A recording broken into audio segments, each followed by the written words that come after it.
Hello. Actually, you can't go anywhere. You're down. You're going down. Okay. Okay. Ah, that was fun. I was like stuck at the table. Now you're stuck. Oh, damn it. This is the stream now. Enjoy. Well, you're gonna see me fapping I mean, I got all day.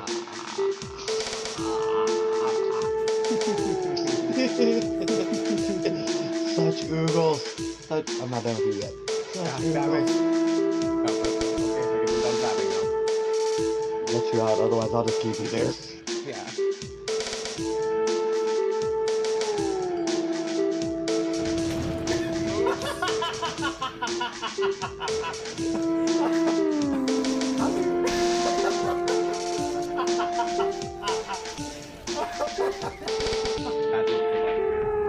Did I just hear somebody else? Yes, I did. No. I literally turned on. That is not scam. You literally walked there as I was about to walk away. That's your fault. I should be a slightly better one for barbecue. What? You see? What? What? What? Okay.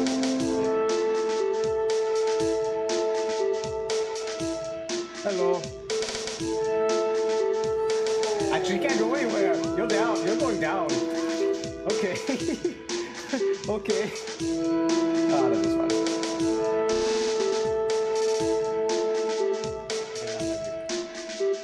How did that not hit her?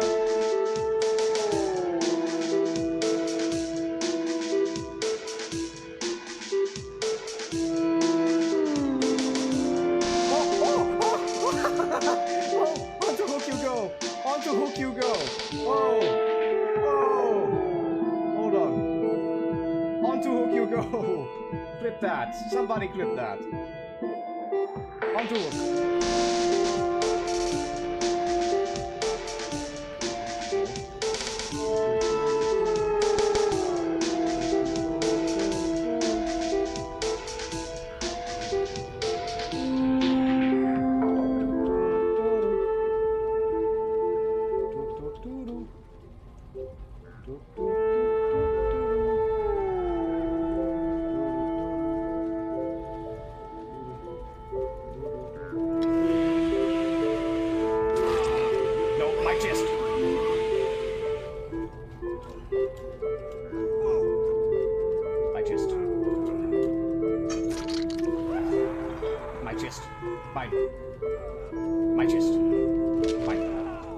My chest. My.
How you doing, MC? Also, very good remote session. Gives me an idea for my. Hold on. Oh, button. Okay, just came in and got shot. I was not ready for that. Okay. Thank you for getting me shot, MC. How y'all doing? Welcome, everyone. I am a psycho. In the very cool I have here in section 5.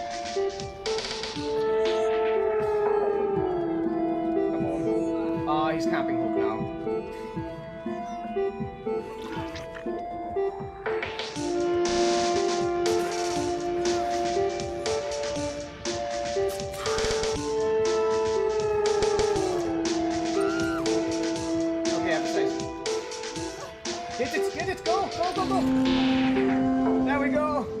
shit. Oh boy, I'm back to health.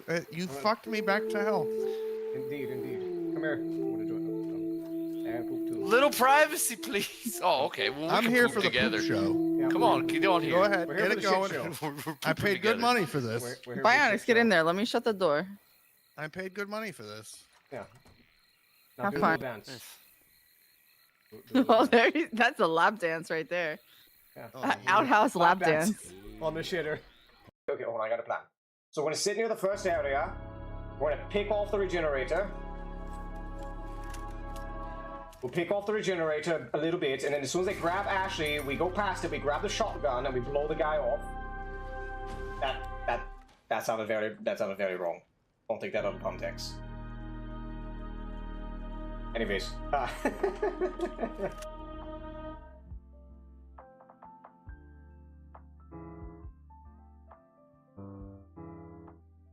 hold on. Yeah, chat. That's the closest you're ever going to see me with bunny ears. You're welcome. You're welcome. Anyways. There's a person there. Oh, cancel. Stop doing that. Go, Grandpa. Or go, Dad. Oh, hi. Beat him up. Execute. No, Windows, what are you doing? No! Execute! Really? Okay. He just jumps out the window. Okay. First kill, he just jumps out the fucking window. Alright. I'll take it. I'll take it. Right. No, I don't need one. Okay. That's weird. Ah! They had the guy in the bathroom! They actually have him! Ah!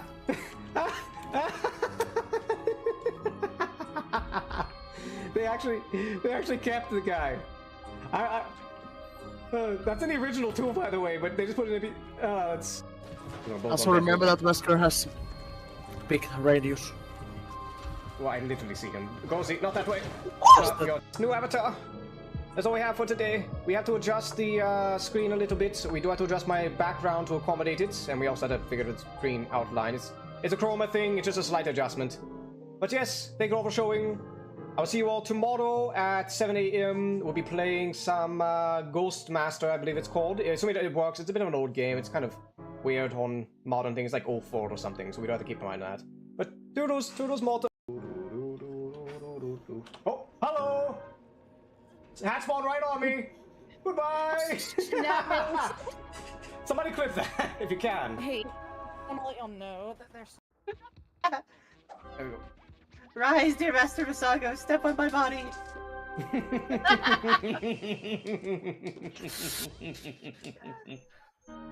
Be hilarious sometimes.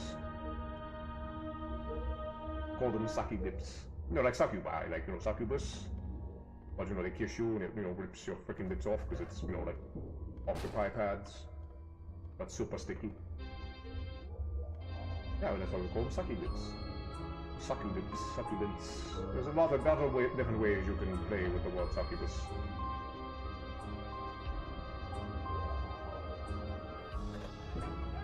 I'm not in range of a checkmate anywhere. Also great. Oh god, no. I forgot not to get that close to your grenade. Excuse me while I bash my head on my table. One moment. Aha. I can't. What the fuck? Those legs are not rigged right. Don't talk about my legs. You're a goddamn spider monkey, dude. Yeah, you look like a spider. Don't talk about my legs. I'm very sensitive. Look at George over here. George is the last person that spoke about my legs. Yep. Look at him. Yep. Don't talk about his legs or end up like George. Yes, Miss Crangy over here. Greetings, mortals. We have returned. Oh, excuse me. So, Yes, hello, Jugger. Thank you for the breaking the first seal. I know Jugger is just going to seal and bounces to, as usual. Kyle, hello, Kyle. Let me give Kyle a little shout out. One moment. Auto Glitchy gets a shout out.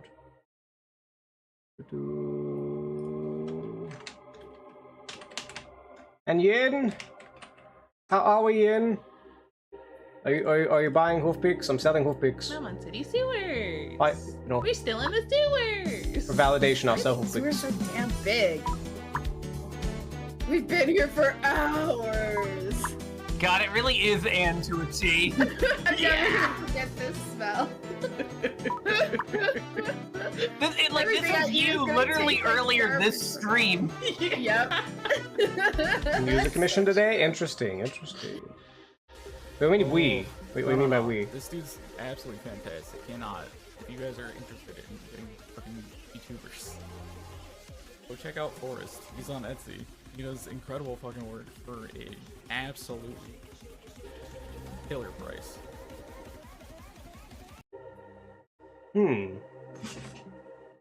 Well, you got your little shout out from Etsy. Well, to whoever did your model, I presume. But, like the royal we. You're still confusing me, Ian. Anyways, but yes, we're here. Today we're doing a variety of things. At the very least, we're just trying to get a rough sketch, and you're welcome, Ian. A rough sketch of what we're going to do for this gift piece. I'm not going to get too detailed with it. I'm just trying to get the foundations of it. That way next time we come back to it, we should be a lot speedier. And then we should... Hello, Puzzling Maze. I have not seen you in a long time. How are we today? Welcome. We have a weird scheduled stream today because I took off duty today because pain. But we'll worry about that later. But let's see here. So we have sketching today, and we also have a bit of So 100% doing sketch, and after that we might start brainstorming dungeons for a Knave game I want to run, or just talk about Knave and ramble about tabletop games and such. And then at the end of the stream, we will be playing a game I've been enjoying called A Dungeon of Blood and Dreams. It's an indie game. I highly recommend it. It seems a little annoying at first, but then when you get into the flow of it, it's actually very interesting. And it's early, so I'm really curious of how this game's going to develop, because it could actually be really good in my opinion. But for now, let's just go and hop into getting the things. Well, before we do that, but how have you been, Maze? What have you been busy? I miss May. I miss everybody here. I do. Always good seeing old faces. I've had a few older people pop in. I've had random fan pop in, but he doesn't just pop in and then disappear, which I don't blame. I do that all the time on people, but you know. I think Gaster wasn't here not too long ago. I don't quite remember. People tend to bounce in and out pretty often. Yawn. Oh shit, I forgot to change the stuff from Picato. 1 second. I sure Picato just cause. But honestly, I'm debating to just start streaming to Twitch. Because Twitch is just obviously way more popular. Because I say this over and over again, and it's pretty obvious. There's only one reason anybody ever watches Picato. And it's for sassy art. Oops, hold on, let me... Because every other art you can find anywhere else. There's no reason to just do Picato. I probably have to, separate my profiles. Have one OBS that streams directly to Picato for if I do that. Then this one replace Picato with, like, Twitter. I would like to stream to Twitter. I used to stream Twitter, but it was, and it's probably a lot better now. I think they've improved features. But, I don't know why. It was just bugging out and just wasn't connecting properly. I don't know what was up with that. But I think we're good here. Okay, so... I'm gonna push an ad real quick just to push back the pre-rolls, and we will get started on the art. For anybody not on Twitch, we can sit here and ramble a little bit. I see beans. Why do I see Puzzling Maze has beans? Or no, car. I see a little car. It's a ghosty! Hold on. I'll give it a minute, ghosty. I'll give you a shout out in just a second. Waiting for ads to go away. It's a ghost. It's a ghost. Go boo.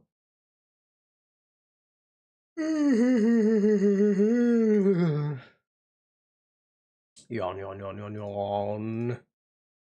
Yawn, yawn, yawn, yawn, yawn. Yawn. Yawn. Yawn. Yawn. Yawn, yawn, yawn, yawn, yawn. Also, why am I at? Let me check something real quick.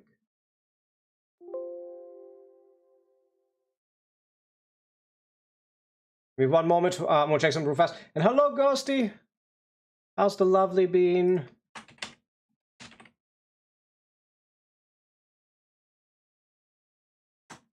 Give you a shout out, dear.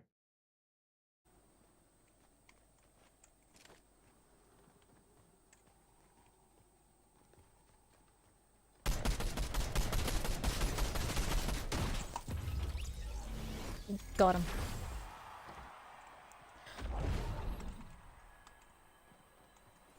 Let's go. GG next. Let's go. Oh god. You. Alrighty, but let's get on to it. Let me get some music started. And let's go over here. How are we today, Ghosty? How's my bean? How is my bean? Yes, all the loves for Ghosty. Alright, so I'm just trying to get a sketch. We're not going too crazy with this. Bean has been exhausted. Let's try this again. Alright, we must try again, Puzzling Maze. How are we today? So I didn't get a picture of a car because for some reason the perspective here was pissing me off. Update hell.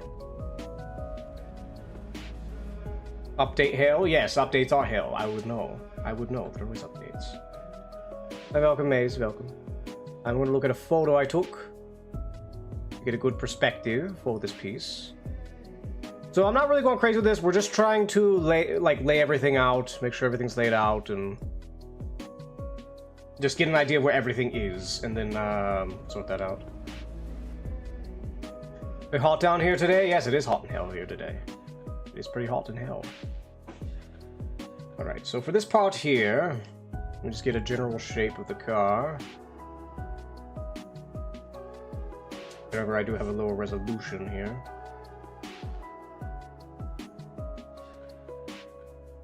Comes out to about just above halfway point. From here to here. It's not here, I just do this. This will be a lot easier.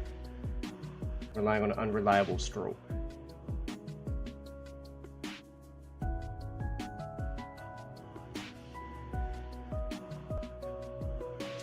There we go.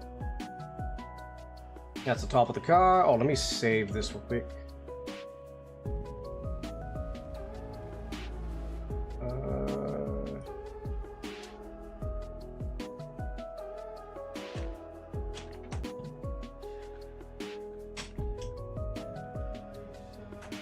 There we go. Alright, so how's everybody been? Talk to me. I could use some chitty chatty today. Let's see here. Need a good depth here. This is gonna be a little. Well, I think here. I'm break this down into shapes here. A moment. Okay, so we have another curve that kind of follows this on the car. I could probably just copy and paste this, really. For the most part, not won't be entirely. I'll just copy and paste this a bit.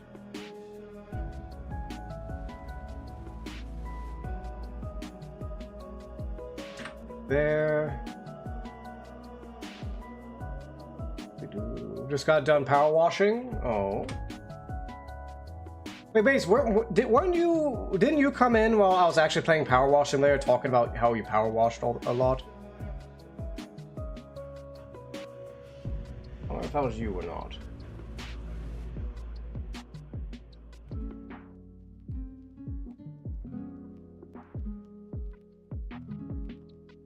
Also, we just need a lot of these lines, to be honest.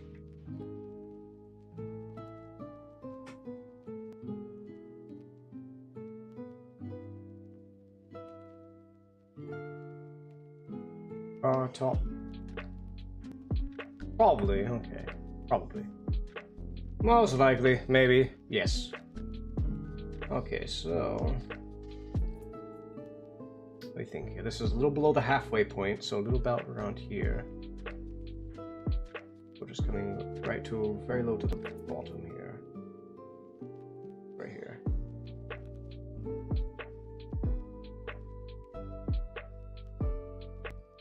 It's almost entirely, actually, no, just pretty straight, actually. If we're doing straight, then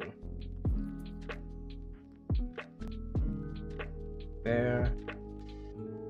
Alrighty, so I probably put way too many lines up here. No, I might just erase these and just kind of. I'll worry about that a little later. Let's see. So we have a top that goes from here. Just put it in the back. We'll put it in the back. Gotta make sure I have room for the actual person that's supposed to be for. Hold on. Let's go to see you all here. I do have to say, one of the main reasons I even bother still streaming nowadays, because I've not really cared too much about streaming video games too much anymore. And the thing I do enjoy is having people here to chit chat. I'm trying to stay awake while modeling some trees. Everybody I've seen doing 3D art as of late has been modeling trees. Is everybody special with trees today or something? Trees are very special today, it seems. Oh no, this one goes up to there. Wait, hold on, did I do this wrong?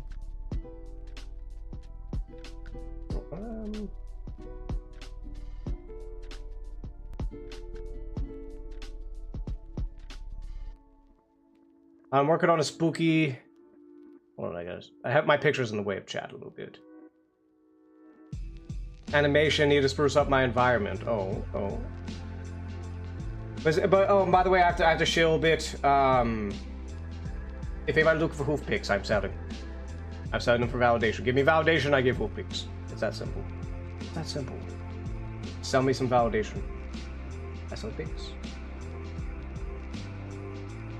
Maze on fire. Maze wants picks. Maze wants hoof picks. Just, you know, DM me. We'll talk. We'll talk, Maze.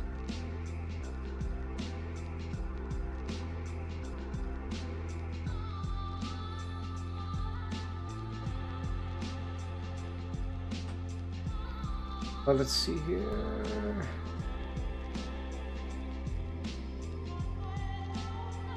This is going to be a little hard. I need to break this little shapes down. Hold on. Here. About there. Copy this shape here. About. Well, god damn it. This is going to be annoying. From here.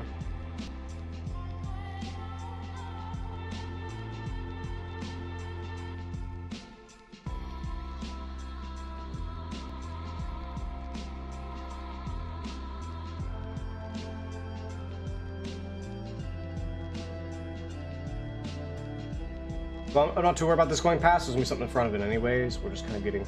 The big thing, there's so many lines in this piece, it's gonna be very easy for me to get mixed up here. That's what I'm really worried about.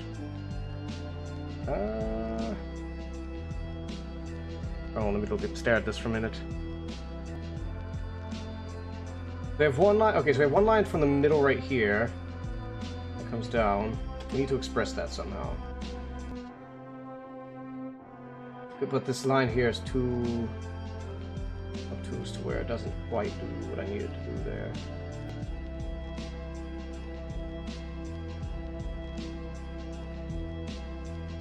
Okay. This here. If I just go way in the back and do it. There we go. Okay, that works, and then we have this line here, which follows through.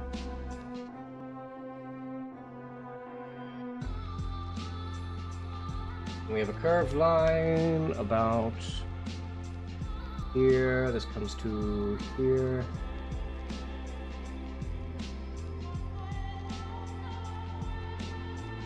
And then we have another one that comes out here.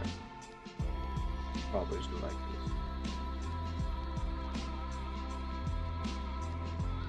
Hold on.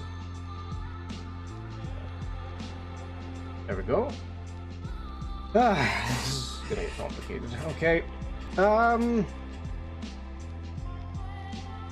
we have a door handle. We'll just do a little square for that for now. See, because I don't really draw cars. Cars are not my specialty at all. Cars are not really my thing. I never really cared for cars. Maybe I'm weird like that.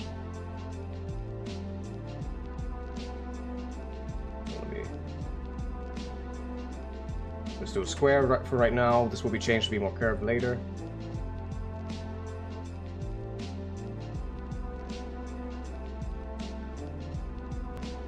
But this racer's way too big.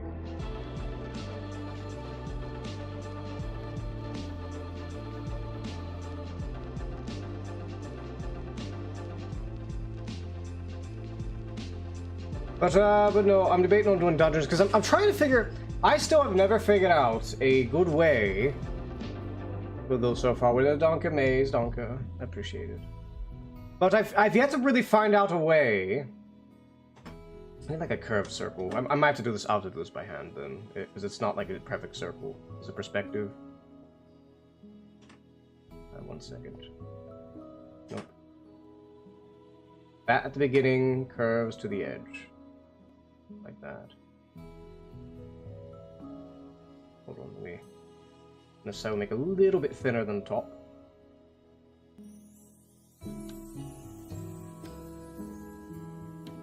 No, not that much, just a little bit. Nope. My stroking skills are terrible. I am bad at stroking.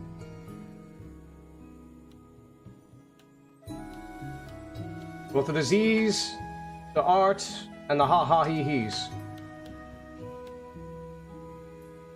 No. Something like that. Maybe I'll just curve this edge up here a little bit. Kind of make up for it. Alright, so then we have that. Let's see... But, what spooky little animation are you working on, Kyle?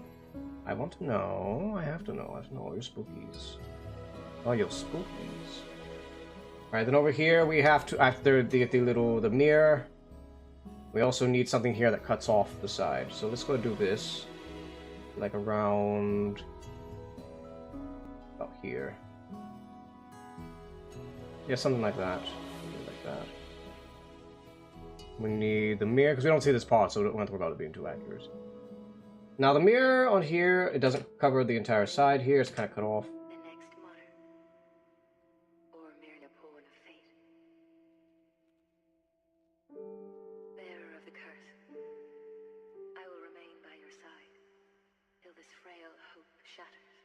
There we go. Veins I shall consume. Praise the Lord of the Dark Rules. Praise the Lord of the Dark Rules. Thank you. Thanks. But no, I've been trying to figure out a good way for me to efficiently build tabletop games. My biggest weakness are not making dungeons. And dungeons are the one thing you can't really wing dungeons very easily in most tabletop games. Even simple tabletop games, you can't really wing dungeons. For the most part, unless it has a rule set that supports it. Which is not too common. So I prepped, I did it offline. Because one thing I hate about writing, streaming, because I would love to stream my writing for D&D.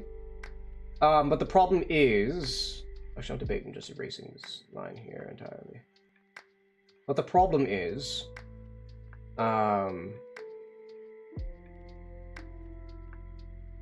But the problem is that,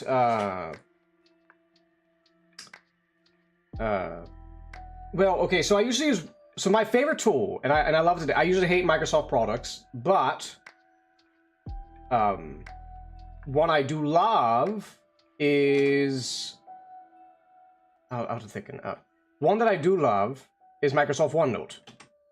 Like, I usually hate the things that, you know, because OneNote, it's not just the cloud thing, although cloud's really useful because I do D&D both online and in person. So it lets me transfer between them very easily, and I don't have to worry about having to remember to transfer my files over and da-da-da-da-da. OneNote just has a lot of freaking tools that are so fucking useful, like you can link to your other little sections in your notes. You can, you know, do image, like, basically Microsoft Documents, but it's a lot more interactable. Like, it's better than using, like, you know, Google Docs or anything. Because Google Docs are just way more cumbersome. Well, the thing is that I'm trying to get one fucking pixel. I'll delete my entire thing. But you can organize it so easily. Like it helped me so fucking much in my Curse of Strahd campaign, being able to organize everything the way I did. It helps so much. You know, because like you do a map, right? And then you split each section of the map to its own little page. And if there's like, say there's a door to another room or a staircase, you could just link to that room and you just, you know, click over. Just little stuff like that. And the cloud thing helps, obviously, for obvious reasons, because it's cloud, so I can transfer between things. There's a lot of other things OneNote does. The reason I use it is, okay, I could do without the cloud if I needed to. Because, you know, just remember to, you know, transfer my files over, that's fine. But what I have yet to see a single program that does everything Microsoft OneNote does. Like even without the cloud computing, even without the cloud saves, even without the cloud saves, I've yet to see a single one do what Microsoft OneNote does efficiently. And I'm kind of surprised because honestly, it's the best Microsoft product of like, you know, like Office and stuff. Because all the other Office things have their own replacements. You don't need to use them. Well, right now it's test times for a short set in the late 90s blockbuster.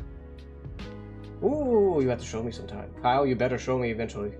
If not, I'll make that nightmare into a reality. I'll fucking do it. I'll fucking do it. You better show me that animation. Show me at some point.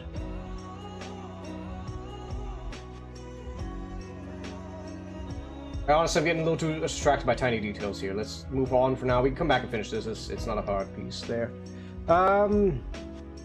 Okay, so let's get the interiors over here, then the people. Because I want to get the where the position of the car itself is first, and then start labeling where the people are.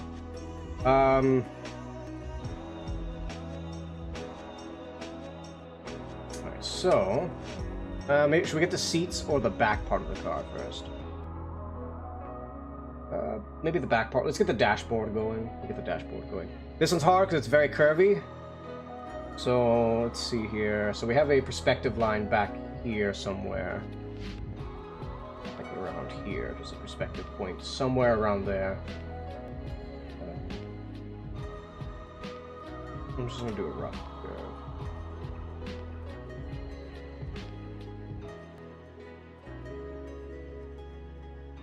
Look at how tiny that usually looks.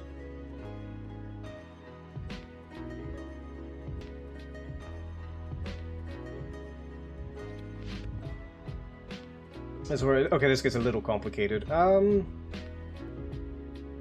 see.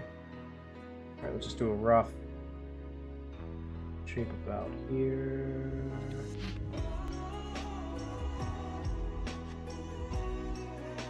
A little lower, a little lower.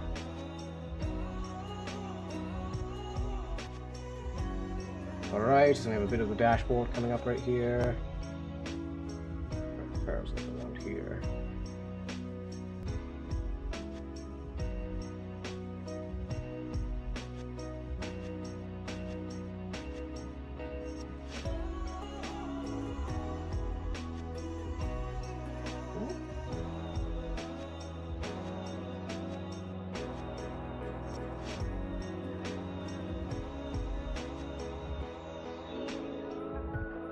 When I'm drawing from pictures, you don't have to do exact. You just get like a general idea of the shape. This here I know is round. I don't tell that one there. Not curved a little bit, even though it's not exactly curved in the picture in that way. As long as we have the idea of the shape.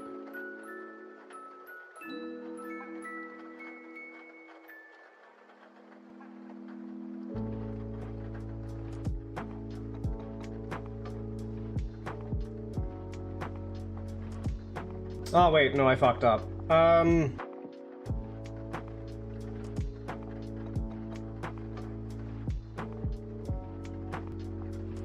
Yeah, hold up. I have a proportion problem.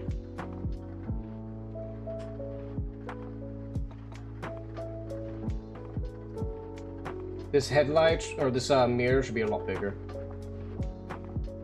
Or perspective problem, really, not a proportion problem.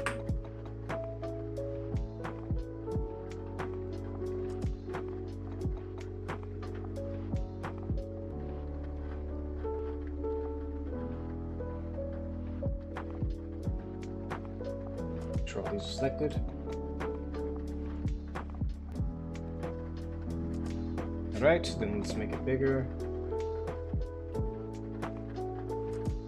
Damn it, hold on.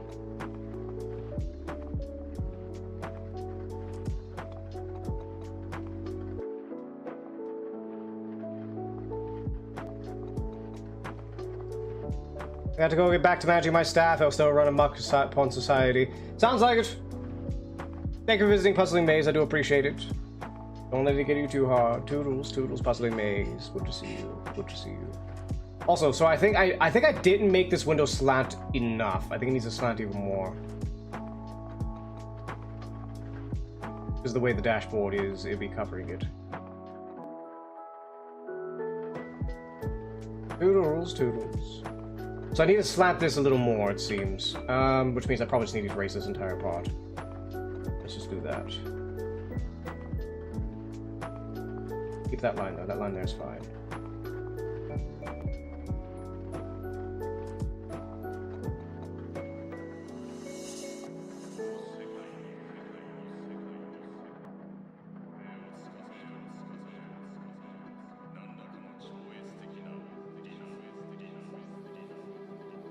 Put these in.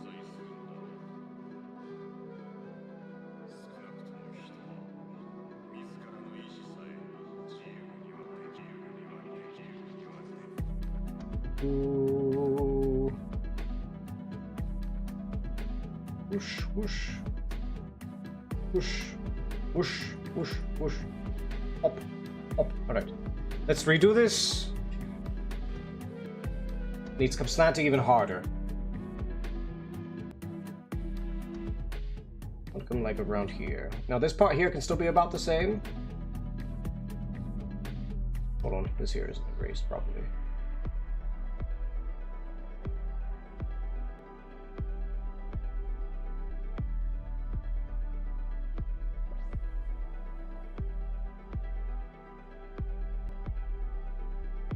Now a little more, a little more.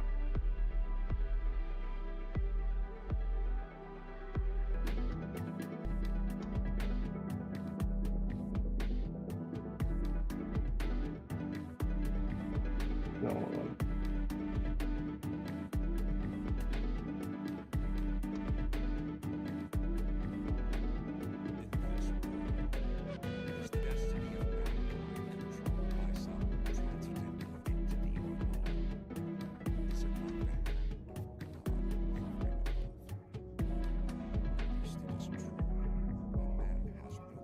Alrighty.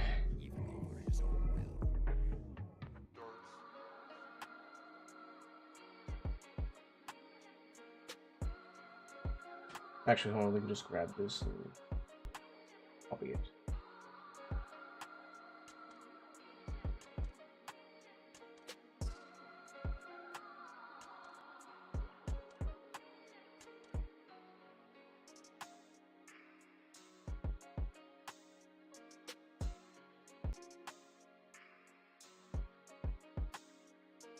There we go.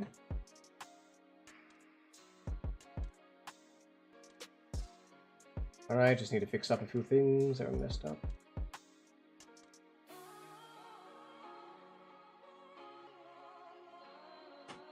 Also, we need one up on the top as well. So we need this top part. Do-do-do, do-do-do-do-do.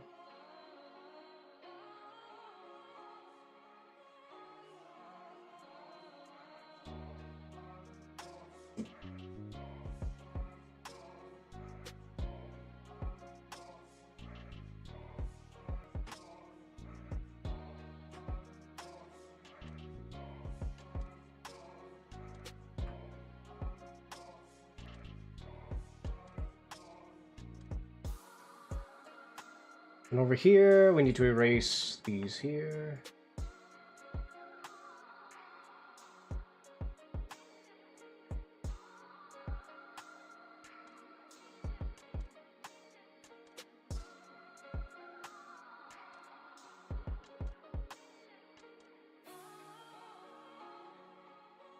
I don't know what the fuck's going on there.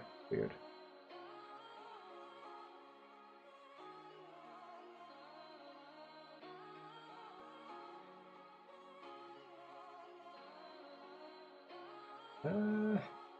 Bring these up one.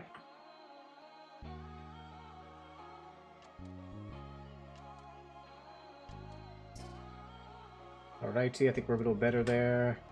Fix this up.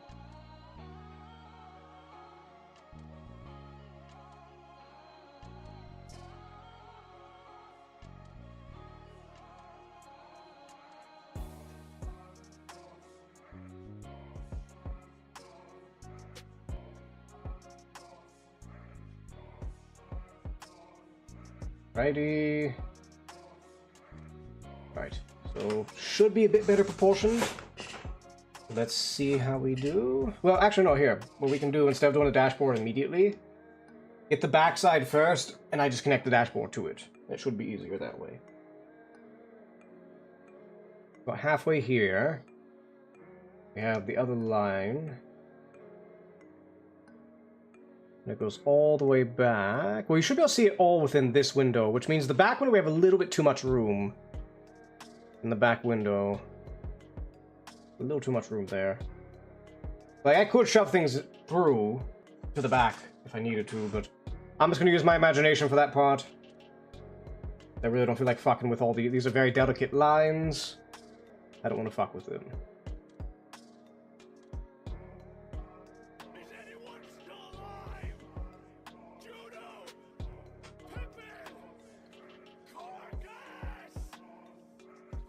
Actually, no, it's not even... Yeah, it's not there. It's right about here.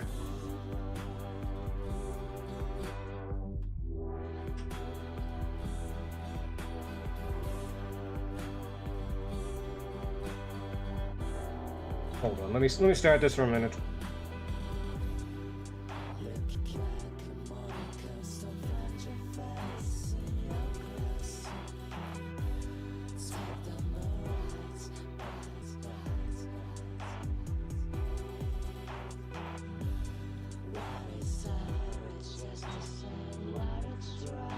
Well, let me do a quick goofy sketch to kind of get an idea. Okay, something... I have another thing fucking off of my perspective again. Now I think the light's too big. So let me shrink that down a little bit. Which is a pain in the ass, because shrinking pixel art's a lot harder than growing it. We're gonna lose pixels, and we have to fucking adjust it. Just a little bit.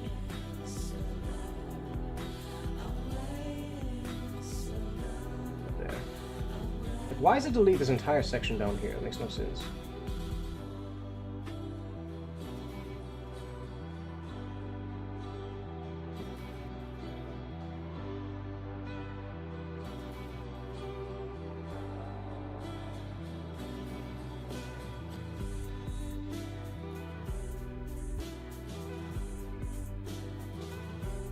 There we go.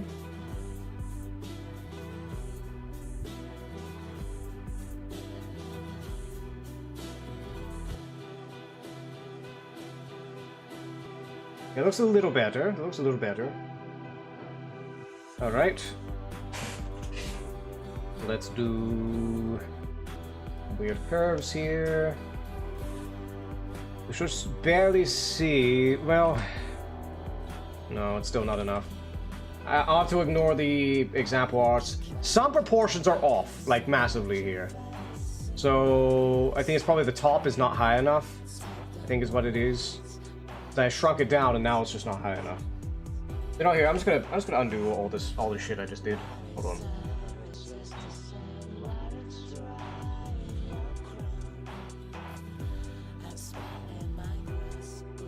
Oh, I know why this doesn't seem as big as it should be. Hold on.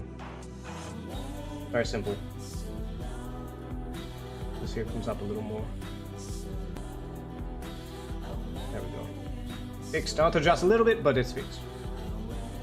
Alright, so we just wasted a lot of time doing that.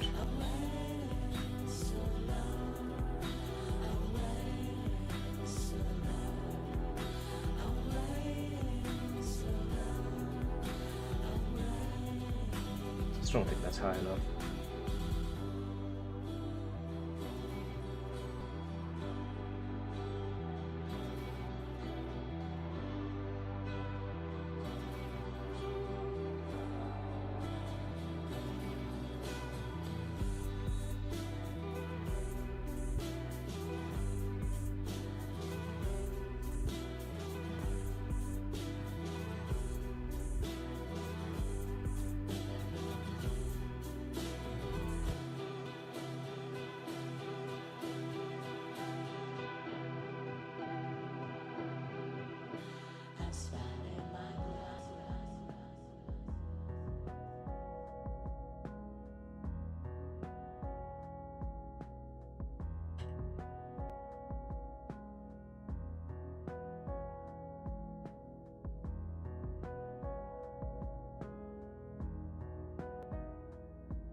out. No more over here.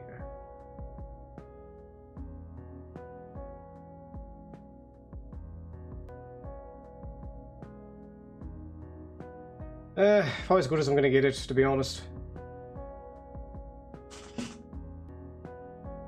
Maybe it's too elongated. Let me try this.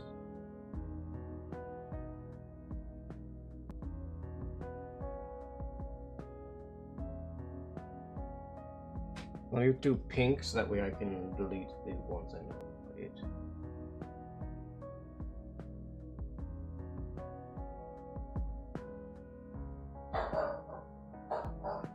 I do myself, hounds are gonna go crazy in a minute. We're back.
The mic would not come on. Alright, let's see here.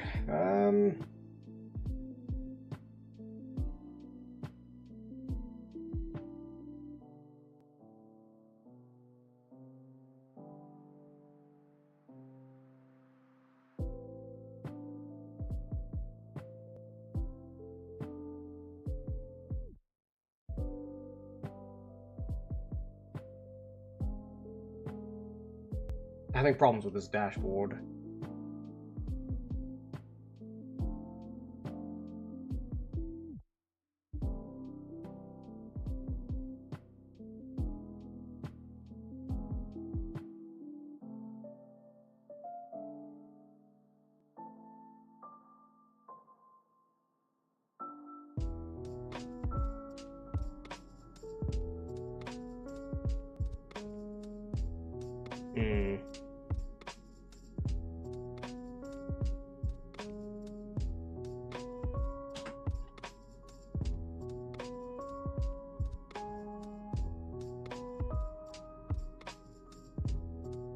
The wheel.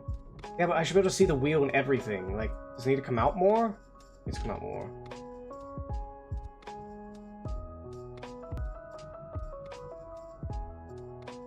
But the wheel should only come out, like, around here.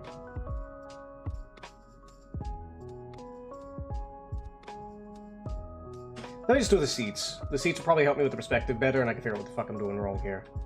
So the seats, let's see here. One seat is like right here. Let's do...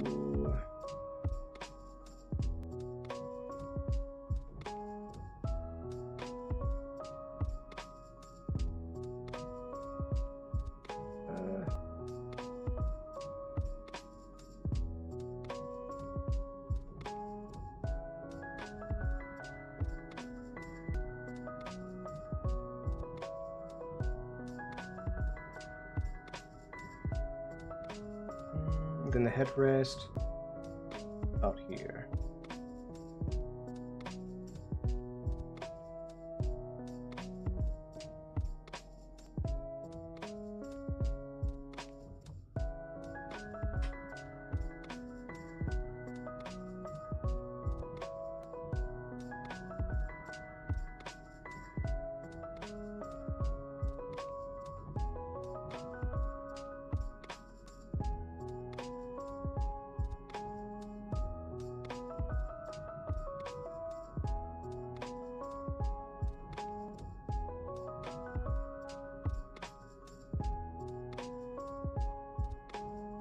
Right, we got that. I'll have to erase that. Oh, cancel.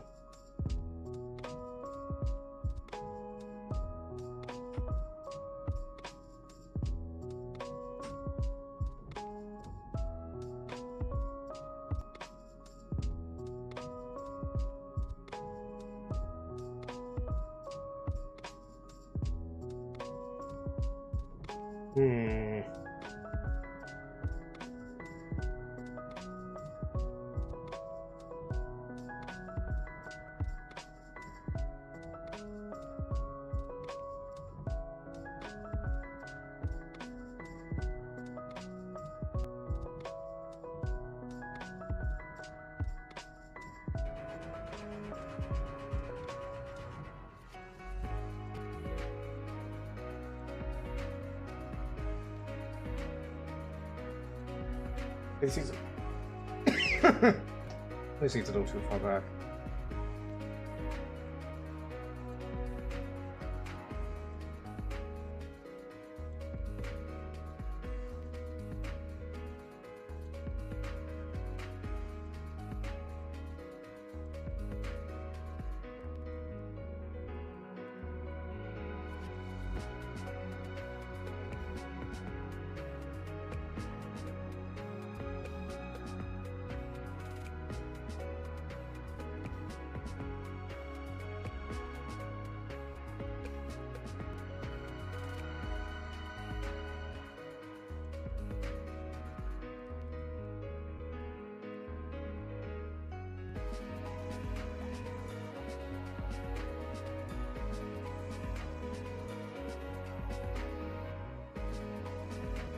Actually, I don't know, because this here wouldn't be as far back. It would be very shallow.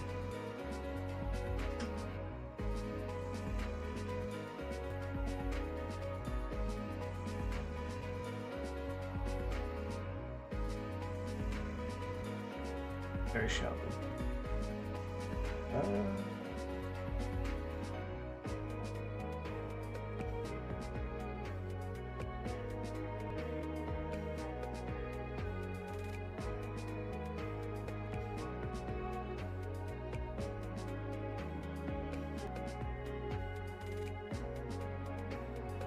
Does not look right to me. I think it needs to be even shallower.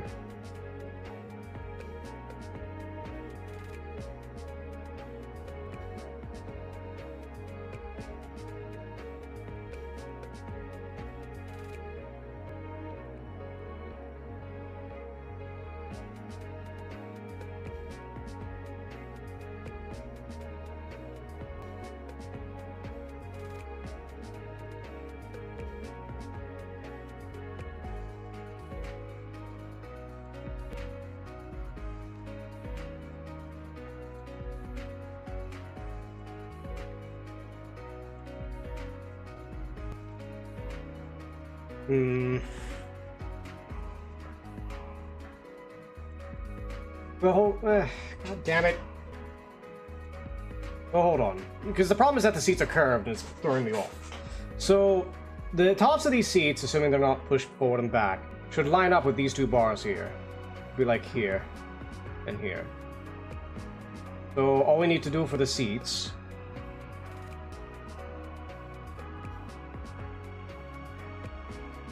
Well, there are also some are pushed back and some aren't.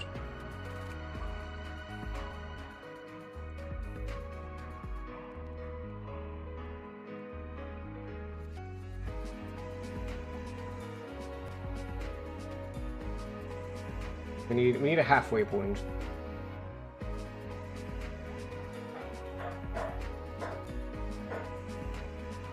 Halfway point's probably like that. So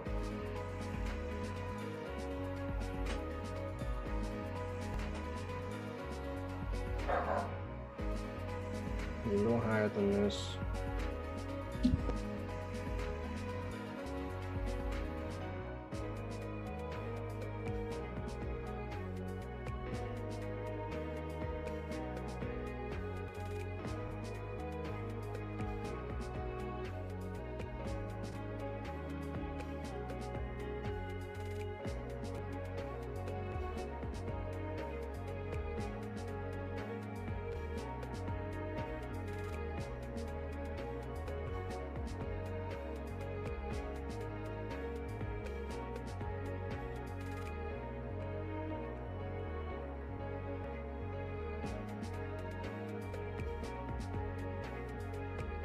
I'll be right back, everyone.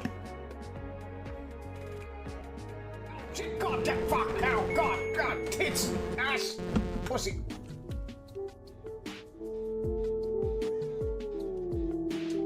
Hello.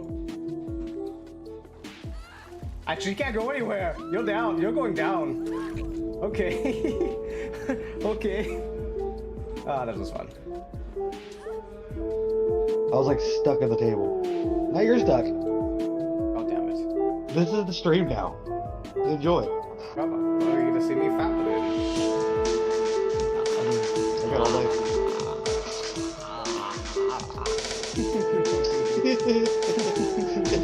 Such Googles. I'm not done with you yet. Such damn it. Googles. Oh, that's fine. Okay, I guess I'm done fatting now. That's too hot, otherwise I'll just keep you there. Yeah.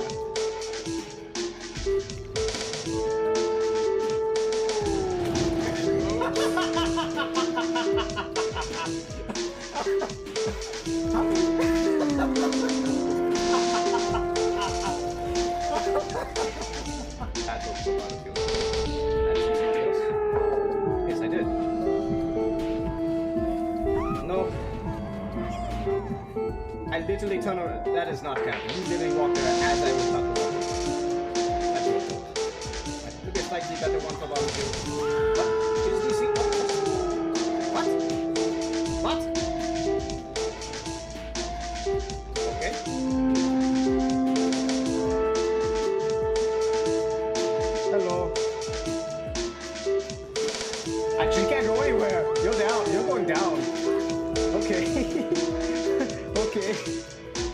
Ah, that was fun.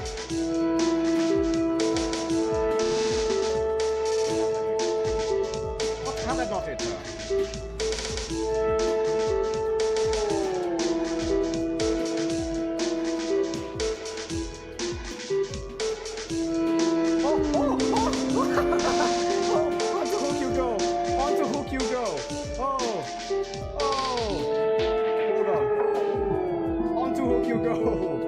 Clip that. Somebody clip that. Onto hook.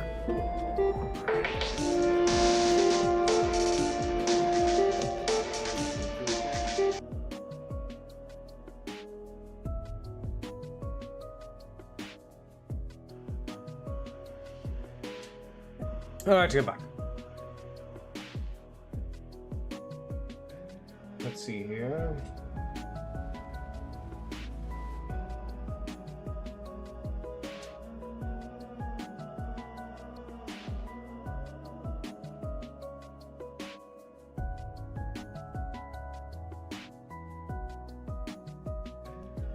Something around there? Kind of.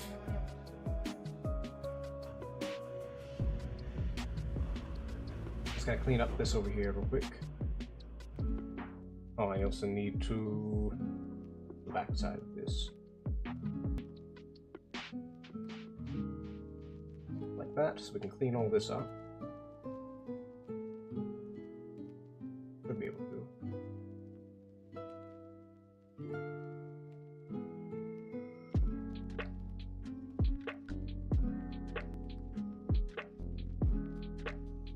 A little bit further up here.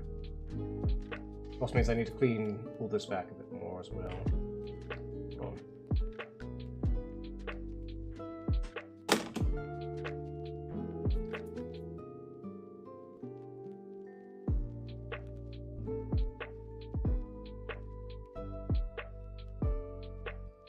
Not supposed to be perfectly on there.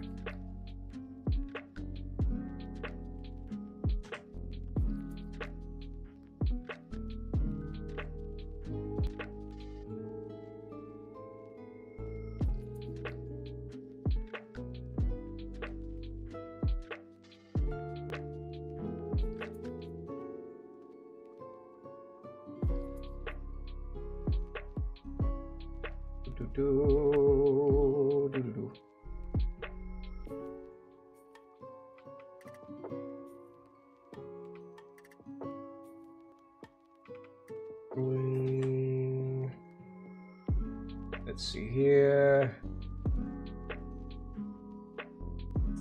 Where's the other seed? Oh yeah, I have to redraw it a bit.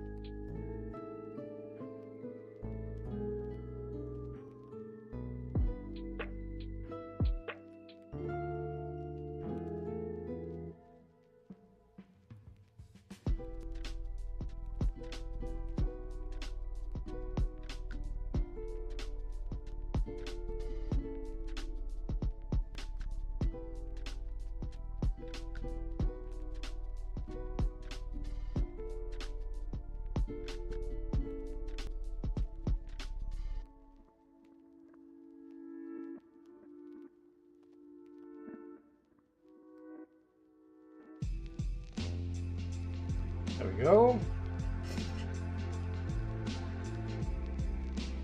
Alrighty.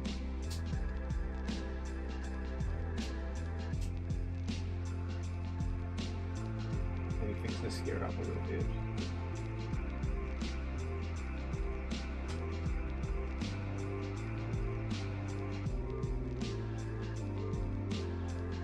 Let me shrink this down to 1 pixel.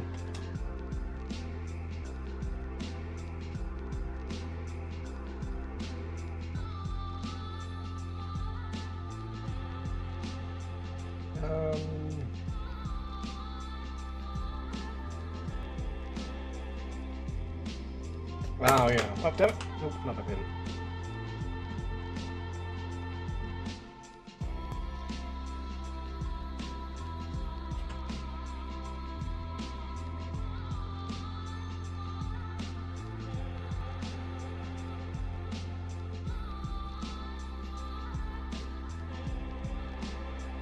Something like that. Okay.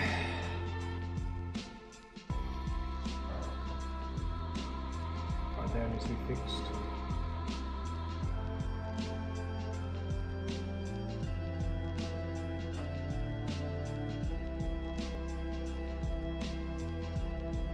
Alrighty.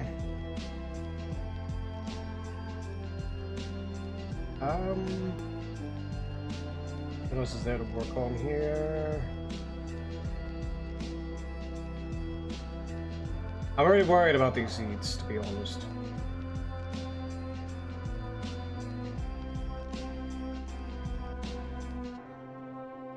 Really worried about them. These heads are really shallow. Let's do this head first.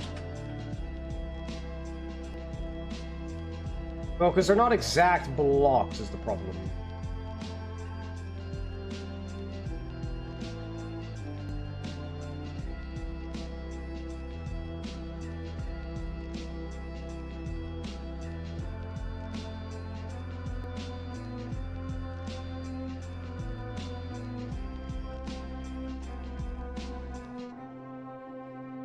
Carefully here.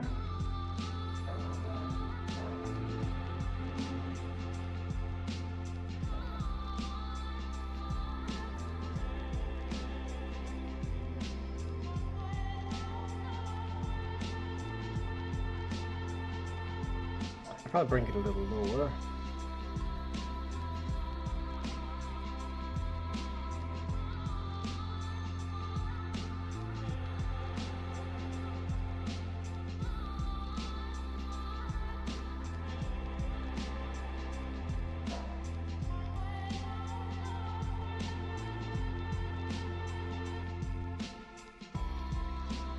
Here.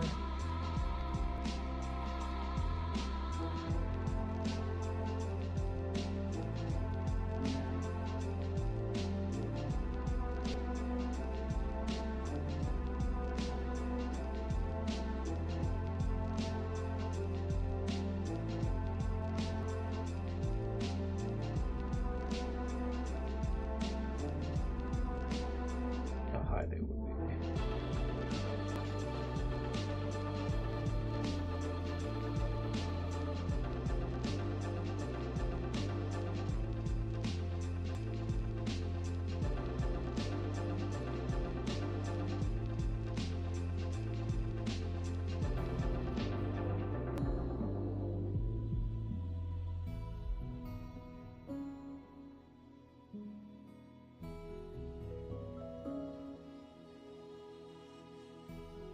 Hmm.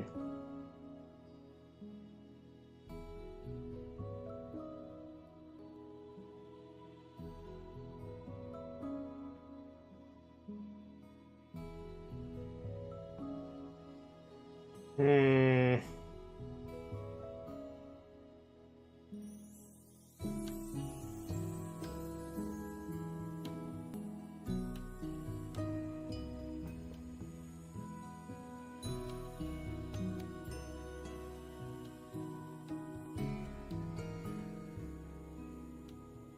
Hmm.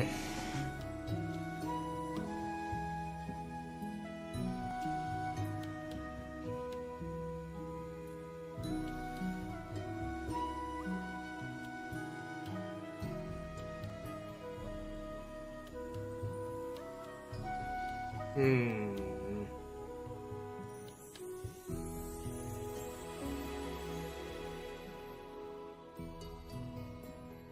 It's been really hard putting the mannequins in here. Because if I assume...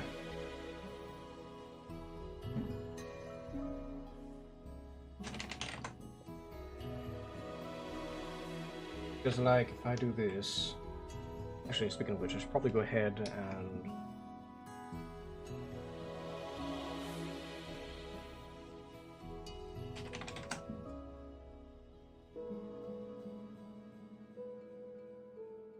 Are you the next martyr? Or merely a pawn of fate? Bearer of the curse, I will remain by your side till this frail hope shatters. Take this with you.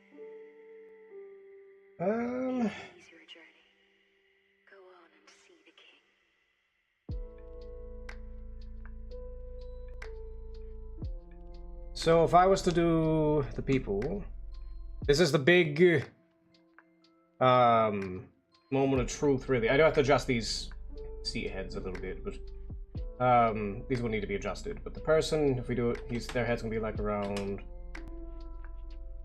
here somewhere.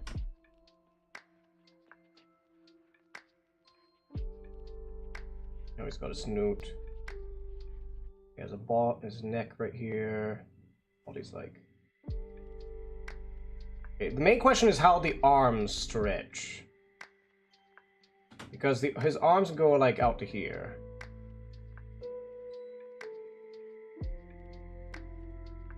Then we have that. That's really worrying. The perspective is very worrying with this. Then we have the other person here. Ooh.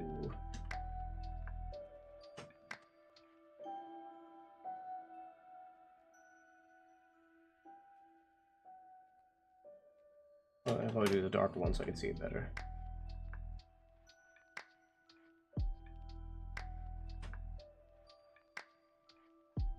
Like that.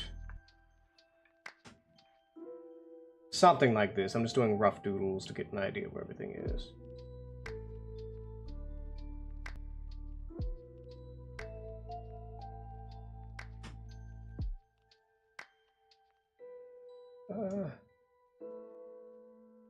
Good morning. I just realized you're streaming. I was about to sleep too. Hello, Rabbit. Hello, my lovely Peanut. Well, I hope you have good dreams, dear. I hope you have good dreams. I really, really do. You are my lovely Rabbit. I always hope the best for you. Ah, that rhymes. I rhymed. I good. I poetic. I'm very poetic. Poetic Masato.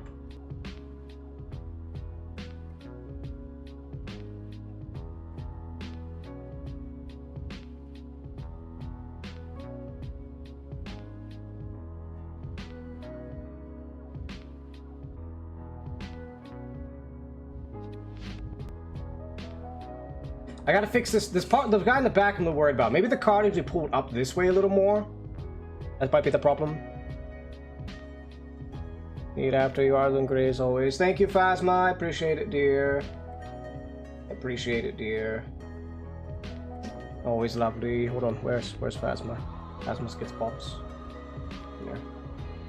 Pop, pop, pop, pop, pop, pop, pop, pop, pop, pop, pop, pop, pop. Always. Have you a good night, Rabbit. I presume you're heading to sleep. Have you a good night, dear. Okay, so I think the problem is I actually do need to take this part of the car and kind of squish it this way a bit more. Is what it is. Did I just draw the fucking... You gotta be fucking kidding me. Oh, let me take a snapshot of this, because I might send this to the people to show it, but I accidentally drew the people in the car there when I shouldn't have. You're welcome, dear. Always, always. Wish you the best.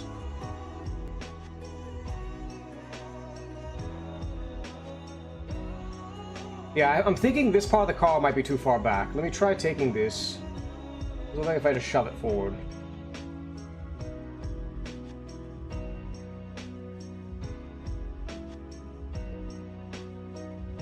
That's a little more feasible.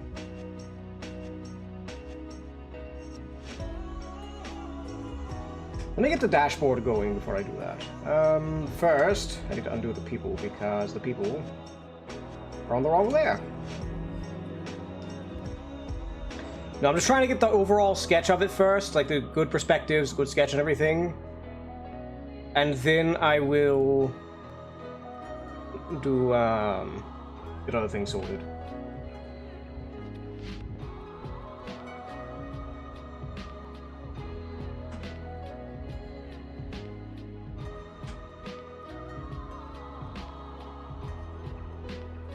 We have this right here. Yeah, I'm thinking this door here is too long. This path here is too long. Is probably what it is.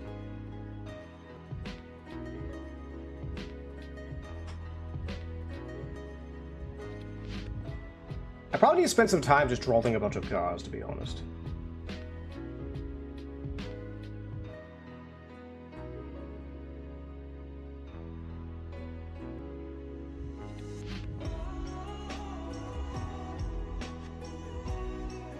see.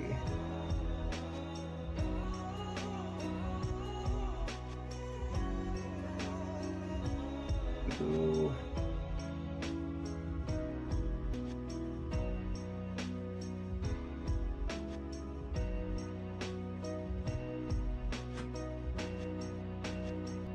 Alrighty, so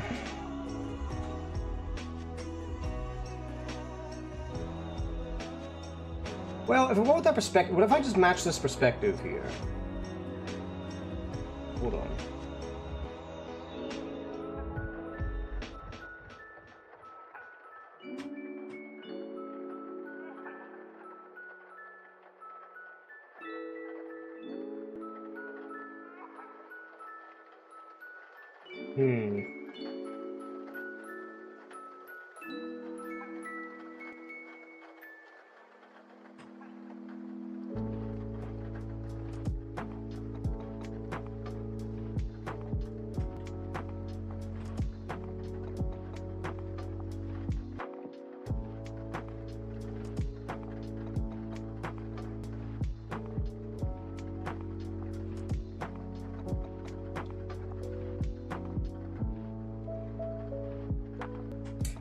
Honestly, the anatomy mixed with the perspective is going to be the hardest part, to be honest.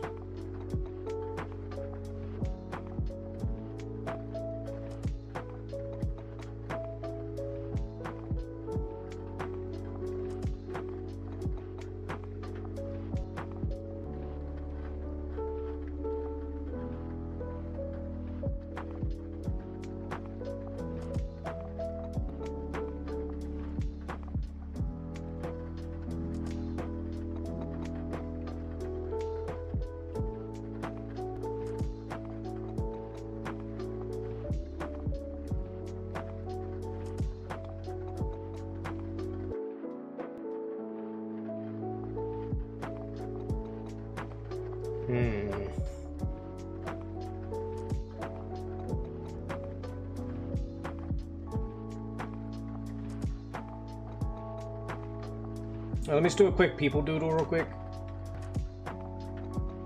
Well, because hold on, because if I do the thing here, then I can make the wheel a lot larger, and that would eat up a lot more space.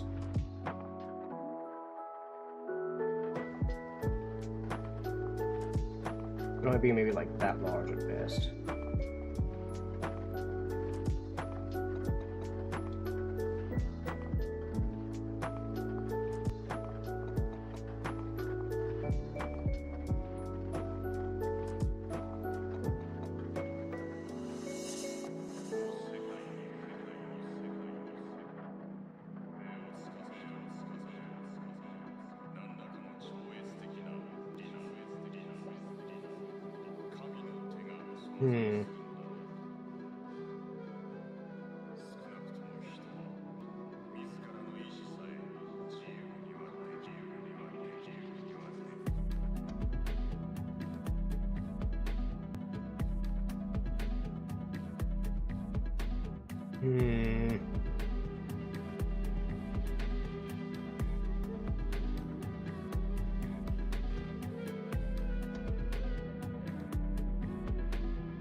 How should I do this?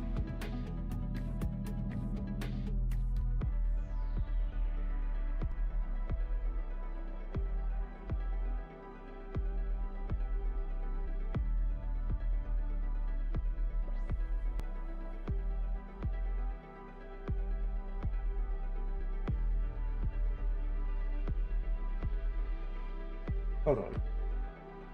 What are even these lines here? Why are they even here? They shouldn't even be here.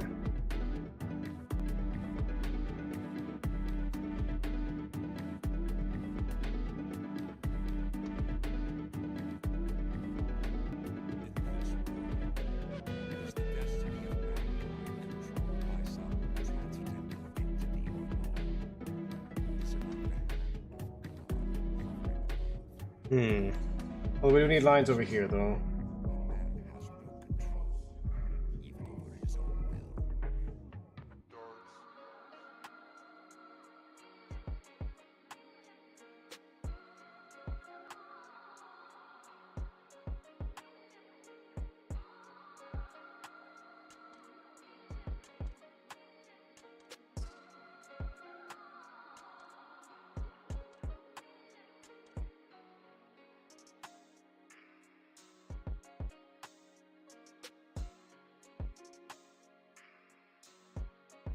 Well, you do a bit of the handle on the other side at least, it would help.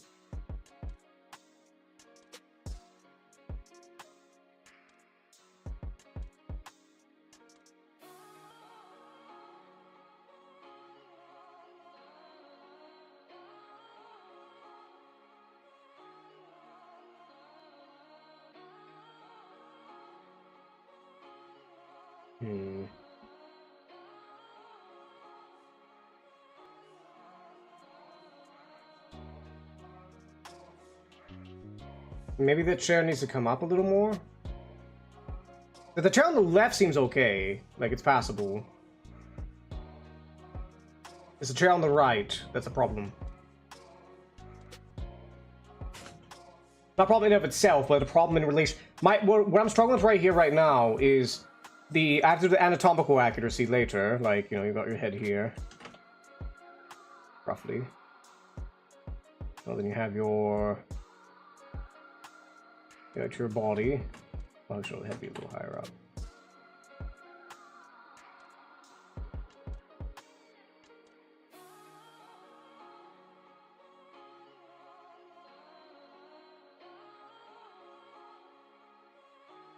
You know, your rough body.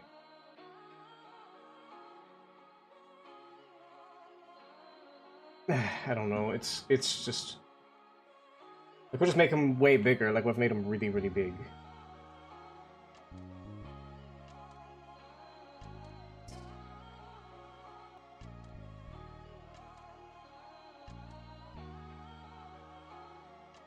It's probably the way to do it.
Like, this here looks okay. Like, this here is manageable.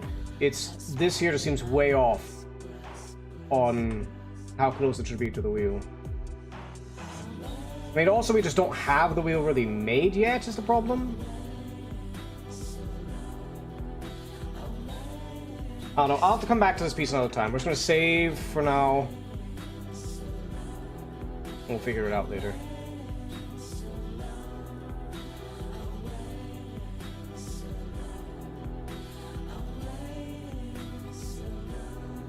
I'm thinking it's that right side seat needs to be pushed up more, is what it is.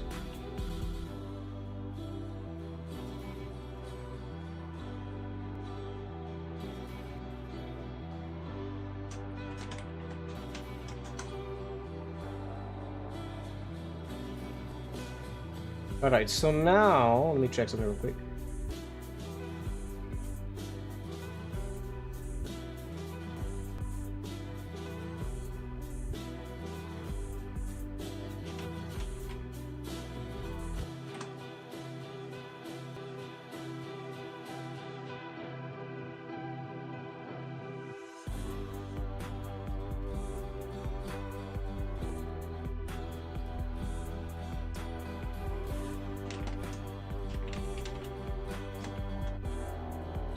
Let's see here. 1 second.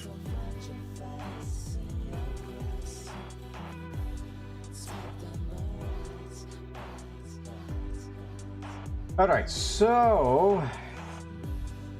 we got a little picture. Let me just send this to... Eaton. Where is...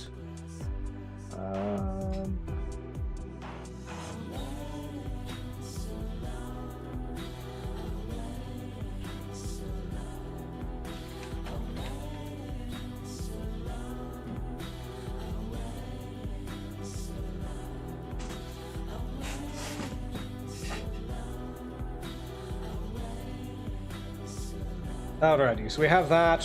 Alright, so we're gonna move on from here. Save this for now. Alright, so what we're gonna do now is we're gonna set up, let's see, do I want to do... Am I in the mood for working on some tabletop dungeons?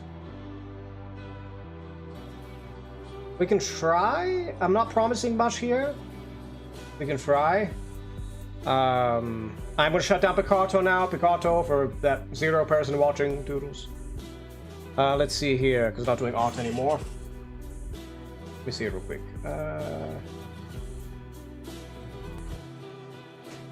Let's see. Do we want to do dungeon work or do we want to play a game?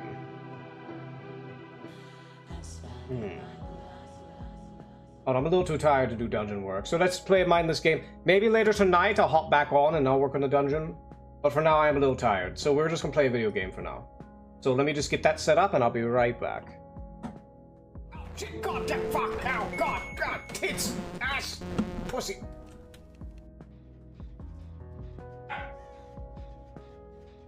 Hello. Actually, you can't go anywhere. You're down. You're going down. Okay. Okay. Ah, that was fun. I was like stuck at the table. Now you're stuck. Oh, damn it. This is the stream now. Enjoy. Well, you're gonna see me fat then. I mean, I got all day.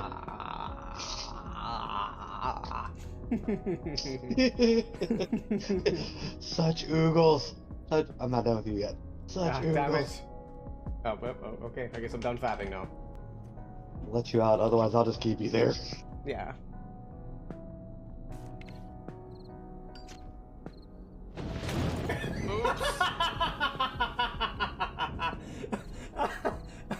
How do you...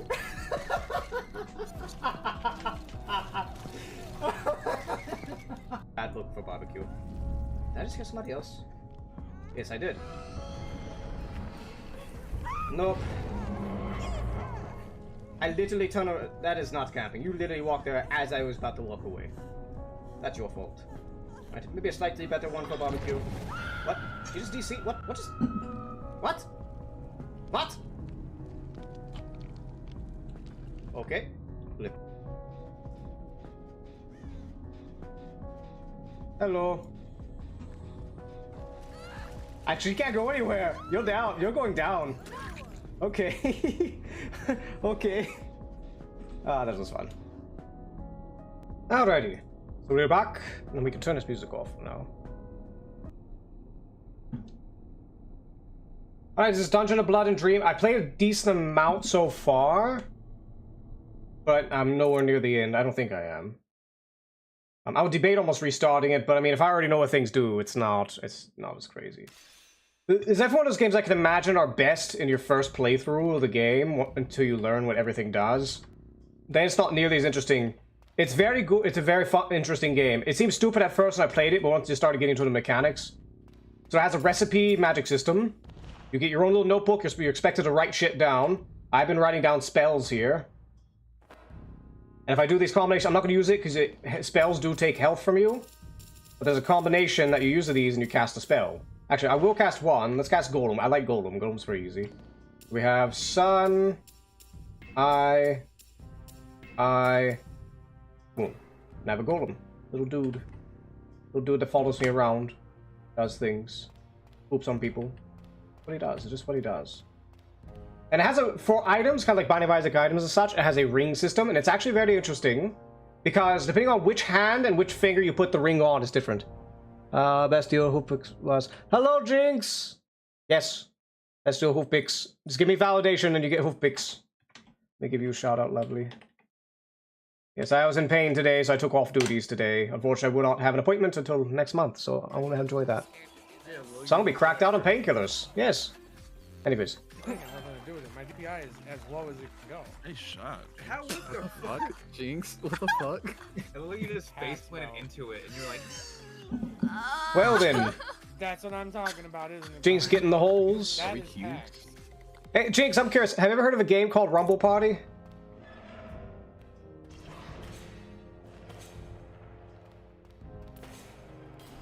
Ah.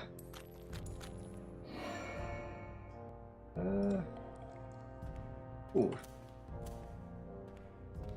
Sorry, I hope the game's going well. Yes, we just did some art a second ago. Actually, I'm going to show it real quick. I'm working on a gift art for Geek Fox. Let's see. I got to work on this right side perspective. Pummel Party. Yes, Pummel Party. But this is right perspective I got to work on. It's a little off over here on the right side. Because he needs to be closer or something. I don't know. But, yeah. Haven't played it, though. Ooh, we need to play it. It's 8 players. I know several people who are willing to play that game. Because it's a great party game. It's a great party game. Me and Durst played it with another streamer and some of their friends. It was really fun. Oh. Oh, there's no spell I'm doing. It blocks. It's basically just a block. The tip 2 is just basically spam out to get anywhere near an enemy.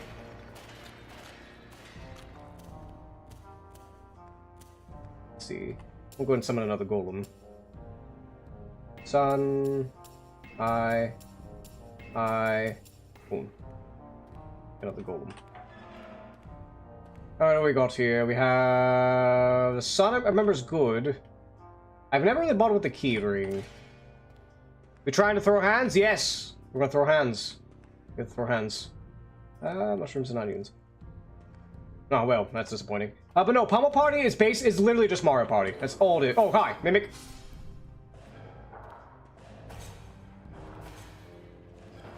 Oh my god, I'm getting frame lag. Alright. Faster. Fast as fuck. But no, it's really fun. It's literally just Mario Party. It's literally all that game is. It's Mario Party, except items are a lot more abundant, and you're encouraged to beat the shit out of people very often. Anything with unknown effect. Spell price down, ice attack, and spell price down.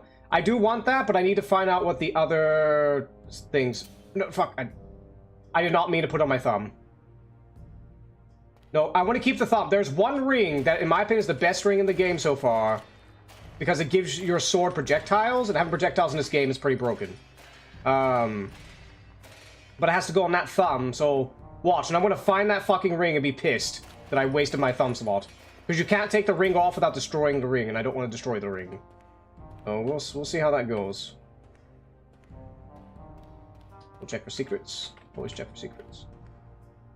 It's like, it is very fun. It's very fun. Yes, we'll have to. We can just get the usual group. Get like Jet and Powline and everybody, and just we can go to town with that game. That's definitely that's definitely up your all's alley.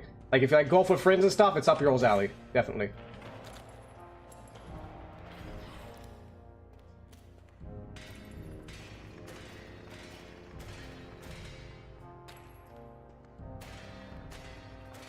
I think this game's in early access. It's not done yet, but like this game is very, very promising to me. It really is. It's very promising to me.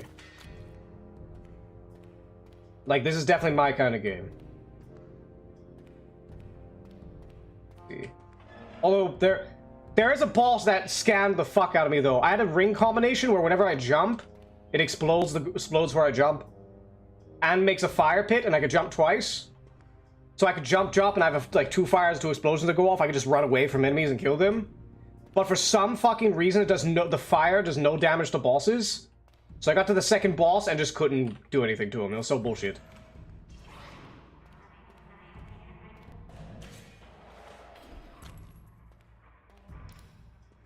There's somebody. Oh, you're in a little cage. Little dude. Get him! Kick his ass! Kick his ass! Can I actually get money from these guys? Hold on. 'Cause I can't really hit the guy. It's kind of hard. No, I cannot. Oh, I can. Okay, we'll kill this guy. There you go. How have you been, Jinx? I saw you doing art earlier. Bully the guy in the cage. All my summons perished. I don't know if it's timed or if he actually just took damage or something. Those are enemies. Yeah, I always use the shield when I come up to an enemy, because the enemy's attacks in this game are kind of bullshit. They attack very, very fast. So there's a secret door over there. Not so secret anymore. No more secrets. Welcome not too long ago, so get ready for the day and chilling. Well, there you go, dear. Well, hope you have a good day. I had to off. I got D&D prep done for a session Saturday. Later today, I want to make some dungeons. Because I'm still trying to make a system where I can make dungeons efficiently. Like, I have a system where I can I can plan out an entire world relatively efficiently. Oh, hi. But I don't have a way to make dungeons good dungeons quickly. Not just any dungeon, good dungeons.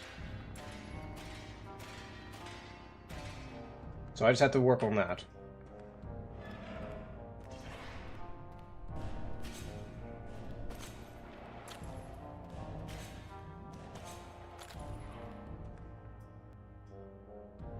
And you get like little lore bits here and stuff.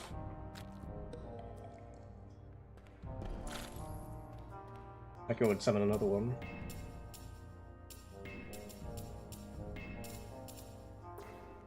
Oop.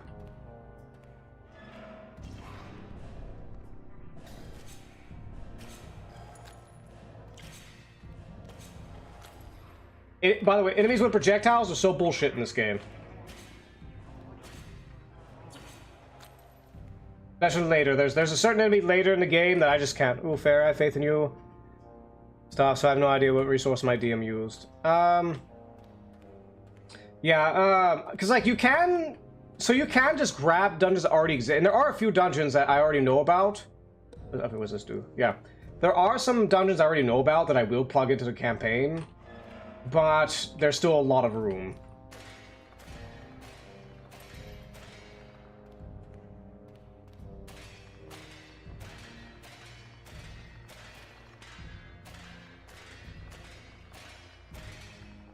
Okay, this thing here. So this thing eats one of your fingers in return for either a ring or a weapon. I don't find it worth it because while it's good at first, because you have an extra ring or a sword, a better sword, later you'll get like more than 10 rings if you get late into the game, and you won't be able to wear that last ring. Long term, it's a bad idea. Like, I think if it would show you what item you get from this, it'd be much better. Because you guys be like, okay, well, but I get a really good item for it. But I think they should at least show you what that thing's going to give you before you sacrifice a finger. Because otherwise, I'm just never going to sacrifice a finger. There's no reason to. Because I think it damages you, too. Ooh, I get to go to the crack wizard. Go there in just a minute. Go to the crack wizard! Crack wizard. You don't math. Let's see here. Pop, pop, pop, pop, pop. Need to find... I already found a merchant, didn't I? I think I did.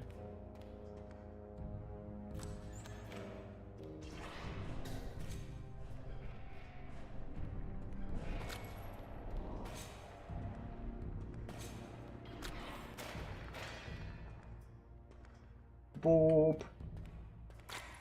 Ow.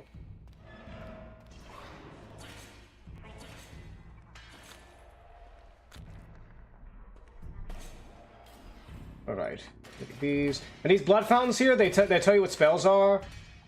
Obviously, if you already know all the spells, it's pointless. Cursed weapon makes weapons more deadly.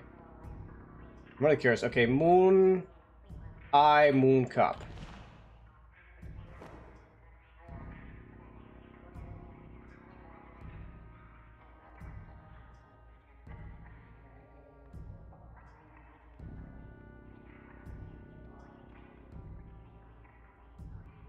I don't know what it means by curse, though.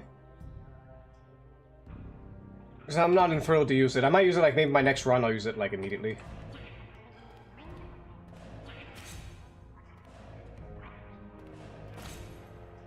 Give me your shit. Oh, there's a potion down there. Aww. Well, it counteracts my love potion. I'm neutral now. Fuck you, pots! Fuck you, pots! Fuck you! Give me your goods. Give me your treasures. Be a shame. You didn't pay your protection money.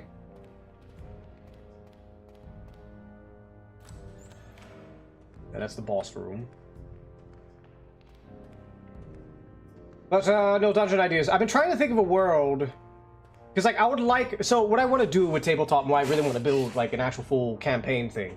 I don't want to do where it's just one group I play with on stream all the time. What I want to do is I want to do a old school deadly game. It's not a full dungeon crawl. It's still, like, you know, like, the 5-point dungeon crafting method. There can be stories that the players pursue them, but that's not the priority. The priority is just, you know, explore, find out lore. Or as it's put, old tabletop games were less of player stories and more of world stories, in the sense of, like, players died often, yes, but the thing is, those who survive, you can buy strongholds, you can maybe craft your own spells that later versions can do, so on and so forth. And the idea is that, like, you know, if you do an adventure, right, when you come back from the adventure, typically in an old school format, you wait like months at a time to go back in adventure. One thing I do is, because I'm using Knave, and in Knave you have HP and wounds. HP is just regular thing like D&D HP. After a long rest, you get it all back, just whatever. But wounds, you get equal to 10 plus your con. Not, and mind you, it's not D&D modifier plus 5. It's just straight up to 10. There's no weird modifier thing in Knave. So if you got max, you can get 20 wounds. Although if you're starting off, you can have it between 11 or between 10 to 13. Basically, it's basically extra HP. But the thing with wounds, though, is you only restore 1 wound per day in a settlement, like a proper civilized settlement. And so basically, you have HP at short term, and you have wounds that are long term. So that way, it forces you to spend time at town doing things. You don't have to roleplay the whole thing, obviously. You can say, hey, I want to do this, this, and this. And you go, okay, well, this is going to take 2 months, or this is going to take a month. So you'll have a month of downtime where you do that thing. It has shit labeled like, like in your downtime, if you're being a thief, if you're carousing, if you're gambling, if you are running a business, if you are, like, very small things. Not, like, super complex. They're very simple things. Very simple. You just roll, bam, that's what it does. And in some cases, like, if, say, one of your guys get put in prison for trying to pickpocket somebody, well, there you go, you have a quest. Or a very brief roleplay session where somebody pays off their bond and gets them out. You know, just little things like that. And the thing is I wanted to where it's, if anybody's familiar with what a West March is, a West March is, or West March, I believe it's called. There's no single group that always plays. It's a bunch of groups. They say, hey, DM, I want to play tabletop today. Let me summon. Let's see what Cursed Weapon does. I'm probably going to regret this. Okay, Moon, Eye, Moon. Moon, Eye, Moon. Ah. Oh, God. Is this temporary? It's probably temporary. Let's get my golems. Sun, Eye, Moon.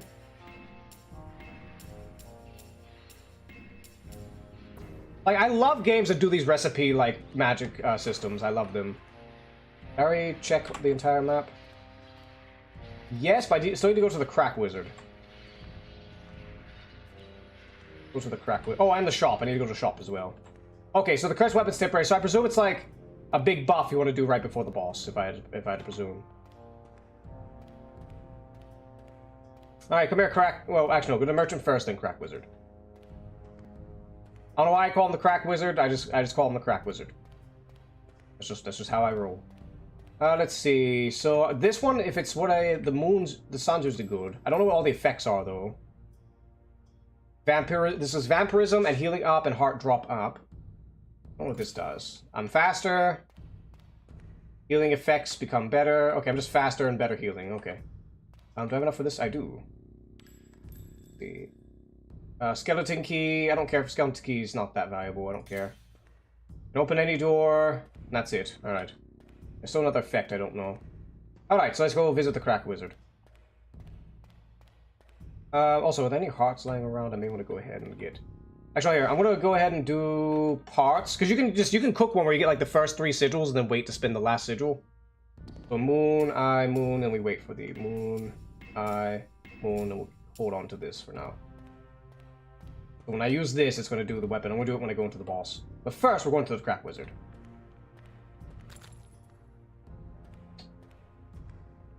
I probably should have waited, though. I could also get some golems going. Crack Wizard! Doesn't really give you anything. Mainly, I just come out here to kill these guys and get extra money. Why not? Money and health to summon things. Actually, shit, I should have... Hold on, let me... I'll have to cancel that and do a golem. What's the golem? I still have a full heal, No, I do not have a full heal yet anymore.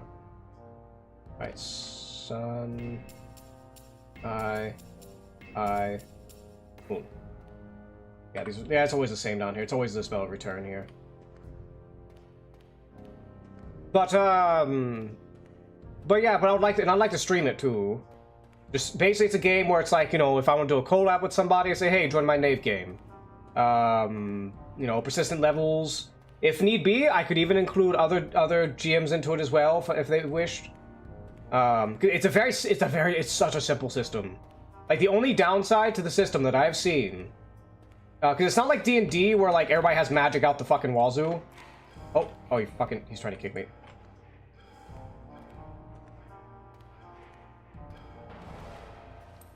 Okay, it's probably not worth it if I get kicked by that damn thing. I'm not going to use my curse.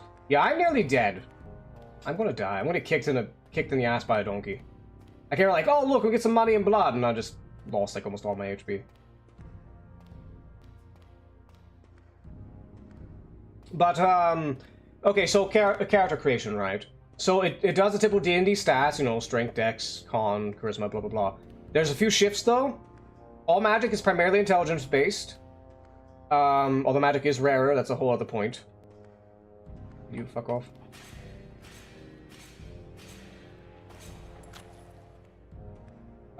Range attacks are wisdom based. There are no skills, instead it's just your profession, and you just use common sense, like, okay, what would that profession be good at? That's what you have skills of, like if I'm a carpenter. If you do it, and then if there's anything that would relate to carpentry of any form, what a carpenter would learn, then you'd be, you know, you're proficient in it. There you go. You're proficient equal to your level, essentially. Or no, you have advantage on the roll, is what it is. You have advantage on the roll, and then it rolls based on whatever stat is relevant to the thing. So if you're a carpenter, and you're good with, like, geometry and such, and for whatever reason, maybe you roll for geometry for some reason, then you have advantage on it, and you add your intelligence. It's simple as that. Stats go up to +10, and at the start of the game, you pick 3 stats, and you can put them all in one stat if you want, or you put a 2 in 1. Basically, you just have 3 points you can distribute anywhere you want. You just have 3 points to distribute. Oh, fuck, I just realized. I have to skip the boss, and I don't want to, because the boss gives really good rings, and he's pretty easy. God damn it. I'm gonna hate this. Yeah, I came down here. I'm gonna miss out on goodies. I'm gonna miss out on goodies. No, fuck, if I kill myself, I restart the game. I don't care. Let's see. I'm gonna die doing this. Back star I, star cup. Goodbye, world!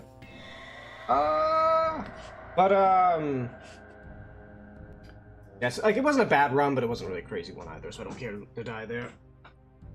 But, what is it?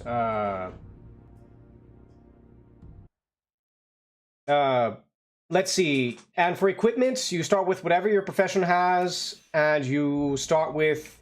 You can start basically anything. You can start with full armor if you wanted. It's just that armor takes up a inventory slot. Now, inventory, you have equal to 10 plus your con. So max you can have, like, I think, like 20. Okay. I want the other effect isn't just skeleton key. Open any door. Okay, still useless. That's a waste of a thumb. I always try to keep that right thumb open in case I find the bullet ring. But at least I got this effect unlocked, so I know what it does on that finger.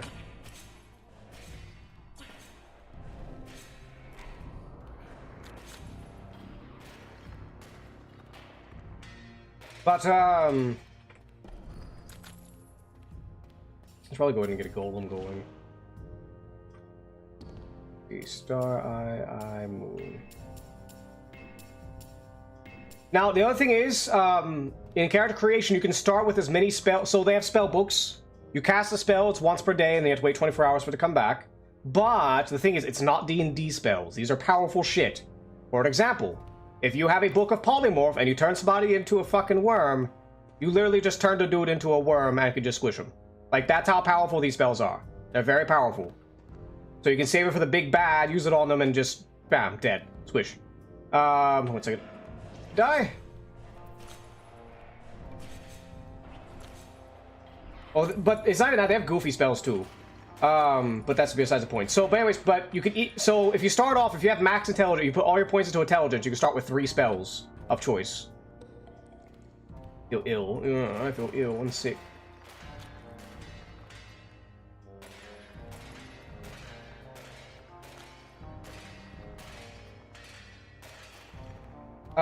Let's see. But you start with equipment. Armor, you have different armor slots, like, you know, head, chest, brigadier, legs, all that sort of thing.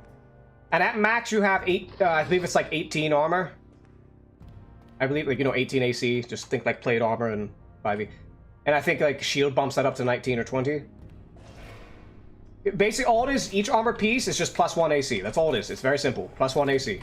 There's no different types of armor. Now, you can homebrew types of armor. Like, what I would homebrew probably is like... So if I have leather armor, you can have as much leather armor as you want, but it only contributes to your AC to a certain point. So like, okay, if you got 13 from leather armor, if I slap on metal, the leather's not going to benefit me. I don't know, it's just, that's a homebrew thing, that's not an book thing, don't worry about it. It's a little complex, I'm not going to worry about it. But, so for combat, now obviously when there's no magic, it's very basic bitch combat. I attack, I hit, blah, blah, blah. You can be creative with it as well. They also have what's called maneuvers. Now maneuvers, you can, what it is you can take disadvantage on an attack, and you can do, you know, like push, shove, throw sand in his eye, whatever you want to do. Whatever creative thing you want to do, it's a maneuver. You can do it. But you have disadvantage on the attack. Except when, except if you get a roll a 21 or higher. I would say if you roll nat 20, but if you, I would say if you roll nat 20, or if you roll 21 or higher, then you get a maneuver without getting disadvantage. So obviously if you have a really high attack, and like if I have +10 to attack, then 50% of the time I'm going to get a maneuver for free. Which makes sense, because you get better at fighting, because, you know. Now, if you really wanted things like D&D, there's 2 things I do. One, what I do is... My logic is there's always... Because magic's so rare in that game anyway, and because there's no, like... Players don't start with, like, fucking... Like, think D&D, like... I don't start as a druid that can turn into a goddamn bear. You know, I don't... Like, that doesn't happen. So, instead what you do is you include a magic or useful item in every dungeon, and you theme the dungeon... Like Zelda. What's oddly enough is, despite this game being so low fantasy, it actually fits Legend of Zelda really, really fucking well. Like, really fucking well. Like, and plus magic items don't have to be, like, magical. Like, you can have the... In real life, the physics wouldn't work. It would be magical, but... They assume it's mechanical in this game. But you can have, like, a Zelda hookshot. Just add a hookshot. Bam! That's a fucking useful item. That's a really useful item. And it doesn't require magic. And it's fun, too. Or you can add stuff like a thing where it does 1 spell a day. Okay, I had a quiver of fire arrows, so, you know, equal to your intelligence, you can spin, because your intelligence is basically your mana, so if I have +10 intelligence, I have 10 mana. Alright, you can spend 1 mana to turn an arrow into a fire arrow, or a light arrow, or an ice arrow, whatever the crazy thing is. And it has things beyond, and it doesn't just do damage, it does other things, like fire will ignite whatever the target is if they're ignitable, ice has a chance to freeze, light does a lot of fucking damage to, like, undead and stuff. Just typical things you would expect. Let me make sure. Okay.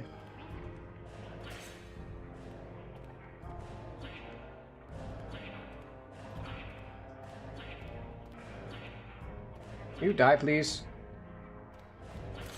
Wait, there we go.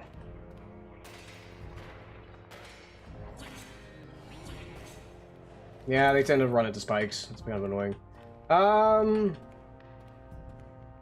But, like, you know, what I did was I made a list of magic items that are fun.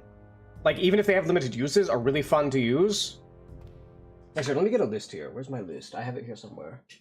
Where is it? No, that's not it.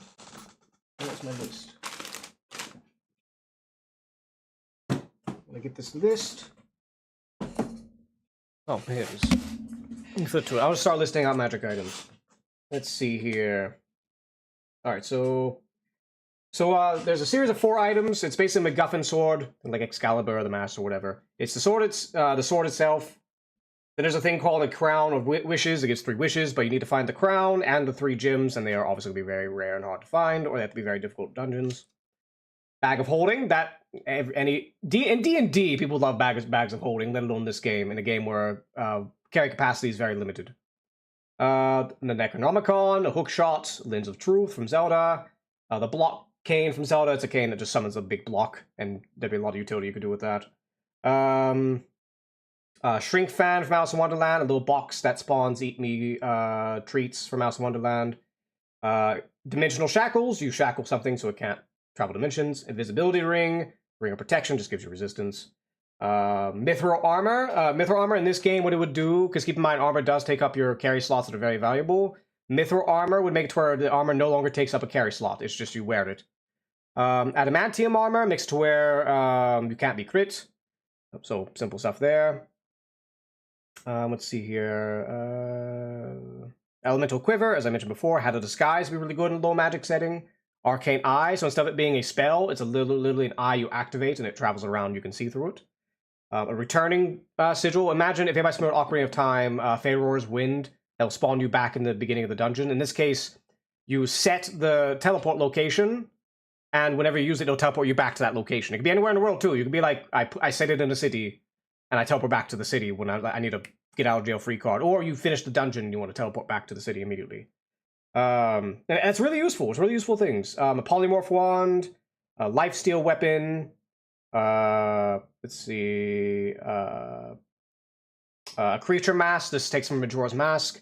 Like, you know, Majora's Mask, you have the Zorda, Goron, and Deku Mask that turns you into those species.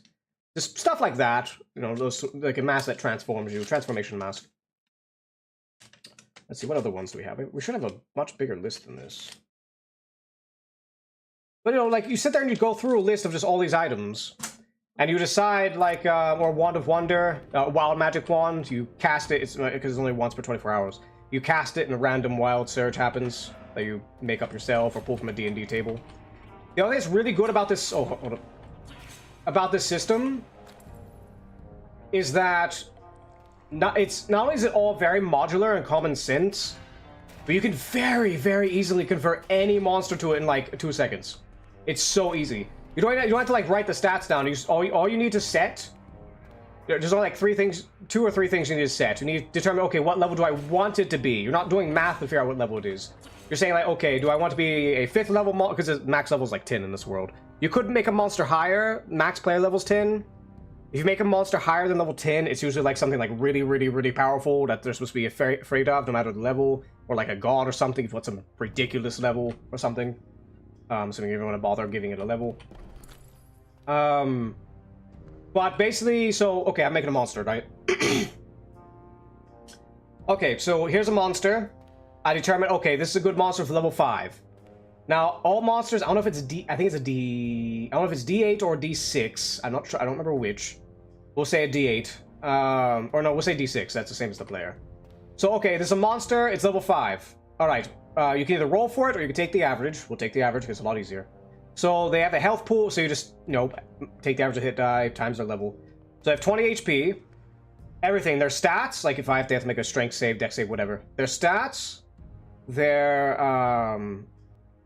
attacks, except for damage. Damage is a little different. Their attacks, their stats, their anything related to anything, it's just that level. It's just 5. So level 5, all right. It's to hit is 5. It's strength save is 5. Its dex save is 5. If it doesn't wear armor, like if it's not a human that doesn't wear like plate armor or something, like it's a monster like dragon that has really tough hide or something like, or a metal creature. All right, its AC is 5. There you go. AC is 5. or +5, so it would have 15. No, actually, I think it started at 11, so it would be 16 AC. All right, there you go. You have all the stats out. The only other thing you need to determine is what are the special features. Like, is it Medusa that petrifies people? Remember, this is old school. They don't fuck around. If you look at a Medusa, you are just petrified. Well, you make a save, but if you fail that save, you're just petrified. There's no bullshit second chances here. Hold on a second. Let me check through here real quick before I start rambling again. Snake ring.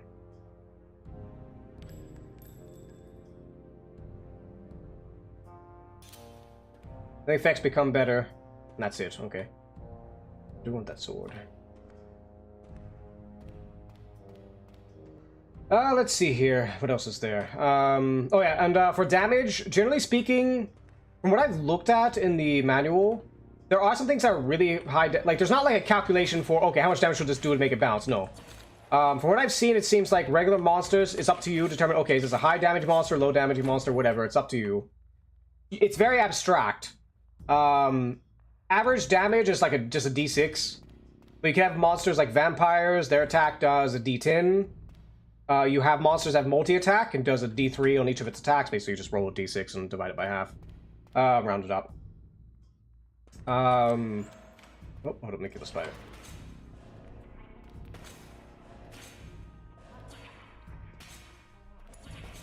Alright, but, Ah, Talix! Hi, Talix. I know you're molesting my head, but, you know. I was just rambling about Knave and a new tabletop system I want to play, so I'm working on a campaign for it. I want to do a West March. How are you, Talix? Welcome back. I continue my ramble, though. If I'm in the middle of a ramble, I can't stop it. It has to keep going.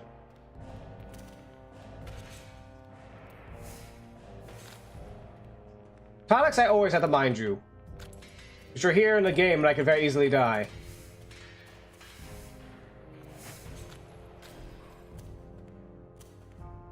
But, what was I talking about? So, let me take a drink.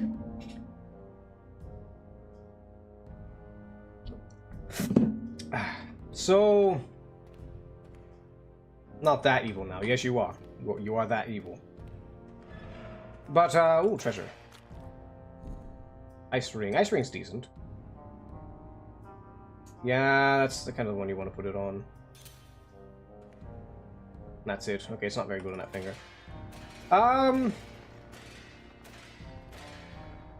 No, this is not a game I was working on. I don't know what you're talking about. That was a different game. But, oh no, we're talking about tabletop? No. No, this is a thing that came out recently. It was back on Kickstarter. The tabletop game. Not this game here, but that you see on screen, but the tabletop game I'm talking about.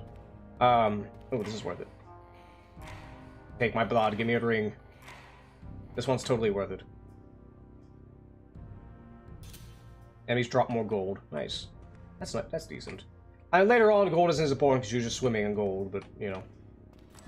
Early on, it's decent. That's the boss room. But, nope, there's a secret room over there. But, anyways, but you can also vary. So dragons, for example, in this system, the dragon breath attack just does the same damage as they have health. So if this dragon has 40 health left, that breath does 40 damage. Which is a fucking lot. That will pretty much... It won't kill, but it will put most characters at max health. Like if they're high, if the players are like either level 10 with average rolls, it will drop them down to where they have to go into wound states. That's a lot of fucking damage. But you don't have to worry. But you know, the idea when you're fighting monsters in this game, though, is combat's not always the best option, and you want to. And if you play smart, the DM's supposed to reward playing smart. Like, it even mentions that if the players do something really clever and tell you to do something really clever, don't even have them roll for it. Just have them succeed, if it's something really smart. Genuinely smart, not just really stupid things. Yeah.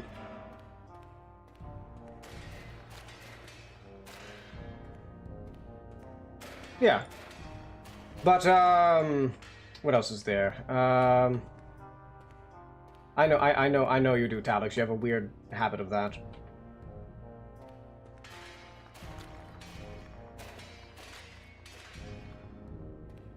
And aside from that, that's all you really need for monsters. You just add a feature, determine what level they are, and bam. Oh, and if it's like a monster that obviously be very bad at a stats, like say a slime would not have a high dex, it have very low dex. You can do where, unless stated otherwise, its bonus is equals to its level. If it's just okay at it, not crazy good, you do half its level. And if it's bad at it, you do 0. It has no bonus at all. And if my homebrew would be also if it's really bad at it, like if it's a slime, slimes can't dodge at all. Then you do a negative half. So like if a thing's level 10 and it's a slime, because I'm going to slow it down, or if it's just a really stupid creature, then I'm going to give it a negative 5 in that stat. But anyways, let's think what other crazy, really interesting things are about this game. There's a lot. Check this map. There's still an area I didn't clear. Wrong way. Also, I think there's a ring I still have to buy, I think. There's a sword. Yeah, I need to buy a sword.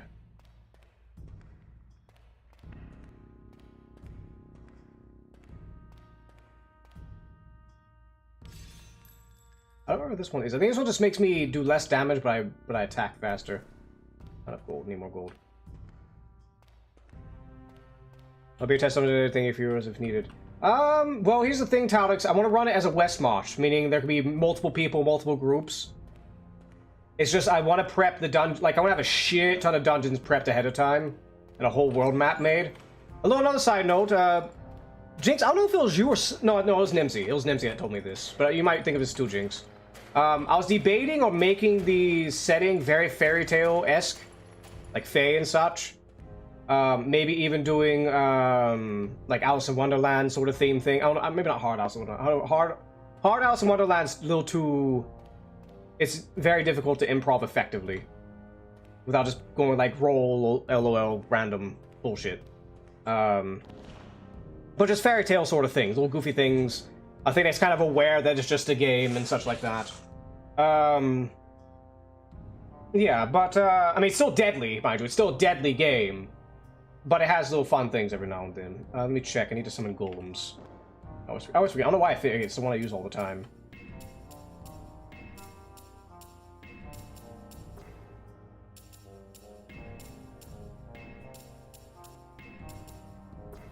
Alright, get my golems.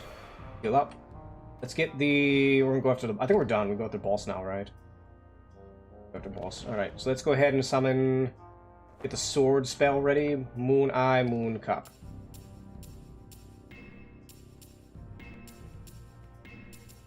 Alright, so we have that prepped. As soon as we summon the boss, we can go ahead and activate the cursed weapon. But yeah, and it'd be a thing where like it's jump in, jump out, meaning there's no, it doesn't have to be a single party all the time. If somebody's missing, it doesn't matter because somebody can just take their place. Actually, I do not have enough for that, unfortunately. I would like that ring. It's not crazy good. It's good if you have projectile build, then it's really good. With regular sword, it's okay. It's okay. Because it gives you a lot of attack speed.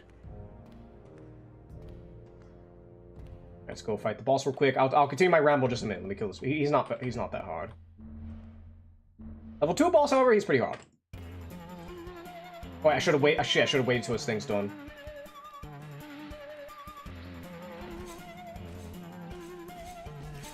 Oh, damn it. Yeah, there's a weird hitbox thing with the bosses. If you get too close, you don't quite hit them. If I did, he would have died on my first run. There we go. Yeah, he's pretty easy, though. Definitely taking that. Oh, I already got a goblin ring anyway. What does it do here? I feel sick. But I'm a lot faster. Not really worth it. Like, movement speed's nice, it is good, but it's not worth taking other weaknesses for. I think we're good here. Actually, is there hearts on the ground? There's hearts on the ground. Actually, no, there's not. Okay. But, actually, how about this? Everybody in chat? I would consider switching to it if anybody was interested in helping me brainstorm dungeons. Like, really wacky dungeons. If anybody was interested in helping me with that, I would consider switching over and just, you know, setting things up.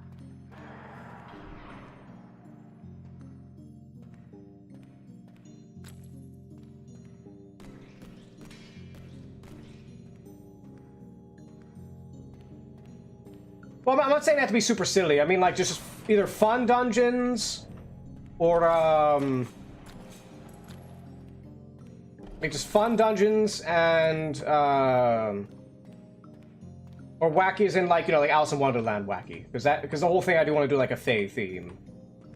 Because I'm thinking just don't even worry about the lore or anything. I mean, in a dungeon you want a theme, but don't even worry about the lore or anything. Is there enemies? I guess not. Love puzzle dungeons. I do like puzzle dungeons too, but those take a lot longer to think of. Can I kill this thing? Oh god, you fucking... Is it in the ground? What the fuck? I think it's bugged. Yeah, he got stuck in the fucking spike pit, dumbass. Alright. Also, these skeletons are bullshit. If you give them a second, they will just murder you immediately. They have crazy high attack speeds.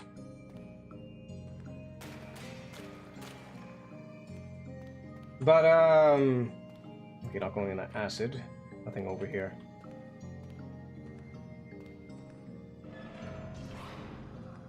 I hate these guys are the worst. Anything over here? No.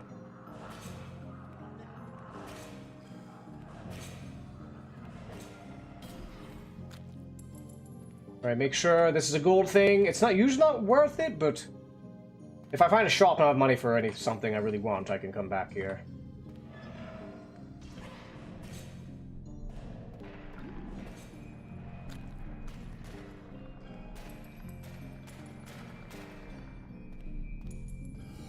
Oh, there's a fucking...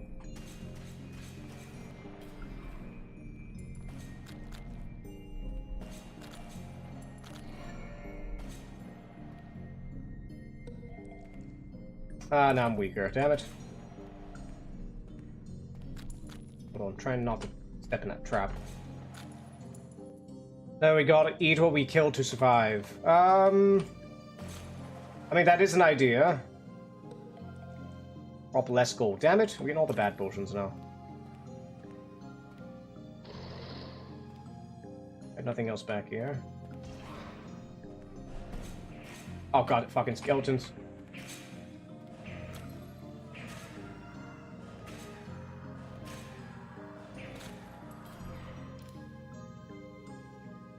All that, and I loved the idea of it. Interesting. Well, if anybody else interested?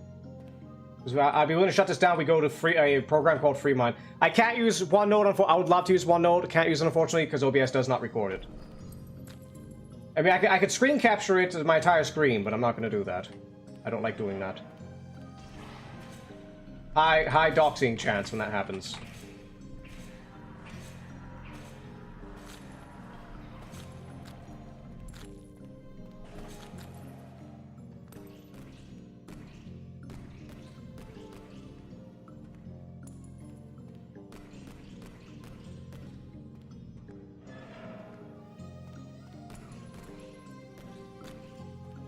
Or is actually...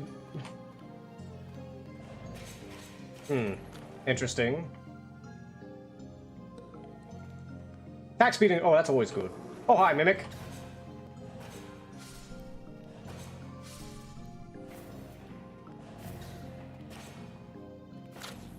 There we go. Good looking, still got a shower, run some errands, but I'll have a tab up for you. Oh, well, thank you, Jinx. I appreciate it, lovely. I really do. The hitbox on these things are such a fucking pain. Give me so many ideas. Interesting. Alright, Alex, how about this? Me and you, how about we, oh, let me get myself killed real quick so I can save the stuff. I'm gonna go die.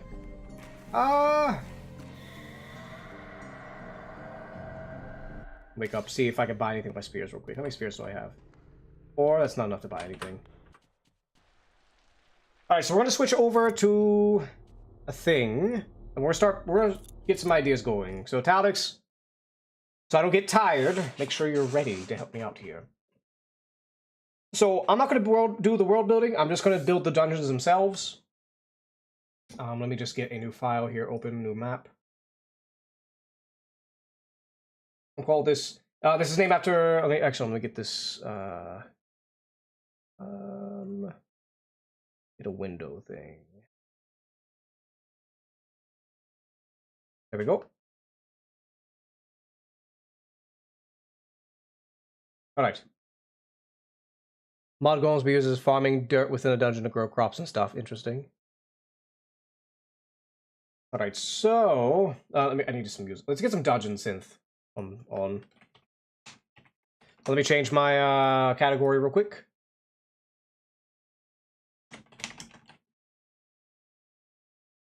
Give me 1 second to adjust some categories.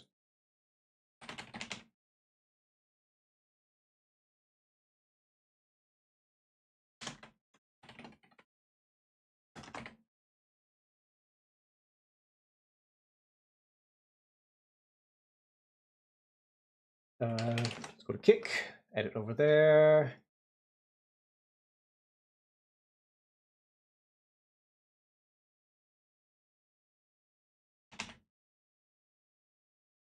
There, then we need to edit on YouTube.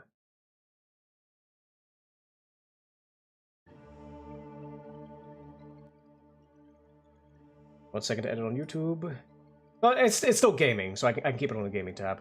Okay, so we're gonna call this setting Dungeon Land. This is actually a reference, for those who don't know, it's a reference to a Gary Gygax module. It's not a very good one, but it's a Gary Gygax module. Or it was literally based on Alice in Wonderland.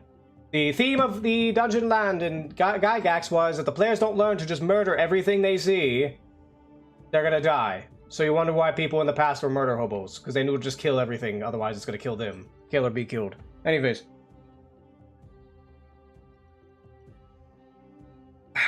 So.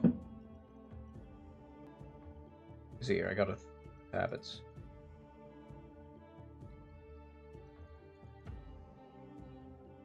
Give me 1 moment. Okay. So, Dungeon 1. Now, I'm also going to list dungeons I am aware of that I would put in the world. So, one I am definitely putting is called Red Hope Tourney. Some people who's played with me have played through this before. I know my real life group has. I'm just going to put that as a note on itself.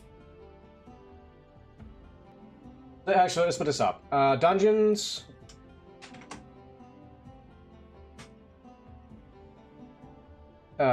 Settlements. Factions.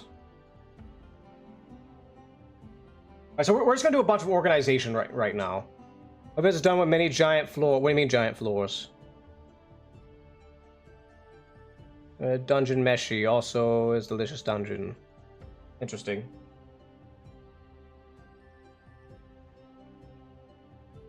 Let's see. This goes to dungeons. Factions, settlements, gods. We are doing world building of this, but I will explain this world here in just a minute. Actually, I'm going to pull up a PDF of the world it's going to be inspired by. So it's a different tabletop RPG. I forget what it's called. I think it's called like Lament of the Fire Princess or some shit like that. Each floor could be something different, like a small mini world within it. I'm not making mega dungeons. We're not doing mega dungeons. Like, there might be like really important dungeons that are pretty large, but most dungeons I'm keeping like a 5 dungeon method. Let me get this grimoire out. You know, mega dungeons are way too much work and they're not worth it. Let's see. Like, you have to build an entire campaign around 1 dungeon to have a mega dungeon be worth it, which is not my style. Let's see. Red and Pleasant Land. It's a document called A Red and Pleasant Land. It is literally a setting of Alice in Wonderland. Now, we're not going to do a hard Alice in Wonderland. I just like this doc because it's very inspirational. So, let me look at themes here for the world, and then we'll get the themes. So, themes. Yeah, gods, themes, dungeons, factions, settlements, creatures. Now, here's the other thing about Knave I love.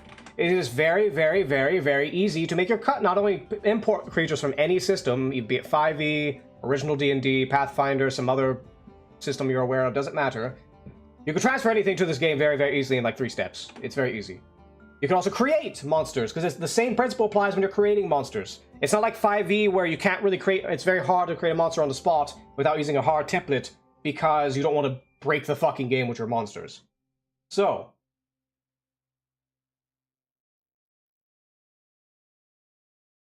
themes... Or actually, let me do, world... I'll just do world... What do I say? It's, world attributes? What settings? No, not world ideas. No, I'm talking like things like, okay, we determine if it's low fat magic, high magic. I'm sick of the word. I'll say world info for now. We'll change it when we find a fancier word. We have themes.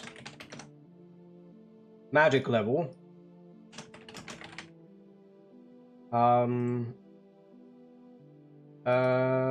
Genre. So what is the genre? The genre, I would say, is horror, like grimdark. Because I really like grimdark. Now, it's not totally grimdark. It's not like Raven. It's not like Curse of Strahd. It's grimdark in the sense of, like, I like dark, like, okay, say there's a nightmare court and a good court, whatever you want to call it. The nightmare court is going to be, well, nightmarish and very horrifying.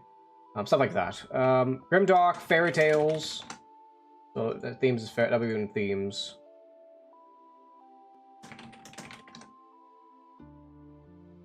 Themes, fairy tales. Horror. In some cases, it depends. Not everything's horror, but there are some cases where it's horror. Because you can do horror in this game. Horror can be done. Let's see here. Because it's not D&D 5e where you just the answer to everything is fireball. And if it's immune to fireball, the answer is lightning bolt. But no, I'm not crazy about the world building. Honestly, I mainly just want to focus on dungeons, but I do want to get the theme so you all know what we're doing. Also, for dungeons, I'm going to add a template dungeon. So you all know the kind of steps I do to make a dungeon from scratch. Mostly from scratch. Obviously, it's going to take themes from things, but mostly from scratch. Creatures. If we ever get a creature, random creature idea to throw over here, one I'm going to throw I call Grey Angels. I think Talix, you've met one of these before in D&D. So a Grey Angel, it's a creature I made. It's a angel that didn't choose good or evil. And what it does is, so its face was removed. And it's always looking around to steal people's faces. Like, it might steal, like, just an eye or an ear or whatever. It doesn't, like, rip them off. It's not bloody. It's magically pulled off to where you can still hear and see through this part that you lost. But the part on your face is now blank. So if it takes your eye, where your eye socket was, it's going to be a bare patch of skin. And you can still see through that eye permanently. So, it's very interesting.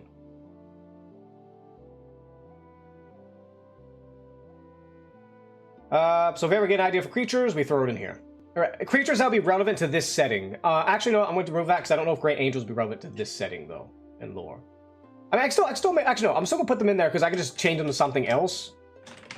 I'll put Grey Angel features, and then later we'll make maybe a new monster that does that. Because really, again, so if I want to make this Grey Angel, all I have to do, what level is it? Level 3. Alright, bam, we're done. Because all the stats automatically do it. It's level 3, and it can steal people's face pots with a save. There you go. Creature's done. Fucking done. We ain't gotta think about it. Most I have to do is maybe artwork. Yeah.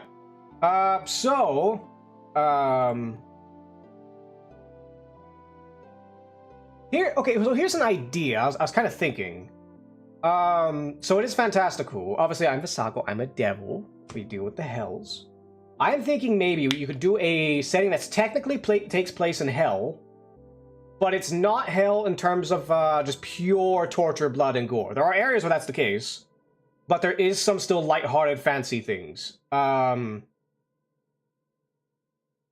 thinking, think more of like a more light, like it still can be horrible, but more lighthearted thing. Think like Hell of Balls, Hazbin Hotel, like more lighthearted.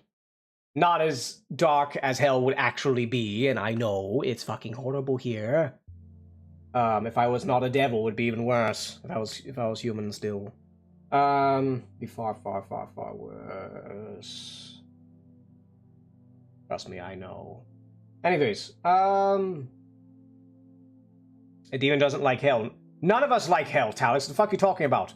None of us like hell. Except, well, there are a few that think that it's best place ever, but none of us like hell. Let's see. But only the rulers enjoy hell. Only the rulers. Anybody less than them, it is hell. I think it was better to rule in hell than serve in heaven. Let's see here. So, I don't know if I totally want to do that though. So I do have an idea of elves and not elves. I don't care for elves. I find boring. At least the way they tend to be depicted nowadays. Fae in general, like archfae, fairy tales, and other weird things like that. How this? Let's not make it hell, but we can incorporate occult elements into it. Like we could take, like, say, Asmodeus or some other devil. Maybe not straight up like Lucifer or Satan, but probably like, again, Asmodeus. What's the hell's name? Azagor, not Asgore. Argos, Paimon, stuff like that, and they can be entities within this world. But we'll figure that out later. So, Lilith would be one. Let's see here. But we'll figure that out. I'm not worried about that right now. Let's look at dungeons, because I don't want to go big into world building, and we have no idea, because I think the dungeons also inform. So let's look at my template dungeon. So here are my rules for a dungeon, right? Or at least for this setting. So rule number 1, I'm just listing rules here. Must have a fun or good magic item. There has to be a reason for the players to go in here. Because remember, this is a world where otherwise magic is rare. Or mostly rare. Maybe like it's not too uncommon. People are aware of it, but you know. Bag of holding. I'm already aware of bag of holding. We'll get to that in just a moment. Let me get the template done. That's actually on my list. Must have a fun or good magic items. It needs themes. What's the theme of it? This is very abstract. It could be, okay, you can make it an element. You can make it an abstract idea. Like, okay, the theme is deception, so you do illusions and stuff. Or you can do the theme is fire, so it's a fire dungeon, and we do puzzles and stuff based on fire, or monsters based on fire. You know, or violence. It's a very violent dungeon. There's blood, gore everywhere. Everything's fighting all the time, blah, blah, blah. So you need a theme. Trap dungeon, just traps. Everything's a trap. I mean, that would be a really big puzzle dungeon. Let's see. What's my other dungeon requirement? You need conflict. There needs to be a conflict in it. Be it creatures or people who want something in the dungeon or something like that. There needs to be a plot of the dungeon itself. Because if it's just a dungeon, you can have that. It's not a bad idea. But if you have a plot, it usually makes the dungeon way better. It usually makes it way better when you have an actual plot to the dungeon. It's not like, no, mind you, it's not a hard plot in all players to go follow X, Y, Z. No. It's just there are monsters in this dungeon when you fill it, and they have motives. Speaking of which, we need to, its inhabitants. That's simple. And then the rule is 1/3 combat, 1/3 puzzles, and 1/3 loot or nothing. Yeah, kind of like. What is this? 1/3 combat, 1/3 puzzles, and 1/3 is either loot or just a room of nothing, so players can get some respite. And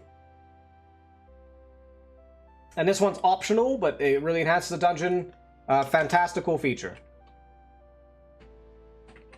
Now, it's optional, because you can't always do this. Is there a big mechanic that fills in the game? Is there a... like, for example, one dungeon I do is based on the Snowhead Temple from Majora's Mask, and it has the mechanic of the elevator that you have to elevate to get to the top and fight the boss. Just little things like that. Doesn't have to have it, but it drastically helps the dungeon stand out from just being a room slaughterfest.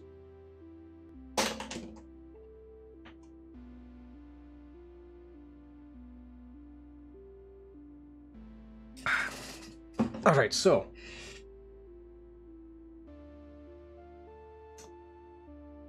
Let's see here. So. And we'll use this, because I know Red Hook Tourney. We'll give an example here. So. It doesn't really have a hard magic item in this one, because this was a low fantasy thing. I would add one. Actually, it does have a goblet. A Goblet of a Death. Now, this isn't really... I don't know what this does. I don't know if it'd be good. Mine is a different setting. This isn't mine made. I would change this to something interesting and useful. Low ranking Demon's Castle, you could say. That doesn't quite tell me what's in there, though. Because there's a lot of low-ranking demons. You have to specify a lot more than that, Talix. That's not the kind of specificity I'm talking way more specific. The themes of it is thievery. Thievery and traps. Because there's no Red Hook tourney, it is a tournament where thieves come and multiple thieves go into a house and are allowed to leave the house until somebody comes out with a silver brooch. And a silver brooch person wins. If they die, they die. Inhabitants, thieves. Thieves and trap monsters. Monsters put there intentionally as traps. Conflict. Conflict thief tournament.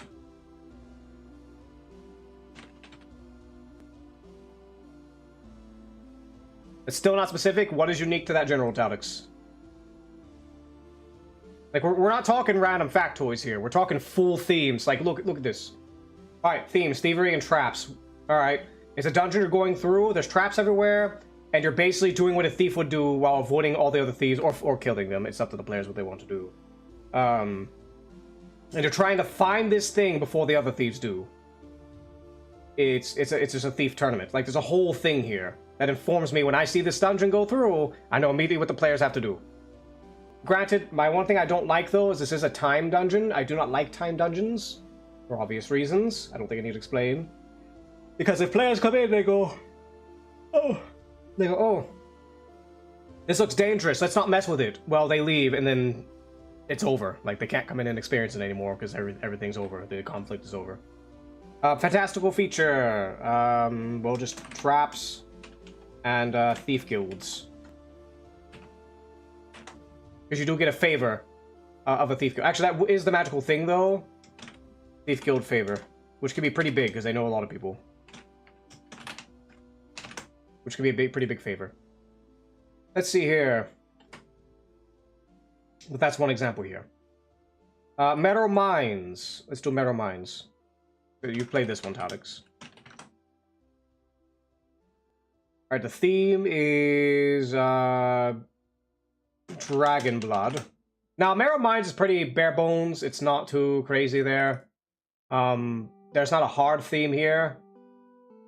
Inhabitants are kobolds and prisoners.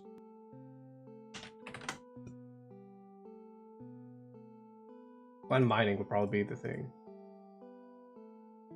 Gerd? What about Gerd? This is a one-shot that already exists. Now, there's not a magical item. I would have to add one. Conflict. Rescue. Enslaved NPCs.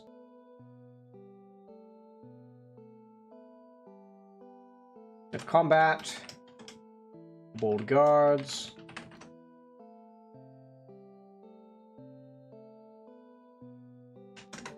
RP could be a hostage, could potentially turn into a potential hostage situation.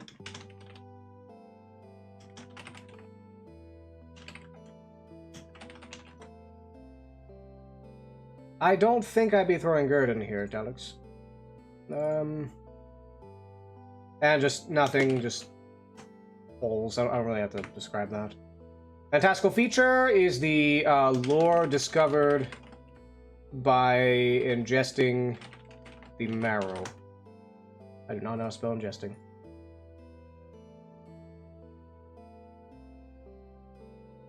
Mind you, Talix, we haven't even started on a customized one yet. I'm just adding ones that I already know. We haven't added a custom one yet. Okay. Spider farm.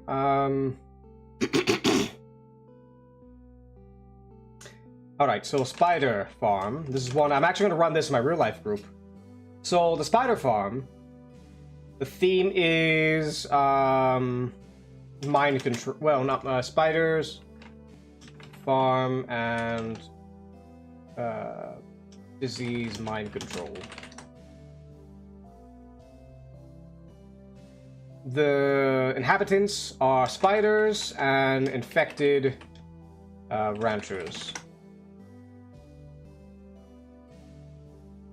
Conflict, ranchers, keeping infection secret, will kill to do so.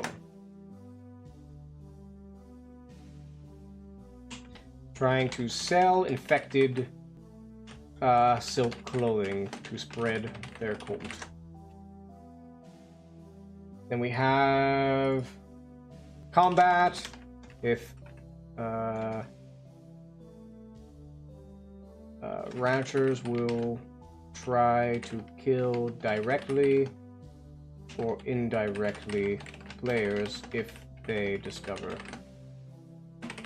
their doings. Then the roleplay puzzle. Puzzle is dealing with the spider pit in general. It's not just combat, by the way. That's also just like it's being with the spider and discovering the infection to begin with. It's an investigation. It is a puzzle in and of itself.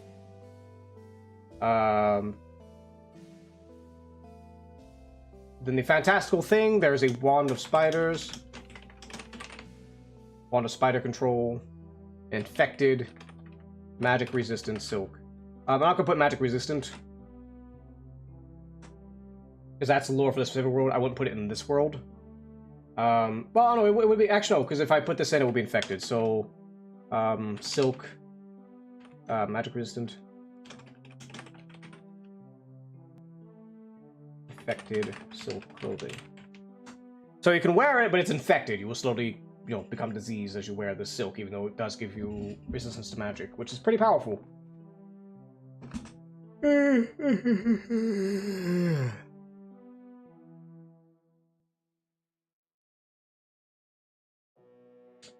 Okay, so let's now think of some custom ones. So here we can do some custom ones. So let's do this. We have theme. Where the abstract themes... Oh, hold on. Now remember, we're thinking Fae, we're thinking Grimdark, we're thinking maybe Goofy here and there.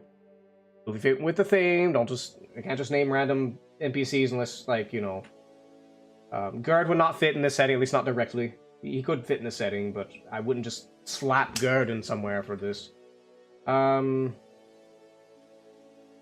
Let's see here. We have theme. We have... What's the magic item that's going to be in this area?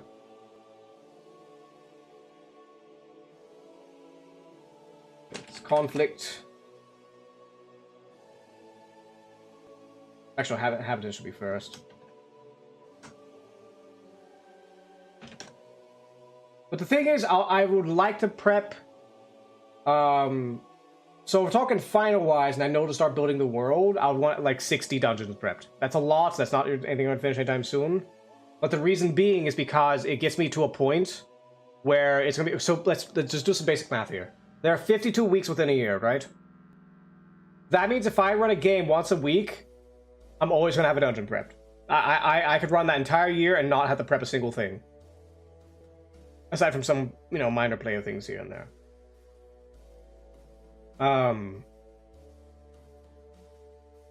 The other thing is, and then I could also do is as long as I prep one more dungeon after that dungeon gets completed, yeah, and you might not even finish a dungeon in one go. So, and even then after you finish a dungeon, I can just prep another dungeon and I'm back. I restocked my dungeons, effectively. Inhabitants, conflict, combat.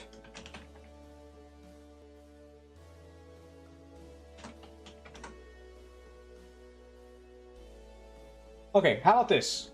Tutorial dungeon. This is the dungeon I'm going to immediately highlight for all the players, new or experienced. Hey, this is the tutorial dungeon. This is where you learn the mechanics of the game and you get things through. Okay. So magic. Would want something simple, something useful, but not something that has high utility. It's a useful thing, but it's not a crazy good thing. And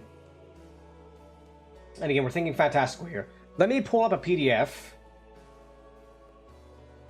of Feyland, the monster book. I'm going to go through it. Let me see here. And I should be able to put this on screen here in just a second. Where's Feyland?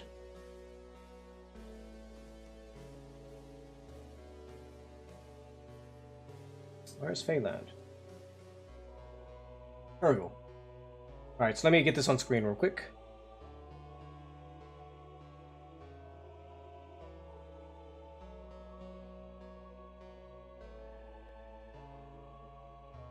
Alright, so here we go. We can get Feyland up.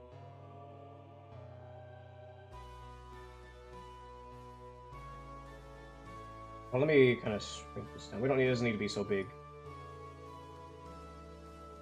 We're gonna move this over here.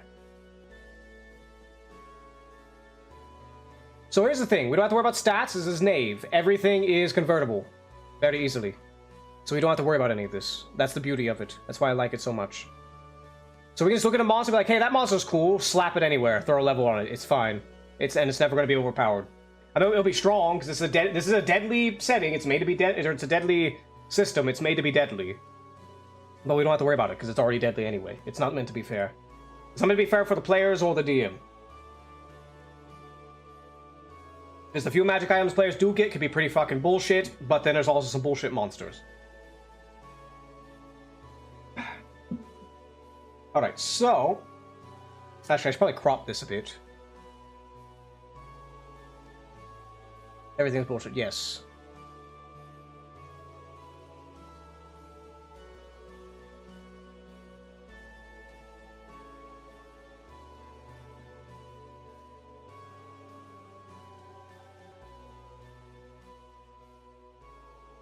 Crop this through.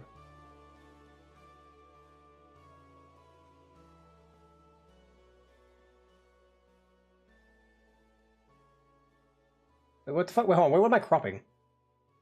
Oh, wait, am I cropping the right one? I just cropped my... God damn it, hold on. Cropped the wrong thing. Where's Microsoft Edge? There's...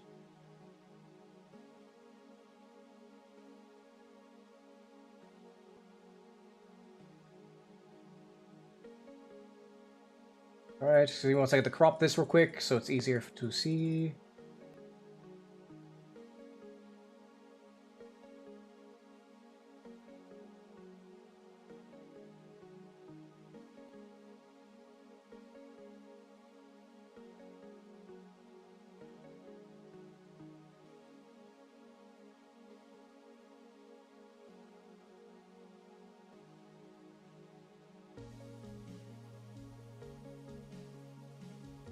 Let me crop the left side real quick. There we go, close. Alright, so we're good there. I also show Red and Pleasant Land here as well. It looks like it's properly cropped. Oh, the left side isn't cropped, hold on. Well, the other one's bigger, that's why, so there's not much I can really do about that. Okay, so... Wait, this is Feyland? I'm not quite sure what I want to do with the setting. Because I do like the idea of, like, fairies and archfey and little weird fairy tale-like things.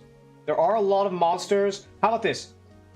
Let's just go through a bunch of monster manuals, and let's just see what creatures we want would fit this setting, and that will help inform the theme. So let's do that. Let's see, let me get my little thing here. We have a big-ass list of monsters here. So, creatures. We're going to start at the top of this. We're also going to use other manuals, too. What do I have? I do have Grim Hollow. Okay. So, let's go through here. It's going to be a quick skim. Arcane Stalkers. I do like these. Let me look at I don't think mechanically they have much crazy about them. Yeah, it's a sword that can dispel magic. That is more of a threat in D&D, but it could also be a threat in this mode, because if we want to make him threatening, we could buff him to where, because it could dispel magic, like if you try to cast a spell on him, he can dispel that spell. So the one spell the players do have is not as effective. So let me do something here. Let's do Feyland. We'll put Arcane Stalker. Stalker, and we'll put a note here. Spells, counters, magic. So whatever features we give to him in Knave, the purpose is he's still strong by himself, but he also can counter magic, which is the big one. You throw it at a bunch of players if they think they're so hot shit and they just have crazy strong things. Don't care about these. What's a Boggart?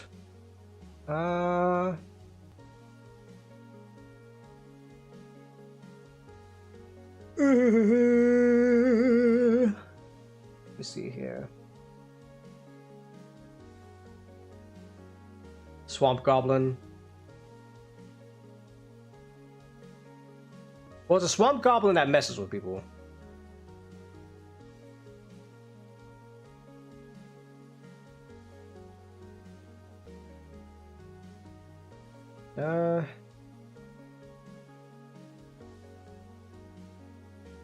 Bogart sounds useful. I can imagine a Bogart for like a good roleplay scenario as well. I wouldn't make it too strong either. It wouldn't be too strong. It would have something, but it wouldn't be too strong. Not caring about these. Centaurs could be a thing. But I don't know for sure if I'm going to do centaurs. But I'll keep it as a note. I'm going to put a question mark on it. Oh shit, I'm putting it the wrong one. Right, Centaur Mage, what do we have here? Changeling. I mean, changelings are always interesting. I can imagine changelings probably would be a thing here, because it is like a Wonderland thing, and I'd imagine changelings in like a Wonderland sort of thing. Doom Rider, I love them. I love the aesthetics. It's going in. I don't even care what it does. Let's just look at what it does real quick. Looks like it just attacks. It doesn't really have anything fancy to it.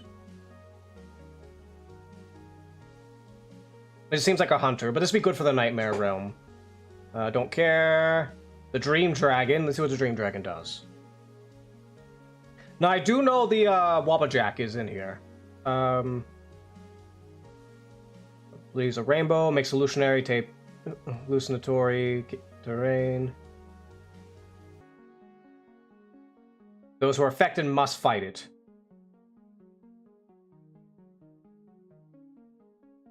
Hello, Keat. How are you? Oh, Keat, hold on. You might have seen this, because I did post it on your... I should be able to post it there, didn't I? Yeah. Let's see here. So, yes, hello, Keat. Let me give you a little shout-out. I'm working on your gift piece. Taking a break now. Computer Wolf, how's it going? I make a lot of bottom noises. I have a lot of bottom energy. Keat doesn't believe me.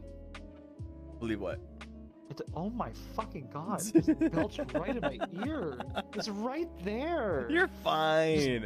You talk about diarrhea all the time. I'm sure you're okay. Yeah, but you actually belched into it. Yeah, good. Yeah, I'm a... Well then. Fucking god, the beast has been released. That's okay. That's just me breathing in. Oh, I thought it was a Belchula. No, I know it sounds exactly, like it. I'm an undercover top. I just don't act like one. He's such a. Oh, I absolutely have the energy with it. I'm also undercover top. Are you? Did we talk about this in our? God damn it. Hello, Keat, but no, I'm working on it. This is just a doodle. This is a quick sketch early on. I'm having a problem. I gotta get. Yeah, that was a long one. I gotta get the driver sorted because he seems way too far back for where the steering wheel is gonna be, like around here somewhere. And I still got the dashboard going. You know, like around here, like that. Yeah, I think I just solved it, but I'll fix it later. It's not a big problem. But no, this is the piece. It is being worked on every now and then. I'll be off and on because I do have other art pieces, but the other art pieces I can't really continue until they give me more references. So I went ahead and did a little sketch of the idea of how everything's going to be. Little car. There's you. There's Pixie. And car stuff. We got maybe like steering wheel, probably like right here. Somewhere around here. I probably have to move. I don't know. The perspective is off, or maybe I have to make Pixie bigger. I still gotta figure it out. It's gonna be a bit. It's mainly just this section here, which could also maybe include this due to perspective is probably off. Yeah, it's way off. He's way back there, or he's just really tiny. So I have to fix this. This here's fine, mostly fine. I think in general I might have to make the seats and the people bigger, because I think I have them too small. But the car itself though is fine though. If we're talking just the overall car is fine. I just have to get the insides a bit better. And that'll be the thing I'm going to struggle with. This is why I hate the mannequin phase. I call it the mannequin phase, where you're sketching things out and you're doing a mannequin. I fucking hate it. Because it takes forever. And it's not fun, in my opinion. When you solve it, it's fun. But until then, it's not fucking fun. It's kind of like when you code and you get stuck on something and you just can't figure it out. And it's just not fun for a while. You're just beating your head against a brick wall. It's kind of what it is. But yes, that's what I will be doing for your little gift art. Actually, do I have... Nah, we don't have to save it. But no, right now we are working on tabletop stuff. I'm being a fucking nerd right now. Fucking nerd. Yes. I hope you're doing well, Keith. I hope you're doing well. Hold on, where's... Why can I not? Okay, there we go. But no, we're just going through this document here, and I'm picking what monsters would fit this setting. Ah, goddamn, ow, fuck. What monsters would fit this setting so I can sort things out. Let's see, Wobblejack. I mean, I don't know. It's the fucking Wobblejack. Of course, it's gonna be in like a fairy tale setting. Wobblejack. Just throw that shit in there. How are you today, Keith? How are you? Anything fun?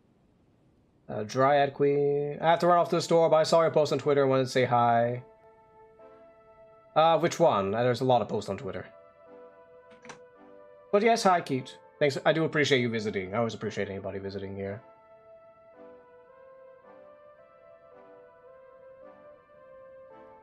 Oh, the gift art. Okay, the gift art. Okay, I see. Okay, I did ping you. So yeah, I should know.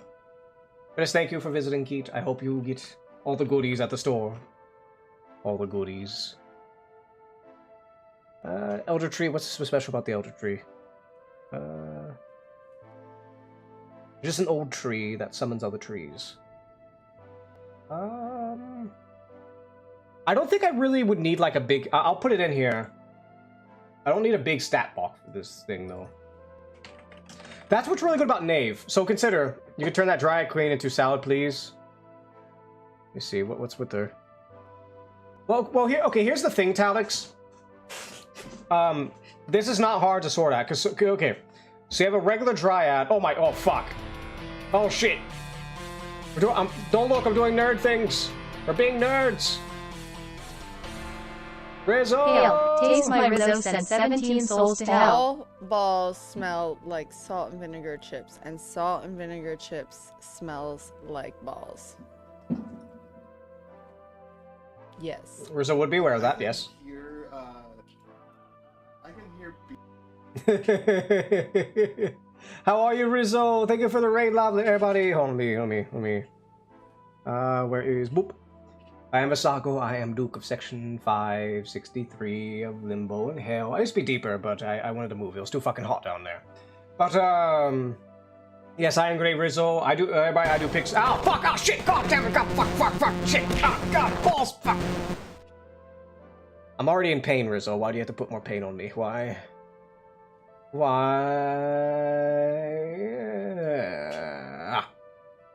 Hello, everybody. Hello, greetings. I am Vasago. Was an accident. Bullshit. Bullshit, that was an accident. I know that wasn't an accident. Ow, fuck. Alex, you said you were good. Fucking liar. But yes, everybody, welcome. Right, we were doing some art earlier. Right now, we're being nerds.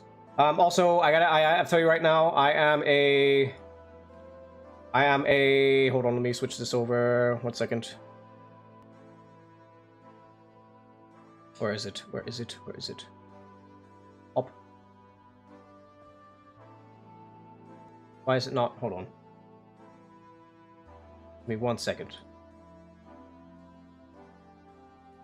I am a hoof pick salesman. See, I'm falling on hard times, so I'm selling picks of my hoofs. If you want more, you gotta pay up. No, in all seriousness, no. I have a 3D model in the works. And it's a little teaser for it. It looks great. Although there is one sin. There's one sin that my 2D modeler who made the reference sheet for the 3D modeler did that I will be calling out. I'll be calling it out next week. So stay tuned. It's a major sin of the Tushy. But anyways, I'll be calling out later. That's not for today. You said I was evil? Yes, you are evil, Talix. You are. Rizzo, I appreciate the raid, dear. It's alright if you have to bounce out to do your things to calm down. But right now we are... Let me get my thing back up and running. 1 second. Edge. And back to... Plane. I'm being a fucking nerd today, and what I'm doing right now is we're building mainly the dungeons themselves, but I'm also picking out monsters for the world in general that we can use for the dungeons. Hold Well, this program seems to be lagging a little bit. But yes, welcome. If you have any ideas of like monsters that make sense, so for reference of this setting, it is a fantasy, of course it's fantasy. It's fairy tale themed. Think like Alice in Wonderland or Grimm's fairy tales and stuff like that. It's kind of themed of that. We don't have a hard setting. We don't have gods and settlements and stuff like that really sorted. My main focus right now is getting a big ass, huge. Probably what we're going to be doing today is just going through a big monster list. Get a big list of monsters that could fit in this setting. And then just get dungeons. Because honestly, the most annoying thing with building a big campaign are the dungeons. I'm not really thinking of a consistency between these dungeons, just so long as the dungeons make sense in this world. Or at least they have like a fairy tale kind of theme to them.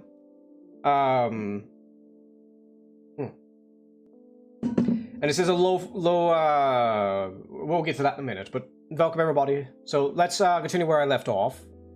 This book I'm looking at is called The Monsters of Feyland. This is for D&D 5e, however, the system I am using, and why I'm not set to the category to D&D 5e, is Knave 2nd edition, which came out recently. I just got my book the other day.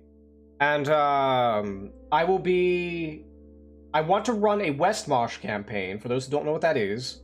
Normally, in a tabletop game, you have like 4 friends, and you just play with those friends every single week, and you hope everybody's there. Somebody misses a day, it sucks, because you're down a guy. This isn't the case for Westmarsh. In Westmarsh, you can have multiple people, many people. They play whenever, they go wherever they want in the fucking world, and you have a dungeon. Bam! Dungeon's ready for them. You have a dungeon set and ready. They want to play. So, effectively, and yes, thank you, homeboy. Also, welcome as well, and as well as who else? I know somebody else did. Limey Beats. Sorry, I didn't say greetings earlier. And yeah, it's homeboy and Shady Beats. Welcome the hell. Don't mind the screaming. It's perfectly normal here. I beat myself or others. Let's see. I need more water. 1 second. I do ramble a lot and talk very fast.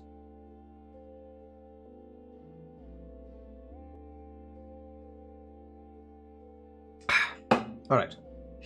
So, let's go back down the list. So, Talix was talking about the Dryads, and I was making a point. So, the Talix thing to consider. So, in D&D 5e, you have to make a differentiation between a random-ass Dryad and, say, the Dryad Queen. Which is weird that she's only channel level 5, that makes no sense. But, because of power levels. Because, you want to have a stronger Dryad that you can actually put up against medium-level players.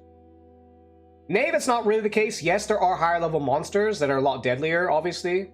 Because enemies slot in so easily, you could easily just take say I make a Dryad and I say, okay, this Dryad's level 3. Alright. Well, I want the players to deal with a Dryad, but the players for whatever, although Knave's a very deadly setting regardless of what level you are, keep that in mind. But I want this Dryad to be stronger. They're kind of little bitches. Alright, just bump their level up. All that does is their stats go up. That's it. You're done. You have a higher level Dryad that you can throw against players. You don't need to make all these fucking titles and crazy shit about them unless you want to. It does make sense. If you make them stronger, you add more things. But yeah, so I don't find like doing like Dryad Queen, Dryad King, all this other stuff and that and the other, unless absolutely relevant, is not necessary. Same for like, imagine like Ancient or a Knave, Ancient or Baby Dragon. Because all you have to do with the Baby Dragon is just make, okay, what's like level 3, and the Ancient one's like level 15 or some crazy shit. And because it's Fire Breath based on its HP, well, its HP is naturally going to scale, so. Can you turn a Dryad's hair to salad if you cut it? Sure. Don't care about these knights here. I don't, and this is the other thing with Knave, I don't need these stats for Knave. I don't need these for Knave. You just literally just take human stats and maybe a little few features and they're done. So I really don't have to write those guys down. Also we have fairies. Let's put we'll just broad strokes fairies. We're not going to go detail, just fairies. Obviously it's a Feyland setting. There's going to be fairies. All the caterpillar. This is the Alice in Wonderland caterpillar.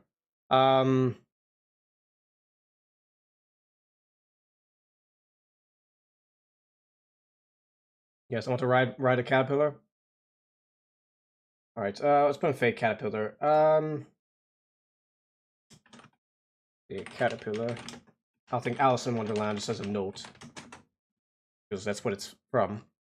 They touch, don't care. Frog Witch. Hold on, did my music stop? It did.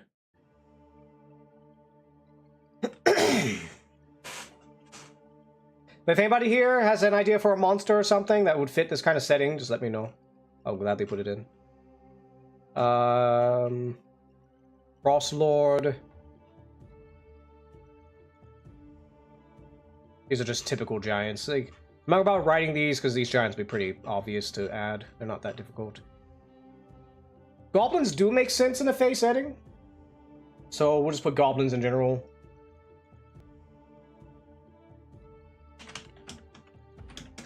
Just general goblins. They fit in the setting. More so than other settings, to be honest.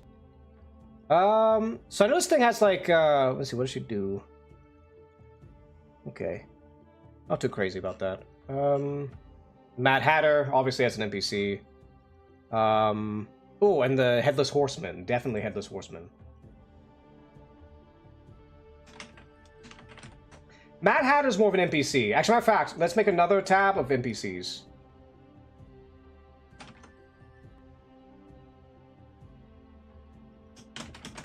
Mad Hatter, Sylvari, Guild Wars 2. I mean, there's a lot of Sylvari references in here. Not like references, but yeah. Sylvari. Yeah, Sylvari would fit. I'll put that in playable. There's no section playable races.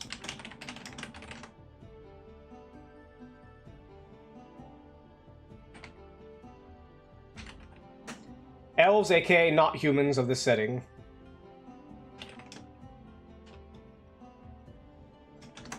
They're basically humans of the setting. I'm not giving anything fancy, they're just humans of the setting. Mad Hatter, Cheshire, we'll just name all the Alice characters because they're gonna be in the setting. Cheshire Cat, Queen of Hearts.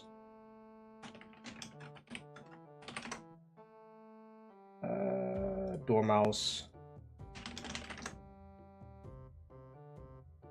Mad Hare. Let's see. There are probably Tweedledee, Tweedledum, Tweedles. I'll see. Call them Tweedles. I'm not gonna name every single character, just the main ones that people know. What the hell was the name of that aunt? The Duchess. The Duchess. Well, I mean, that's not too crazy. I'm not too worried about that. I think that's pretty much about it. That's about it for there. Okay, we'll come back to that later with more NPCs. So we'll come back to this Feyland in just a second. I think I want to do, because remember, it's not straight up just Feyland and Alice in Wonderland. It is also, so there's a book here, or a setting. It's for a different RPG system. And it is called A Red and Pleasant Land. It is a mix of Alice in Wonderland, fairy tales, and vampires.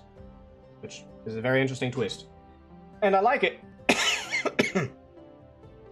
The High-Lick Frog people. Yeah, they probably would fit. I don't know if I would exactly make them playable, but I'll put them in here anyway. Let's see. One thing I do want to be careful with making playable races is just making where every playable race is just a variation of an animal. That's kind of a boring way to do it, but I will keep it noted. Alright, so an interesting thing I want to go through here. I was going to read some of these goofy passages. Now, I'm not saying I would do all of these, because having a world that makes no sense whatsoever and there's no investment by the players at all is just not a fun world to run. And this is a game system that wants you to like build strongholds, learn professions, use gold to level up, and build and establish a future for the setting itself. It's more of a world-playing game, not a party, or it's a world story game, not a party story game. So, I mean, it's still a party, still going through dungeons and doing things, but it's what you do after those dungeons that matter in the grand scheme of things. So I'm gonna go through here. Hold on, let me scroll and find it. There's one thing. Okay, customs. So let's just read this fucking shit here. It's crazy. So let's see. Banquets or feast in the south. The banquets of the Palace of Unreason are noted for their brutality and rigid etiquette. By the way, this is just a reminder, this setting here is a dark fantasy setting. It is not pure Alice. It is a dark fantasy revolving around vampires and undead. So, pastries are made from men's bodies and savories from women's bodies, and puddings from their souls. Many dishes of both animals and men are served live, often with marmalade. Battles. Most battles in the place take place out on gardens and are fought with units of both foot and horse. Objectives may or may not be rational. Armies may quarrel over a land offering access to populated areas, or they might be fighting over a field offering an impressive view of an unusual hedge. So it's like they're fighting over like a seat because it has a good view of the sunset, and they're having wars over that. Just really dumb shit like that. Sometimes a battle is foreseen, and sometimes it isn't. The precise ground is rarely anticipated by both sides at the same time. But if the characters become aware of one side's battle plans, a great number of possibilities become available. You know, you can sabotage for profit, selling information, you know, you can do things about that. This setting is also built for intrigue, which is interesting, because there's like 4 major factions, and you can actually do a lot of intrigue between them. And I think 3 of them are vampiric, and 1 is undead. Croquet. The Heart Queen is passionately fond of this game. Her periodic croquet matches are remarkable for several reasons. The Queen conducts all diplomatic businesses during these games, so every time there's diplomacy... There's no courtroom where you go and have audience with the Queen. No, you have to play croquet and try not to piss her off. The Queen cannot refuse a request from anyone who defeats her, so if you beat her, you get a favor, basically. However, she may demand a price. Undesirable play is punishable by decapitation. The legal definition of undesirable is constantly in flux. One moment playing while sober is punishable, or the next moment oogling the wickets might be, or perhaps hitting the ball near the green rubble will get you decapitated. It's a nonsensical land. Like, yeah. The Queen demands that all available members of the Orders of Diamonds and Hearts, her courtiers and children, as well as any other high-ranking members of the Heart Nobility, play. The children often play from their ponies as if it was polo. Though generally restricted to croquet grounds, Northern Voivodjan croquet technically recognizes no out-of-bounds or regular rules for the placement of wickets. It is not unknown for a stray wicket to be placed somewhere in the card castle itself, or some very far across the world distant obscure location from which expeditions are launched to find these locations. So, she's playing croquet and you're like, where the fuck's the other hole? Oh yeah, somebody just teleported to like across the world. Well, go find it. Or off with your head. You know? These peaceful negotiations between the 2 kingdoms cannot go forward until that one croquet hole is found. Duels. And also, let's go up here. Let's go to, there's other weird, funny things. Now again, I don't know if I would enforce all of these, because they'd be funny as fuck early on, but after a while, it will get a little ridiculous when you're trying to do something interesting here. I will say, though, these sort of things definitely fit a chaotic party. Without a doubt, it fits a chaotic party. With no doubt whatsoever. Let me see here. Where's the... There is a thing here I wanted to read. Ooh. I'll find it. Okay. This is a really good one. Again, I'm probably not going to do this for the entire thing. It might just be... Maybe it's just a Nightmare Court that does this, because it's chaos. They're pure chaos. It could just be them. Or I make it the whole world, and the whole point of this world is for it to be funny, goofy, but also brutal and dark, because you have the whole vampire sort of esque relation to it. The behavior of creatures in Voivodja. Or Vodja, however you want to pronounce that. Although it is unfair, yo, you play Cult? I have no idea what that is. Let me blast. Enlighten me. No, the thing we're prepping for is Knave 2nd edition. We're just looking, I might use this setting for it. Because Knave is very adaptable. You can adapt basically anything to it, stat-wise. So, very easily without, like, literally you could give me a monster right now and I can set it up for Knave in like 5 seconds. Because it's made to be very streamlined. Let's see. So, here are the characteristics of people in Voivodja, usually. Offense is taken inversely proportional to offense meant. So if you're a very offensive person, they might find you polite. If you're very polite, they will take offense to that. Let's see. Real violence, oppression, and injustice are ignored or purposely misunderstood, although inhabitants do fight back when directly attacked. Minor, accidental, or imagined breaches of etiquette are met with violence, oppression, and injustice. All situations, including trials, tangents, are treated more important than the actual purpose of the conversation. Number 4, everyone is difficult. Number 5, no one is unalterably hostile. Number 6, no one can be made to understand anything. Number 7, thank you for the luck, Talix, thank you for the luck. Number 7, information creatures provide is usually accurate. So even if they say crazy off-the-wall shit, it's usually accurate. Alright, Toodles, Talix, get your stuff done. Thank you for visiting, thank you for the luck. But no, it's just... It's Wonderland. Things are just bonkers all the damn time. And this makes sense. This makes sense for, like, an Alice sort of thing. And the whole intrigue thing, this could be done. It would need a lot of practice to kind of get this going. But, this here, if you were to take these rules by heart, this here is number 1 needs to be remembered for the setting. It is how bonkers everybody is. Needs to be remembered. Okay, so also there are monsters here too. Let me go look at them real quick. I want to see how the stats would translate. Yeah, scroll really far down. Oh no, these, here they are. Here's the monsters. So it's pretty interesting. There are 4 factions. You have the Queen of Hearts, the Red King, I think is it the Colorless Queen? Yeah, Colorless Queen and the Pale King. You have these guys here. And honestly, I'm debating I might just use this setting. I'll be honest. I might debate using this setting entirely. I will add my own monsters to it.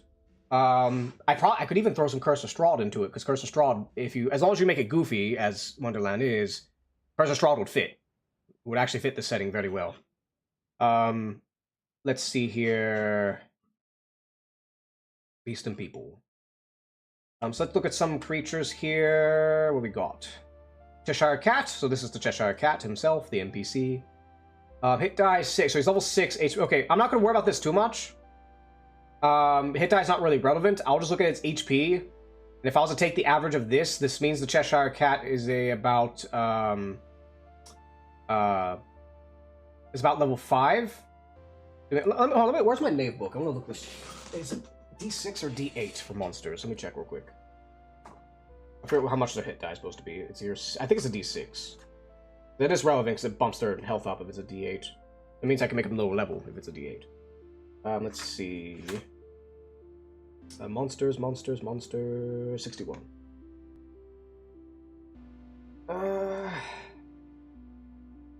Points. It's D8s. Okay, so that means he's actually level 4. Because the average, if you want to take the average, you go to 5s. Let's see. So yeah, he's actually will be like level 4. But anyways, I'm not worried about armor. Okay, so if we're converting, okay, so I'm gonna teach how do we convert to Knave. Very simple. Let me put where's paint. Hold on, let me do paint. 1 second. Paint loads. Let me grab this. Where's my bucket? There we go. Okay. So here is how Knave works, right? We're going to convert this Cheshire Cat to Knave. So judging by his, since he has 20 HP, in Knave that would equate to about level 4. So we know his level. Oh, no, not that. Hold on, let me see. Let me move some stuff. I gotta move some stuff around. 1 second. So we know his level. If I get my, oh yeah, I forgot my pads over here. 1 second while I move some stuff around real quick. Alright, so we know his level. We're going to make him level 4 because of how his HP is. Oh, let me make this bigger. Hold on. I need to make this brush bigger. How do I make it bigger? Okay, that's a little too big. Too big. Nope. No. Good enough. Okay. So, Cheshire Cat was knows level 4. Alright, what does this mean? That means his stats. His stats, attack. And AC. All equal +4. Simple. D8 hit die, so it's just, 5 times 4. 5's the hit die average, 4 is the thing. HP is 20, because it already says there, we don't really have to mess with that. Not really, I think he's bad at. AC, I'm gonna do this. So AC normally, you just make the level. But okay, what is, if it's an armored creature, like if it's like an iron golem or a like a dragon that has tough hide or something like that, its AC is 11 plus its level. So if it's like a level 8 dragon, it's gonna be 19 AC to hit it. However, if it's a creature that doesn't have armor and it's really fast, the way I do it, it's half its level. So if the Cheshire Cat is level 4, it's not armored, it's a cat. But it is, you know, if you want to say, okay, well, it's very dexterous, it's very fast, you make it half. So its AC would be 11 plus 2, because that's half its level. So it's 13 to hit, 13 AC. And you can, you know, you can bump it if it's like some kind of magical stuff too. If, like, say they have magic armor, you can, you know, do that normally. It's damage. Now, the only one that's a little weird is damage. And that was a little weird in Knave. You kind of got to do interpretation here. So let me look at something real quick. Monster 61. 2. So when in doubt, oh, there's also another stat called morale. Now morale, there's no hard conversion. It's just how brave you think this creature is. And morale checks, basically if you fail a morale check, the creature retreats or parlays, like they try to negotiate their lives.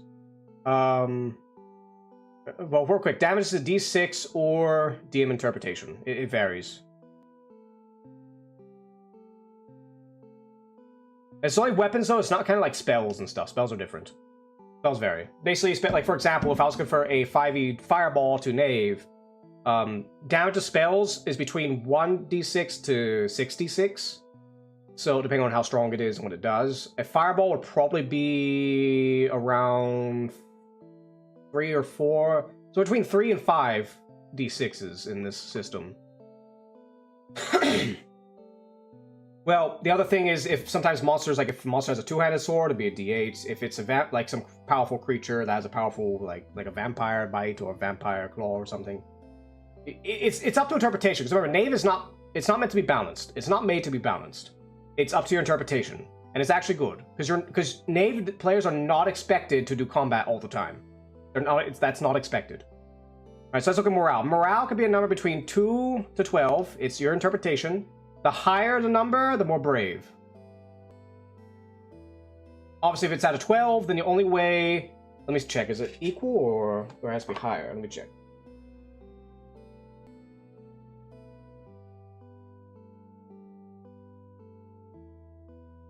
Let me a second. I don't know if it's equal or if it has to be greater. 1 second. Where's combat? Combat 20.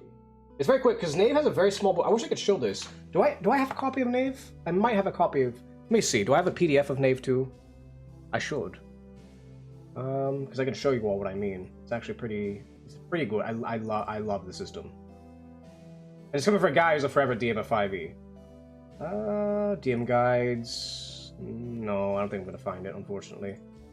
Alright, so I can't really show you all, unfortunately. But where's morale test? Maybe he's reached break point. Okay, so if they have a 12. Okay, no. Okay, so if they have a 12, they literally do not break morale ever. The cat, I believe, would be a morale of probably just average. Like I wouldn't say he's definitely not a coward, but like he doesn't want to die. He's a trickster. He's not really much of a fighter. So I'll just say like a 7. You can maybe say an 8. You know, it's very abstract. It's very abstract. Because what happens is when an NPC or group gets to half their HP, or their leader dies, or somebody dies in the group, they make a morale check. You roll 2d6s, and if they get equal or lower, nothing happens. If they get higher than a morale, they retreat. So there's that.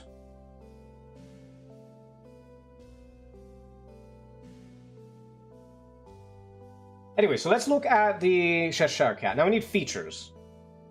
So features, it's very simple. So let's see here. What does he do? We all can't really see. I kind of have a bunch of stuff. We'll get to that in just a moment. I'm just trying to do an example of Knave. Let's see. Height up to 20, can float.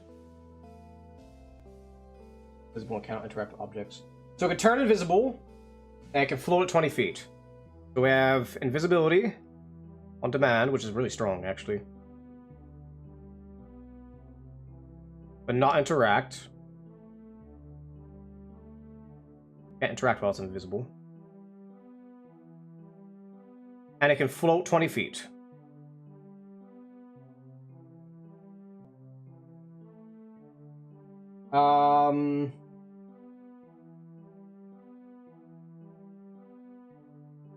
Cat places traceable.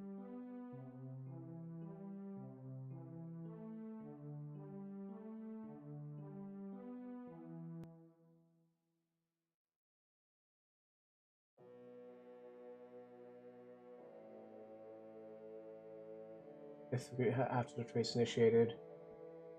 Alright, and a tracer. I'm not going to explain the ability. It's a tracer. They can trace people and they can call them. Basically, it tracks if you're willing and they're not hostile to the cats. They can put a thing on you where they can trace where you are at all times.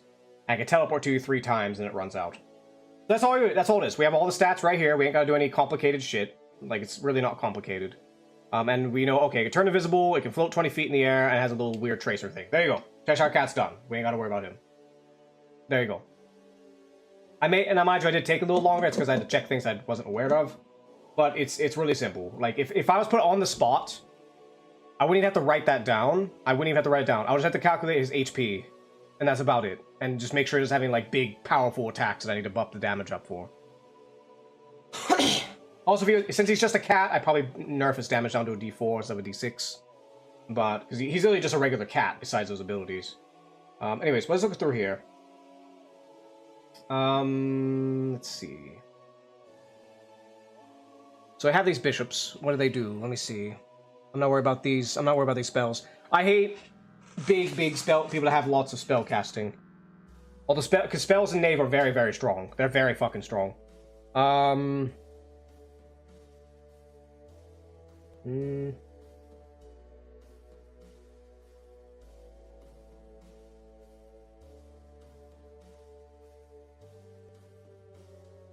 Okay, so they have this out.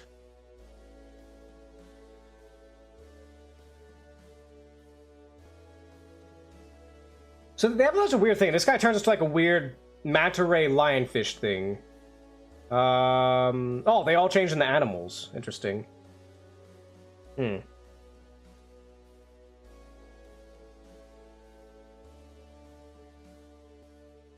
Okay.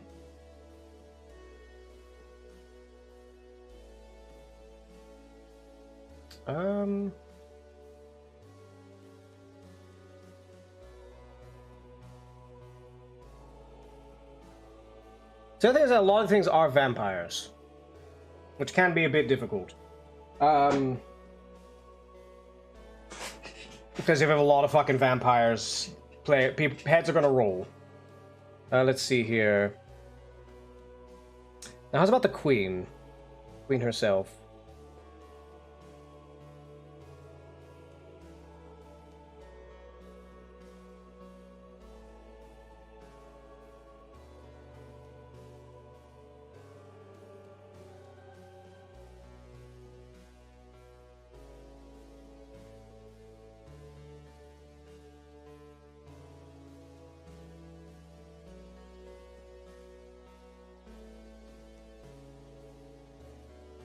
Let's see.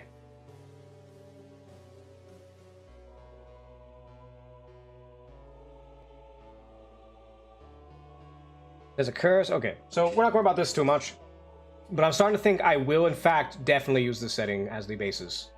So we're gonna use this setting as the basis. Okay. So let's go back to dungeons real quick. So we have a few dungeons. We have the various castles. So Pale King Castle. I'm not going to detail them because these are dungeons you want to massively detail, and I would not have time to do these here. These would be like whole sessions in and of themselves. It would be mega dungeons. So I don't do that.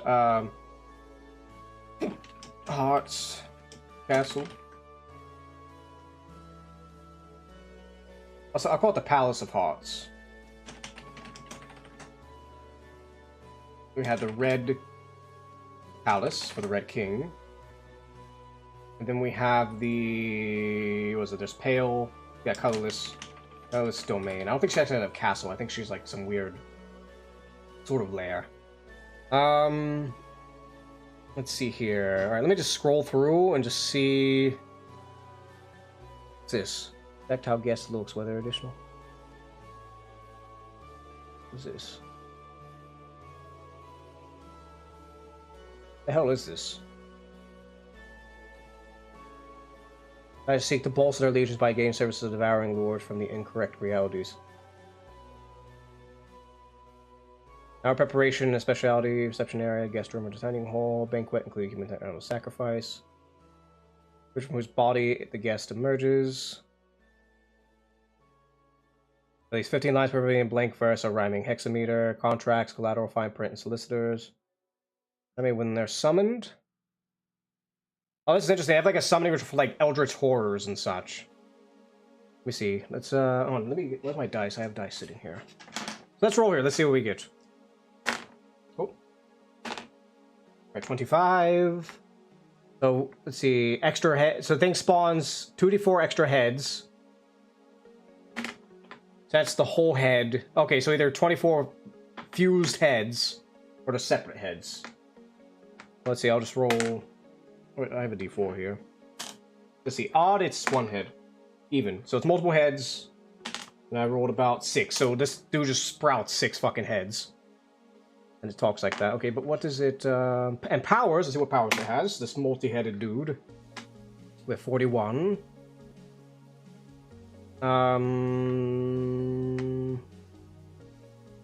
Causes clerics to lose 1d4 spells. And paladins to lose special abilities for d10 rounds.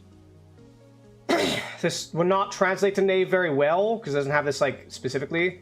I'll probably have to make something up for that. But let me look through here. No mystic obligations placed on it by who someone bound it. Guests will have additional powers. Confession code. So this is interesting. This is very interesting. This is actually a monster generator here. Oh, I'm putting this in the monsters. Playable or creatures.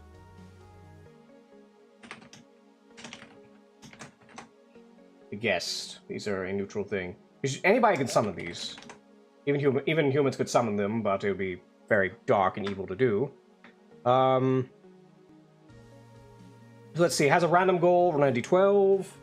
Its goal is to slay an individual who has broken a pact with another guest. Okay, so it's a vengeance thing. Okay, interesting, interesting. It's very interesting. Alright, I think we're good here.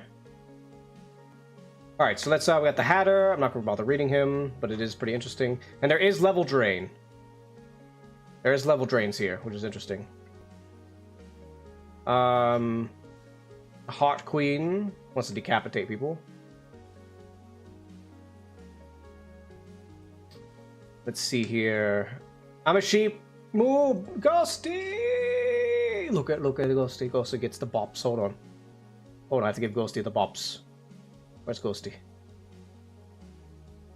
Where's Ghosty? How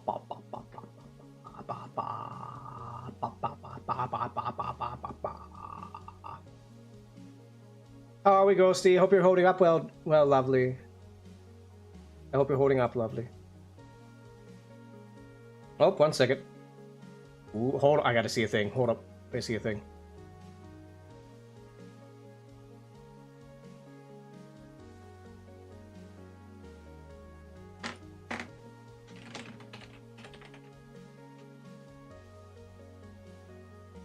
Give me 1 second, everybody. I got booped. Oh, this is very important boop. 1 second.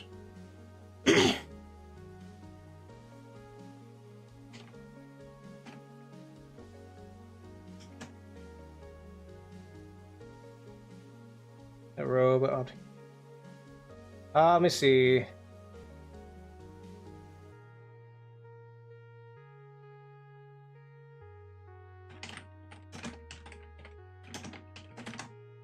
One second. Ooh, I like. I just got. My modeler just messaged me.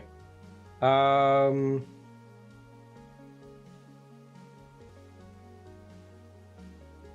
1 second. All right, super booped. Sorry, I had to check it. My model's being worked on. I'm loving it. I'm loving it. All right, so back to what we were doing here.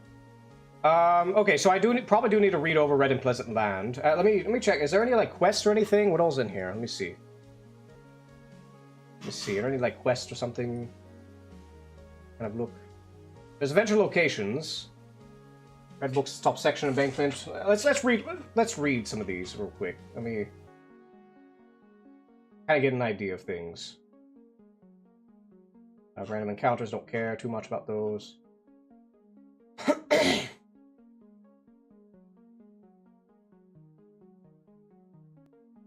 Let's see here. 39. So let's see. That's interesting. They have a lot of weird things here. Sorry, I've been inactive. I'm in a call with my partner, so we'd be causing mayhem. No, you are not obligated, Ghosty. You're not obligated to bop in. I'm just glad you bopped in. It's always lovely to see you, Ghosty. And you too, Rizzo. But Ghosty's my little bean. Ghosty's a bean. Among other beans. Let's see here. Let's see. But no, I'm not going to go through reading a lot of these. Is there something to go through? Are there any like quests, or is it just maps of the places? Remember this thing did cut off significantly at some point. Oh, there's some maps. Here's some random maps of like Sample Forest. And it's very broad too. I like that. Wounded club kill him to end time freeze. Yeah, and there's random time freezes. Like, there's random, like, time freezes and battles and stuff that go on across the world. It's... it's very interesting. It's very interesting. Then you got fucking mazes like this shit here. Oh, God. Imagine trying to make a map for this to show the player. You probably would have to do isometric for it to make sense. Or at least show the player an isometric version of the map, and then you can give them a top-down one for combat. This would be hell. Like, it'd be fun as hell. It'd be interesting, but it'd be hell to run. Optional rules? What are optional rules? Let me see. Going to rank a player not known by any player. Ability.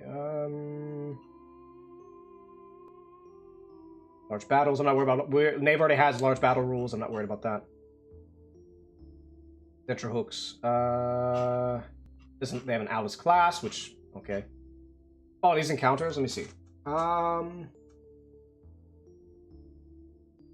Okay, so this is if you're in a garden. These are encounters. For the amount of time they spend traveling and how often the gods of fate place them in the path of characters. Events. All right, let's check out events. Let's roll here. Events are the main thing I want to look at now. These are not the sole things that we put in here. I have to make my own custom, because it's not just the courts they're going to run into. You're going to run into other things that are not related to the courts very often. But let's see. We got a 44. Negotiations between the House of Hearts and Pale House. You encounter a negotiation, that is an event. It's so weird, because the interesting thing about the setting that could make random encounters actually interesting is players get plenty of opportunity to get favor from one of the houses. Plenty of opportunity. Because, they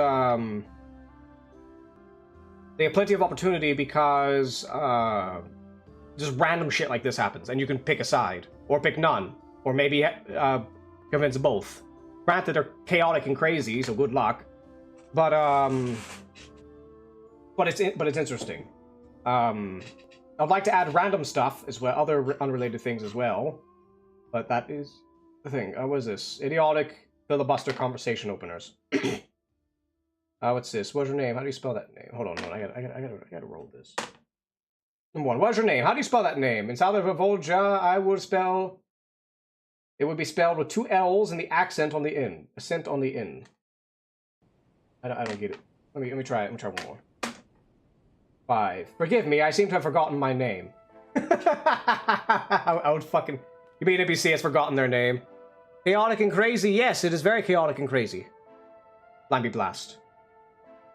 And very, very chaotic and crazy. It'd be perfect for crazy parties, which I often tend to attract for some reason. Intercepted, come here, what's this? What's interesting, okay, so what's interesting with these NPCs here is normally in a game, if you're trying to be like super realistic about it, you're not going to notice an NPC all the time. But if you have these random encounters of intrigue, and they just randomly mention these things, like here, let's just roll on this table right now. Was this D20? I have 20 right here. 5. So let's see. Gorgon Wheel, the Pale Knight.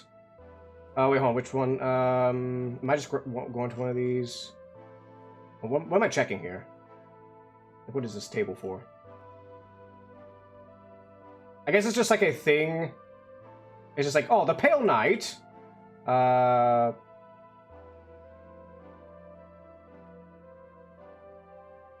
I guess you pick a random one. Now, of course, you would have to kind of wing these a little more. Because if you just read it off text, it's gonna get pretty lame pretty quickly. But I think the reason for this is... Oh, actually, I just realized... Hold on. Is there a... Otherwise, is risk to what little you have left, your most humble servant... Okay, that's really interesting. That's really... Okay. That's actually crazy. Okay. I don't even have to think of... Aside from what's at baseline here, like, if I go through the NPC table...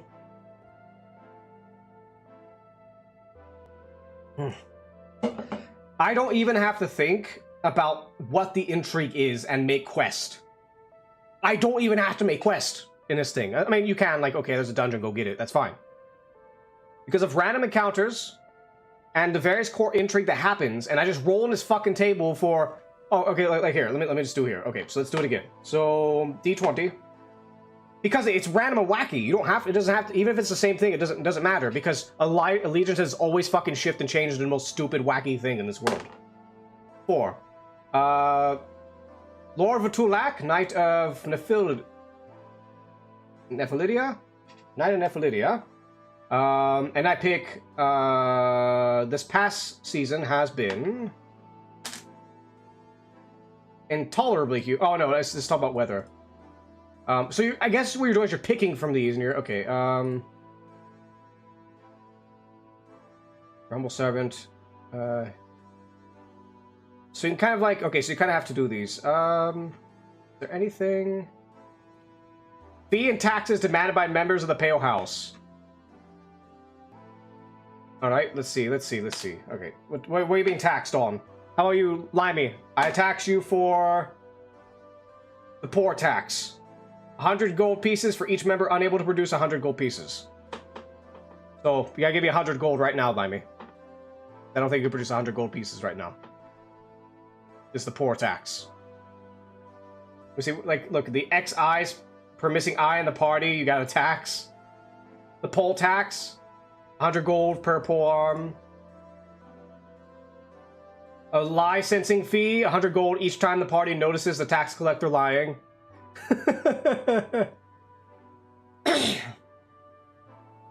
Let's see, the pie fee per pie if the party has no pie. 10 gold fine for pielessness. Like, it's just so fucking stupid. Filibuster conversation starters. I already read that one.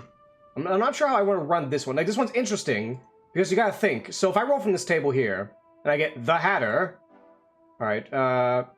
Oh no, it's 2. Oh, okay. I was not reading it properly. Okay, so let's try this table one more time. Let's start one more time. 18. 2 Lona, whoever the fuck that is. This past season has been, no doubt, a black joke perpetuated on this family by an omnipotent author of all things. Isn't that fucking fourth wall? I trust that the news of recent events here has reached you, and I likewise trust that you receive the 8 over here. The map I sent earlier, for otherwise you would be entirely unable to read the words I now set down. though I am indeed made weary by the strain of maintaining... You know what'd be funny as shit? You know what'd be so fucking funny about this table? So, you actually have, if the players find letters, you actually always use this.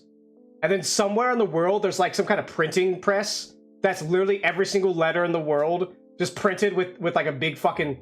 And the press, how it determines what, you know, page it puts down the press is just a big ass fucking roll table. Like, in-game is an actual fucking roll table. That'd be fucking funny. I would love that. I love that. So it's just a big fourth wall fuck you to the players. Not fuck you, it's just a goofy joke to the players, not a fuck you. Okay, so let's continue this. So, where were we? Let's see. I trust you see news of recent events of the map. I sent earlier, for otherwise you would be entirely unable to read the words I now set down. Though I am indeed made wary by strain of maintaining this deception, I see necessity in it, as I am certain, do you...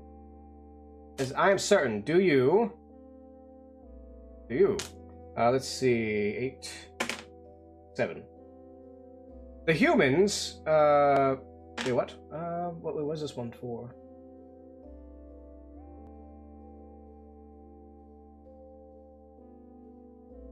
I'm not sure what this one's supposed to do. Maintain deception. I see necessity in it as it is. I am certain. Do you? I don't get what this part's for. Let's see. To do otherwise is to risk what little you have left. Your most humble servant.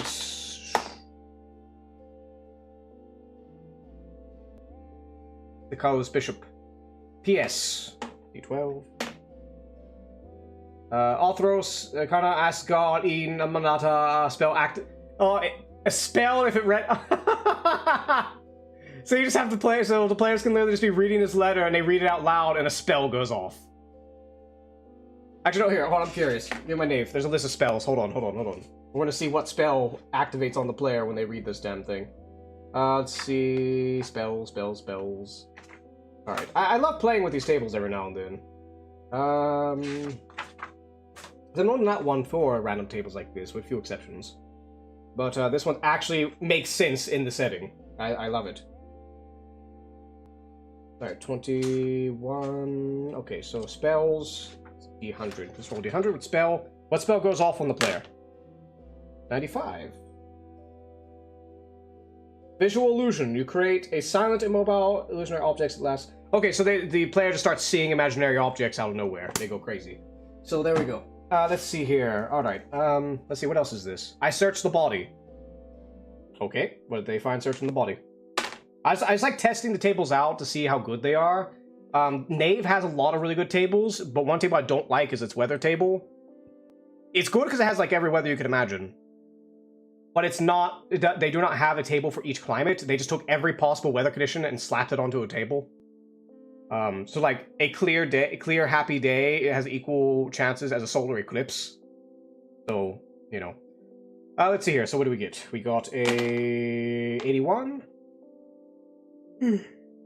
Ceremonial silver knife with the colorless bishop carved into the pierced blade, civilly consecrated for an assassination attempt on the bishop by a mysterious cult. And that's a plot. That's a plot device. You have a plot device immediately from this. Let's see. And, you know, worst case scenario, if you don't want to do that plot again, just say it's somebody else's knife, or just, it's just a regular dagger. You know?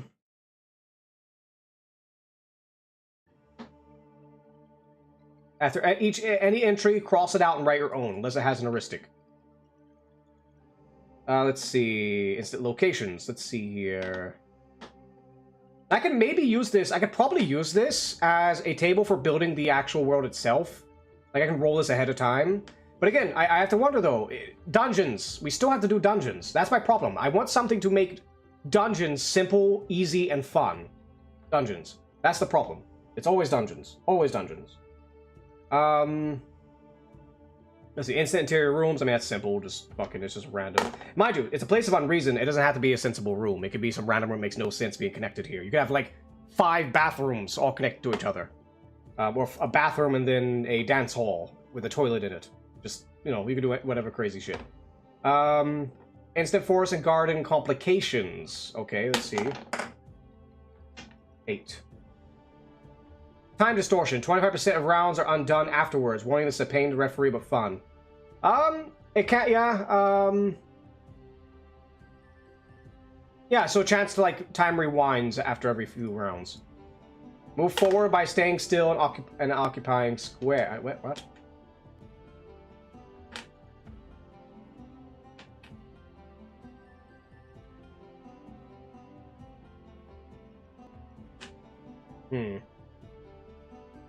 Aim loss. Anyone passing through the square must make a wisdom check or else lose their name. They will not be able to remember it. Neither will anybody else, and no targeted spell or ritual will affect them, including beneficial ones. Their effect spell stills can. One can regain one's name by finding a village and being re-Christian. Their real name will be remembered, or by committing a deed resulting in gaining at least half the experience points needed to reach the next level. And renaming yourself after the dead. After the dead. One cannot gain levels or be healed by cleric without name. Interesting lore bit. Don't think I would be doing that here, but it's very interesting on the no healing. Instant Fortis template. Now, this is the interesting thing. Here's the interesting thing. So, it's a Wonderland thing. It's chess. It's basically the entire world is just a giant fucking chessboard. Let me see. It's a bridge, fungal. Let's see. Where's the table to make this? It's the interior. Yeah. So, what you can do, because physics does not apply, nor does geography, you could just get a big-ass fucking checkerboard, and if you want multiple floors, you can put them stacked on top of each other for interiors. And you just roll each one. Alright, here's an aviary here. Here's a prison cell. Here's a thing. Wait, because if that's... Wait, could I make a... I could make a dungeon like this. I could make a dungeon like this. Where's the... Is there a... Let me see here. So where's the table for this?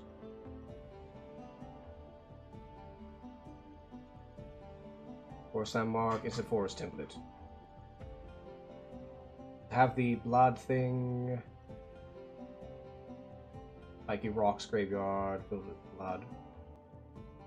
You see, I'm trying to find. Animal shrunk to tiny size. Now you just think of random things like this.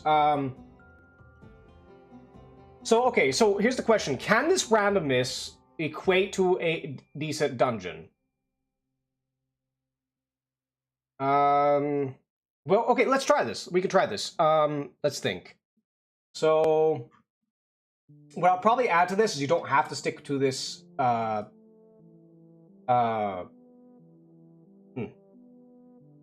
You don't have to stick with this template. You can add your own things to it. I would say you can add your own things. But let's see. Okay, so let's try something. I need a. What should I use for this?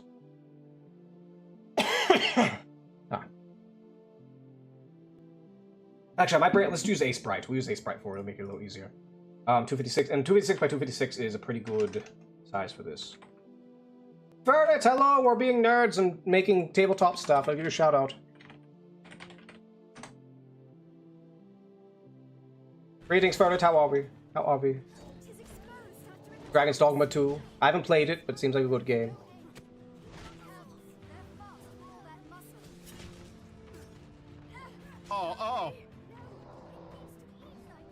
Oh. Okay, that was...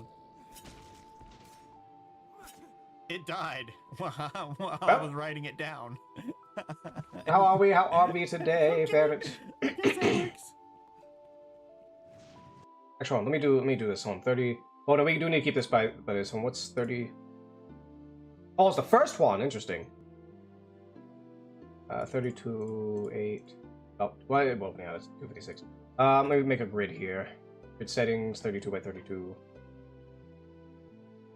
Okay, so we'll use this as a little test map here. And the interesting thing, because if you go back to the book that we're looking at, these are just things that make sense in a well, it's a forest, but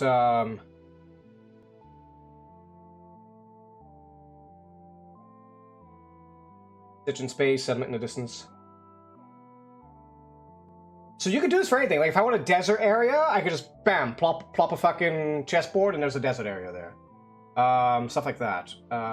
Exposed remains of interior. Like This is it's actually a very interesting idea for like a Wonderland setting. Like, the entire world is just a big chessboard, and you just randomize what's in that location, and it solves it there. Let me see here. So, do this. So, okay, so let's test this. Let me hide the board here. Ah, goddamn! Ow. Let me see. Okay, we have this. Let me get my page up. Let's go to here, Ferret. Good to hear. Hi, Ferret. I appreciate you popping in every now and then. It is good to see you. Genuinely. See Ferret, and then you do your little lovey-dovey emote thing.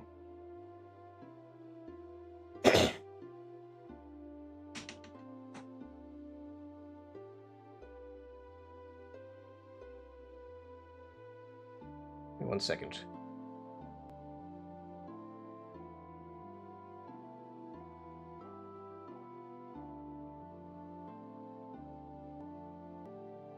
Alright, so... Oh god. Ferret's going hyper. Why is Ferret all hyper? How are we? Let's see. Alright, so... And also, this could fit the Knave travel mechanic. Actually, no, here. We're gonna make a map, right? And we're gonna use Knave travel mechanics as a test to see how this map does. So let me start rolling here. I need a d20. I'm gonna fill this entire grid. 16. We have a old castle. That's a dungeon. There, we have a dungeon here. All right, that's okay. We have a dungeon. Right, so let's do. What symbol should we do for a dungeon? Let's do like a. Well, it's an old castle. Let's just do like, just a typical like castle thing. Actually, hold on, no, I got a better idea. Let's grab my. Did you see a map? We'll just grab my symbols from here. Where's the castle? Here we go. Oh, these sigils are smaller, but it doesn't matter. All right, so we got a castle. Roll again. We got a 12. A sheer drop. So I'm just gonna do. We're just gonna do a. Actually, here, let's do this. Let's make the background white. Hold on.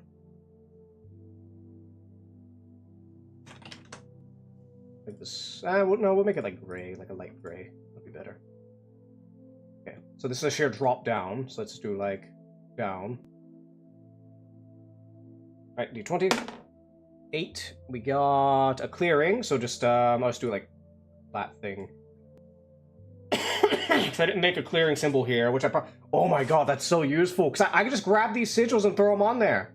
I don't even have to like make it look pretty or anything. It's just literally like a not a ledger, but a key to what's in the area. It's so useful. That's so damn useful. Let's see here. Let's see. But anyways, here's a clearing. I'm just gonna do like little trees. Or no, it's a clearing. So I'll just say like I'll do like a flower. There's a little clearing or something. Let's see here. So then we have 6. Thorn choke thicket. So let's do like a little vine here. Little thorns. Nope. I mean, we'll get duplicates. That's okay. A pond. Okay, so let's do like.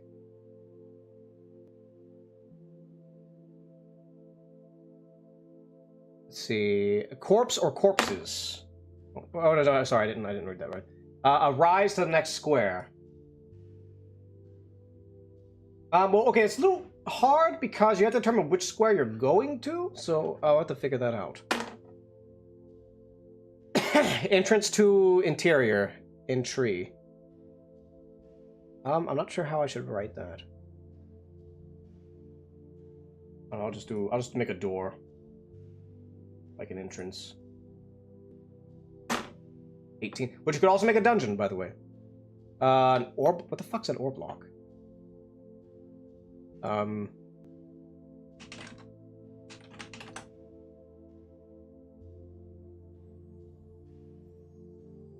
me check it. It's probably in the document somewhere. Let me see. What page is this? This is page 169.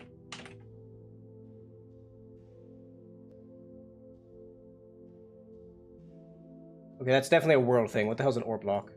Orb block. Blind spots are human settlements deep in the forest, hidden by occult ritual from the warring vampire houses. Okay. Nice and fortified churches.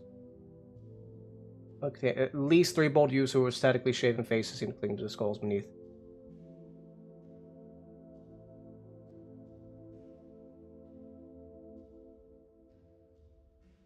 Okay, so it's a human settlement. So let's go over here. Let me see here. What a human settlement.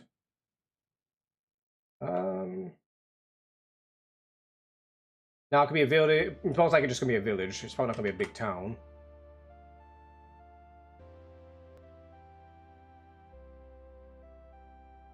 Actually, here. Let's do this. Let's move you over here to the entrance.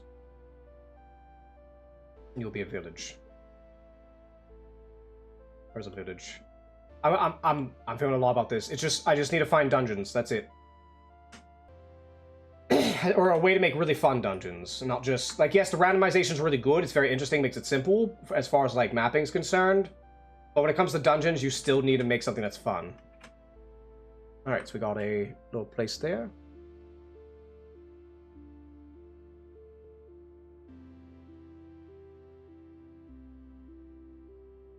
Let's see here. All right, so next we have 19. 19. Oh yeah, we gotta go back to that place. Let me see. Where's that? 169. Let's see here. A creature or NPC. What should I do for that? NPC. Let's just do a little guy here.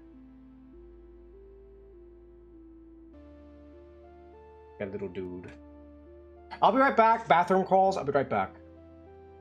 God damn fuck now! God, tits, ass, pussy.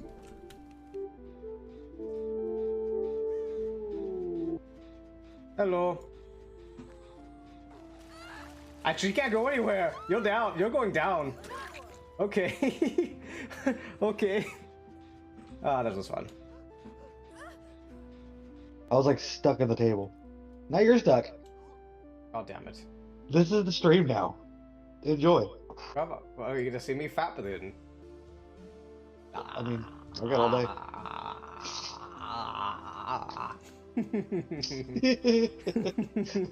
Such oogles.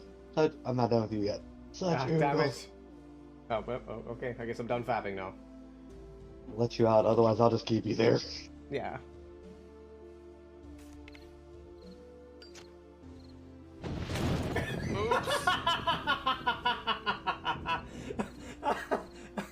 How do you...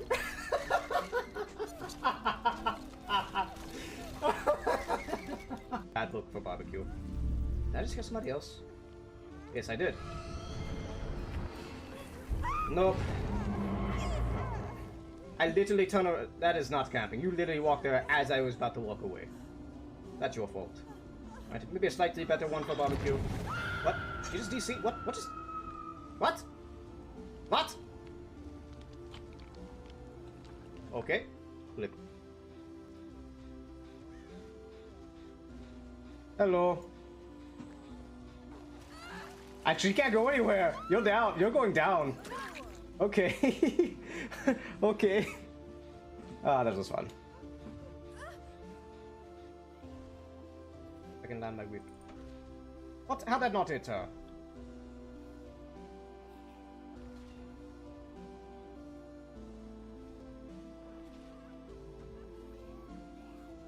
Oh!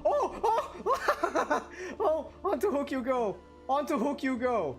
Oh! Oh! Hold on. Onto hook you go!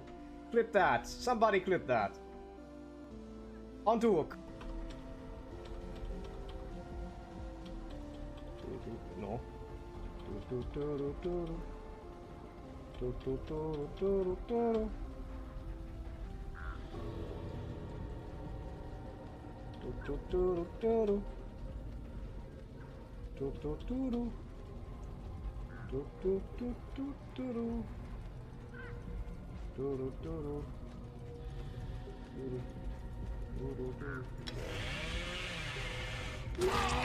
No, my chest.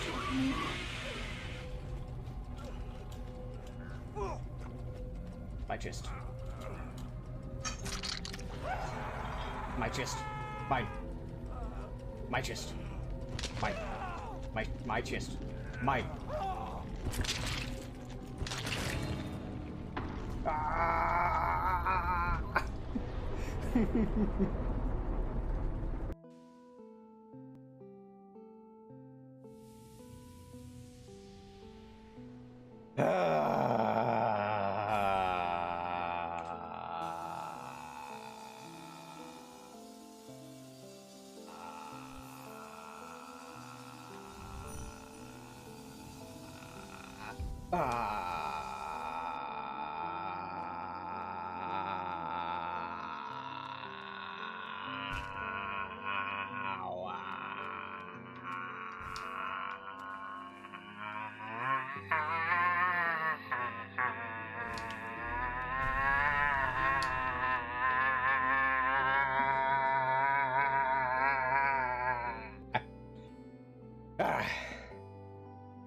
Alrighty.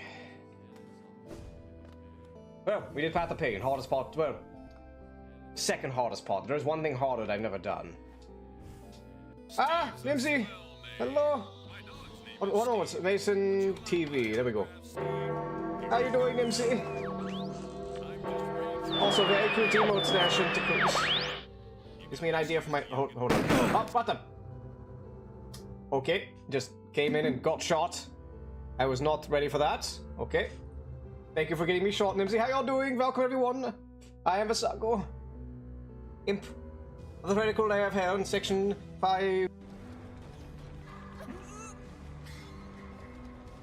Come on. He's...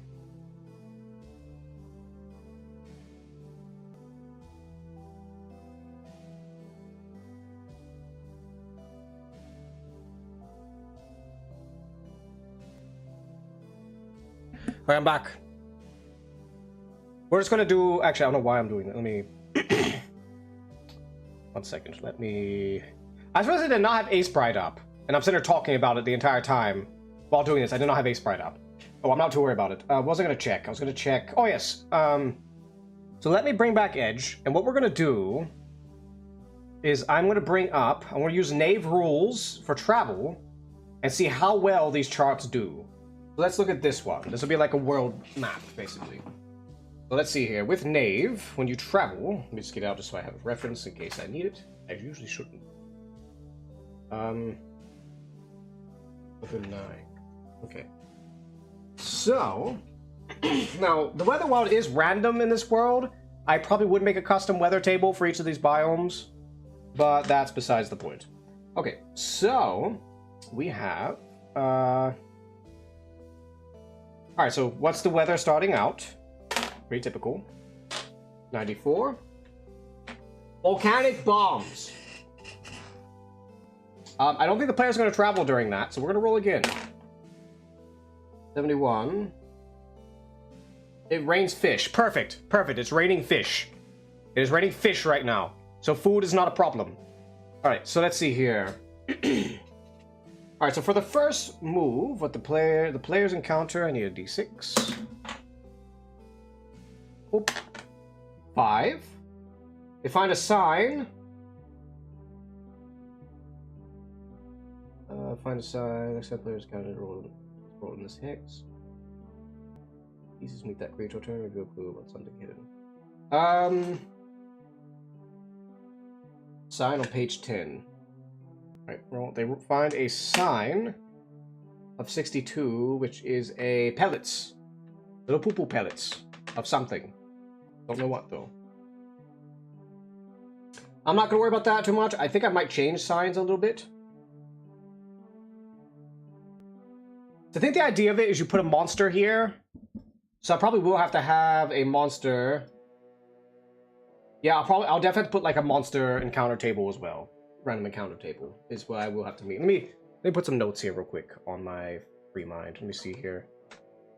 1 second.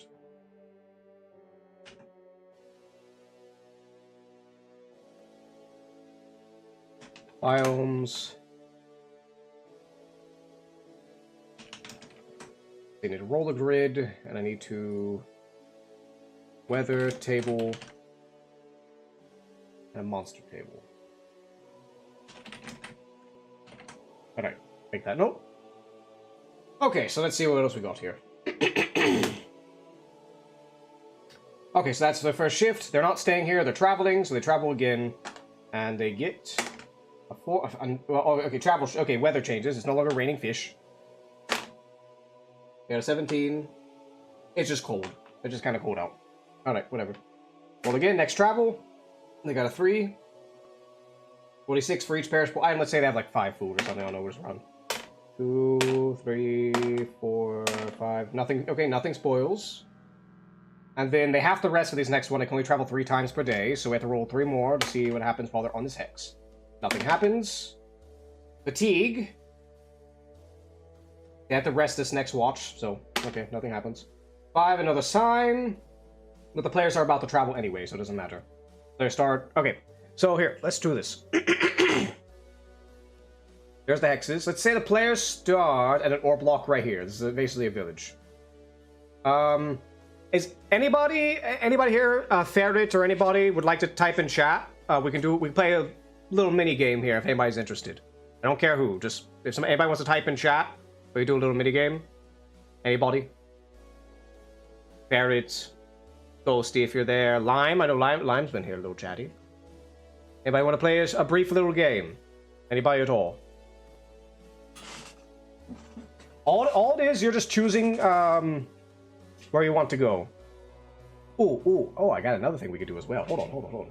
We can play a game. Play a little game. Okay, so let me get my paint up. Where's paint? Paint. I need paint.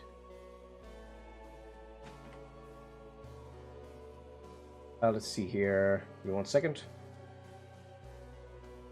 Oh. Okay. So... No, not that. Okay. So, let's do this. Let me move my dice over to the side so I can draw them here. So I have my pad plugged in. So, let's see, right about here. So let me do a little line.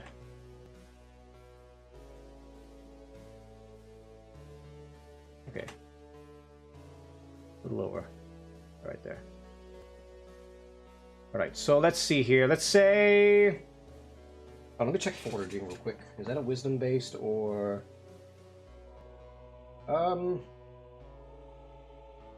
Where is that?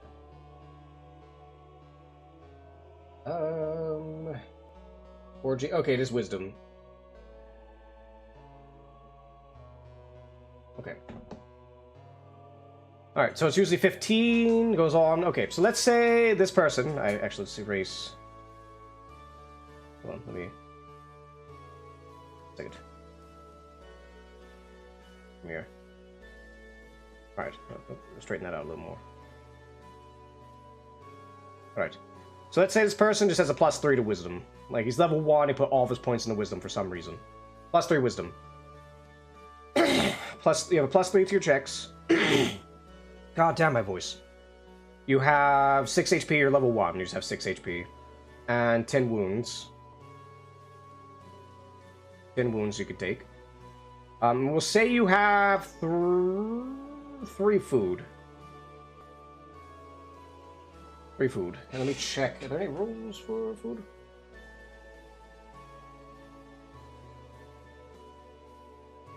Let me check. There are... Nope. Damn it. Hold on. Belt from the dice school. I need to check the... Where is it? The food.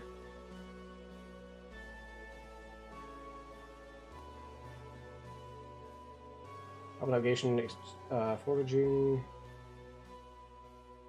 There's no. Ability scores, creation, traveling, weather, delving. Let's see here. Trying to find lower social modifiers, reversing, level up. There's death and healing. Travel speed, don't need that. Delving, I don't see anything. They had a thing on food here.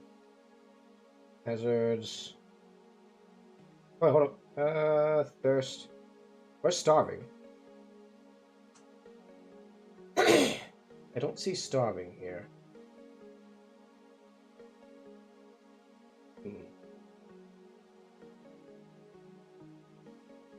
don't see it. Should be here. I know I saw it. Ah, whatever. So let's assume you don't eat each day. You know, bad things happen. Very simple. And the goal is for the player. Let's say the dungeon is like on the opposite side of this entire hex here, and each hex is the travel time. Let's say Wild Magic Zone. There we go. Let's say that. For whatever crazy ass reason, the player's trying to get to the Wild Magic Zone from the orb block down here. Now, with the way this world is and its grid, you can't go up or left. Fuck! If I can stop doing that. Up or left and right. Now, you're at the town, they have information of what they need to do, so they can go to the slow mud, or they go to the graveyard. The mud will be a lot slower. Let's go to the mud. Okay, so first let's check what the weather is. The weather... 90, okay, 90, goddamn, we're getting really high weather rolls. Let's see, the weather... I get my book out. I closed it for some reason. See, 94. Volcanic bombs. They're safe in the ore blocks. The players decide not to travel today and just sit around with their thumb up their ass. 5. They have light rain. No, sorry. Wait, hold on. Oh, wait. Do they? Hold up.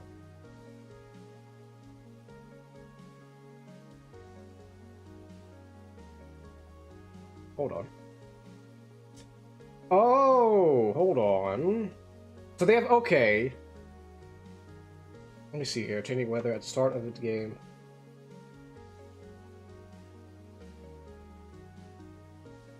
Oh, okay. So it's okay.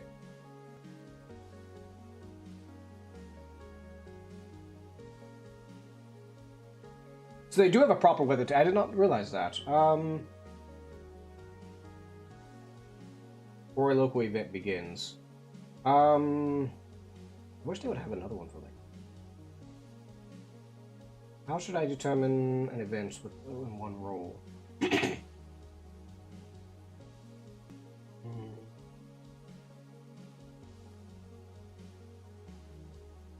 Oh, well, doesn't matter. Anyways, weather for the time. I need another d6. Let's see. I misread a thing here. This is what I'm looking at. So it's pretty hot out.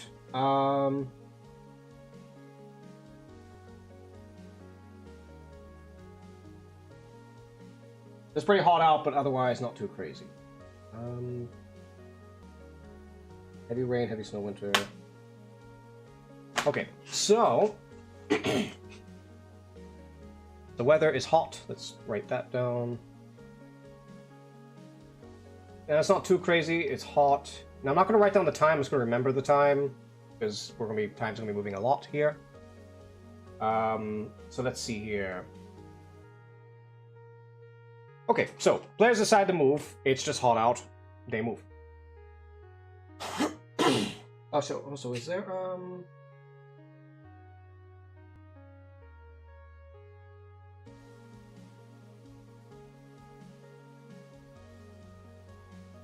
I would say weather change.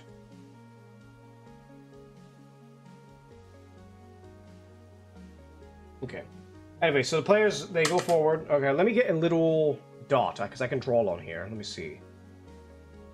Let me do a thing here.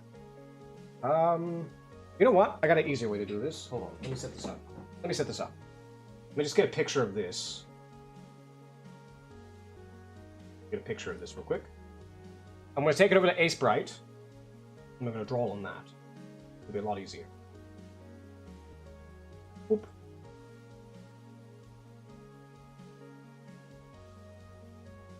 Nope, damn it. Alright, so we got this, and then I'm going to make some room on the side over here. A canvas size, let's knock it by like maybe an extra 100, 708. Okay. And we'll just stroll over here. Let me get black. Put that in. Let me get red. See, where's my pin? Pin. 1 second.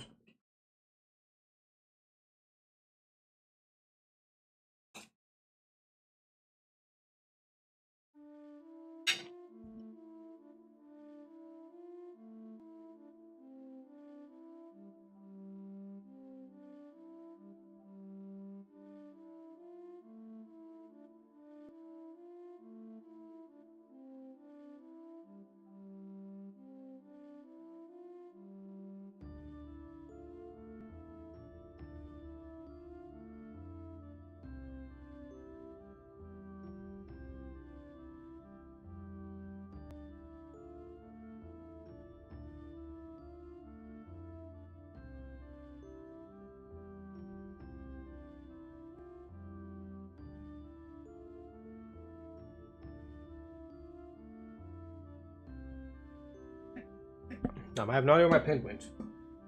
Oh, there it is. Oh, no. Drop.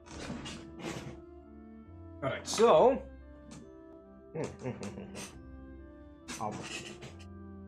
Let's see here. Alright, so we're trying to get from here. Wild magic zone for what the fuck? Hold on. I don't know why it's doing that.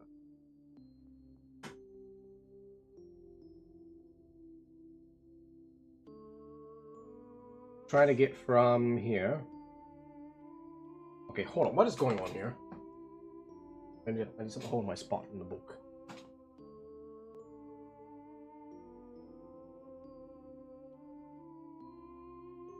Oh, wrong tool. Right from here. It's red. No. From here to here. And the thing is, while this place is a grid, getting lost makes sense. Because in Wonderland, you can have weird entrances that just teleport you across the map. So, that is an interesting thing. That can happen.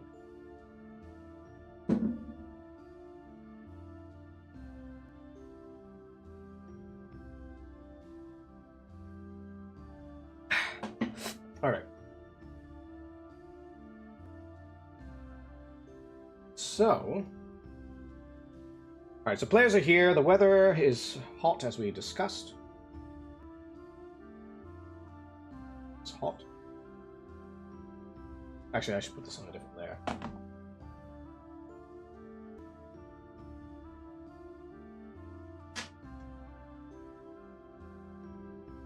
Alright, it is hot. Okay, God damn it. Hold on. I have so much shit in front of me. Wait, what are you doing? What? And then HP, I'm just gonna do it like this. We have HP, they just have 6 max. So if I get 6 strikes, I'm gonna do it by strikes. Each time they take damage, it goes up. I don't think they will take damage. We should be okay, but you know, wounds. We'll say they just have 10. All right. I don't think they will acquire them because, mind you, we're not doing combat here, so we'll see.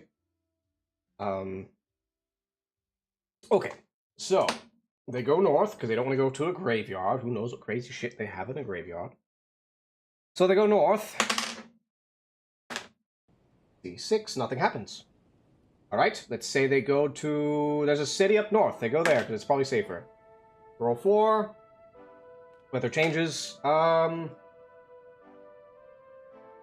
see, 2d6. So it goes from hot to...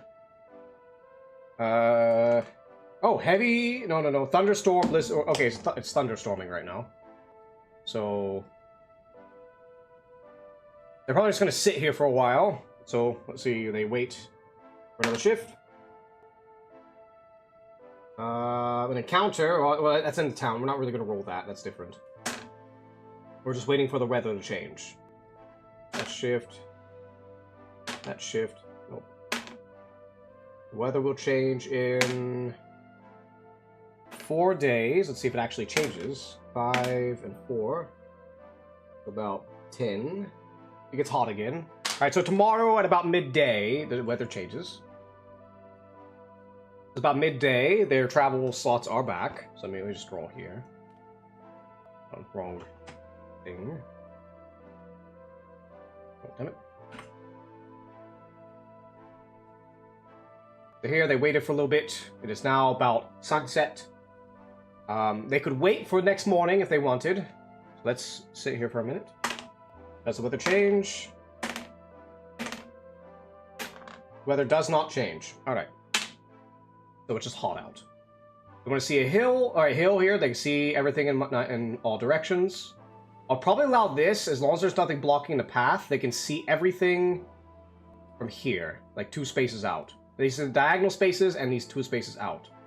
So they can see up here, they go on heads on, there's heads on poles up here. And or they go to a, oh my god, this is terrible. They know, unless they want to go all the way around. Alright, this is very interesting. Anybody want to choose? Anybody at all? So you have a choice. So the way you do it is you can only go up, down, left, right. You can't go directly diagonal. So you can go to a head on poles, because you gotta go up that way. A time distortion, which is dangerous. Or a small fort outpost of some faction. Or you can go around and try to go to the large statue and whatever's over here. Maybe you don't see this part here, but there might be another path this way that you do not see. You're not entirely sure. And you know what the best thing about this is?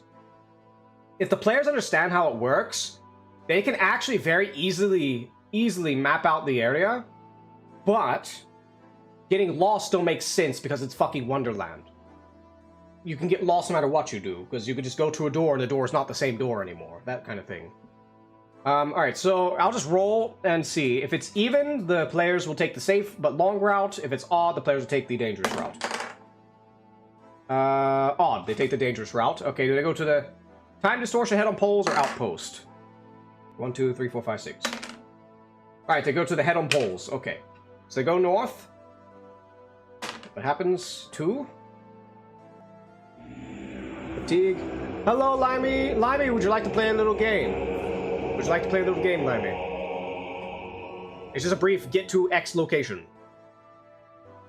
That's all it is. It's not really... You're basically just choosing which square you go to, is all it is.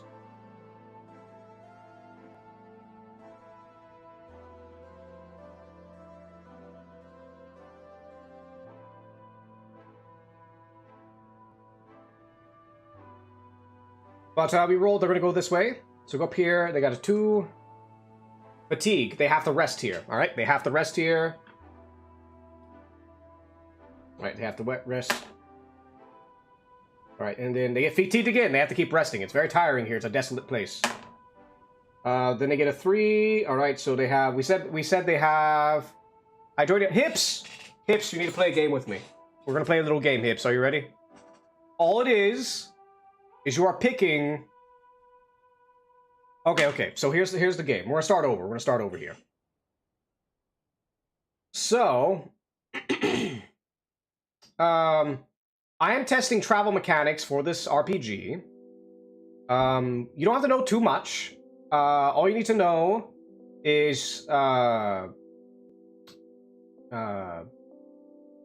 base have 16 HP.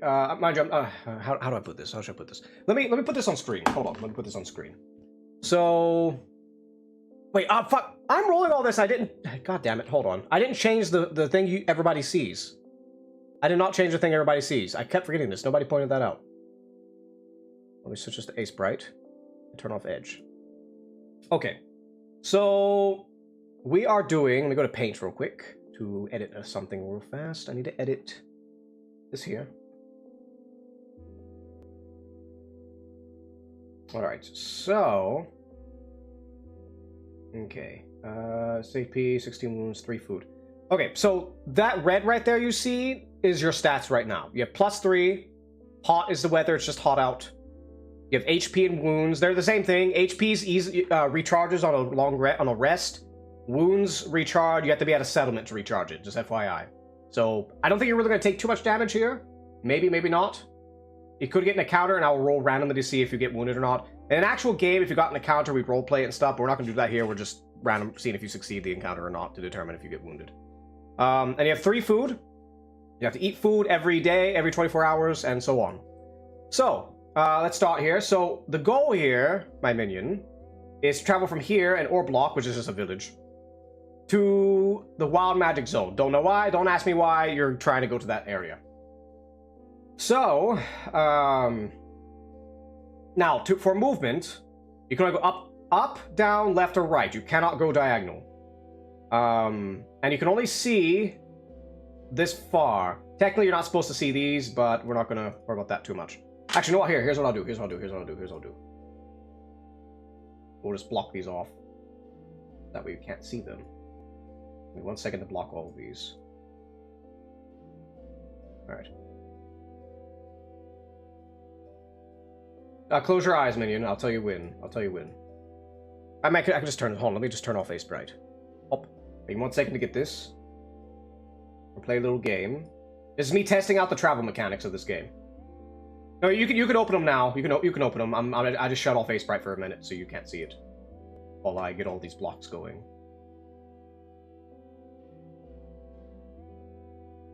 Actually, hold on, you know what? Hold on. I don't have to do big. I just do one big block and just erase it. That'd be a lot easier. That'd be a lot easier.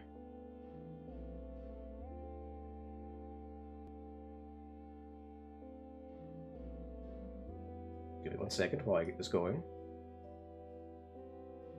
It's just what I gotta. Really, you don't really need to know it. It's just I roll a dice, and that's just what I add to it to test. It doesn't really. You don't really need to know it because you're not rolling the dice. 10 wounds. So there's HP and wounds. HP you restore after a rest. Wounds you have to go to a village or a town or something, and you have to rest, and you gain one. You heal 1 wound per day. You can take 10 wounds. If you take 10 wounds, you die.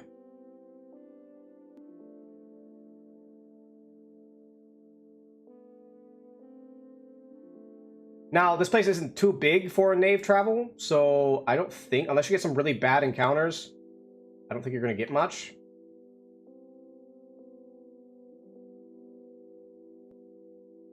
Yeah, it's permanent damage until settlement rest, like true rest. Whereas HP is temporary damage until you do a thing. Oh, let me see here.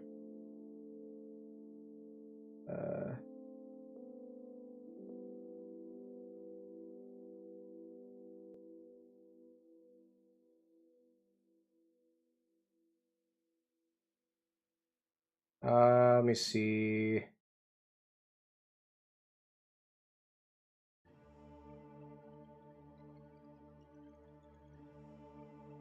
One second, I'm still editing here.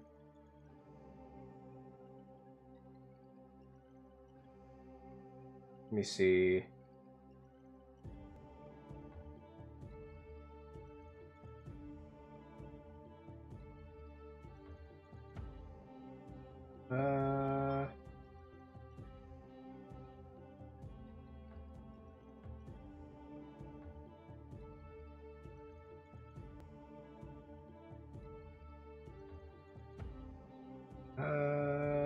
Oop. Second. Still hiding these.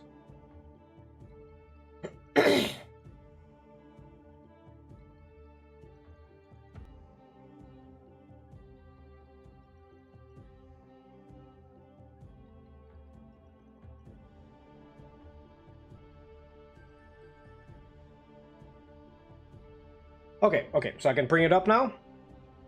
Boop. Alright, so... this is not D&D. This is Knave. Knave has different travel mechanics. Okay. So you're starting here at this ore block. And you are traveling... Hold on, let me a second, let me... It doesn't matter if you see these, it's not a big deal.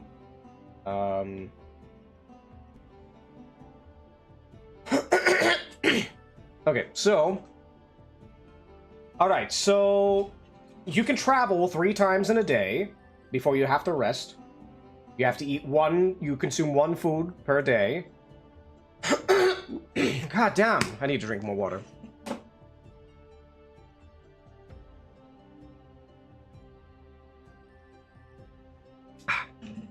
Okay, anyways.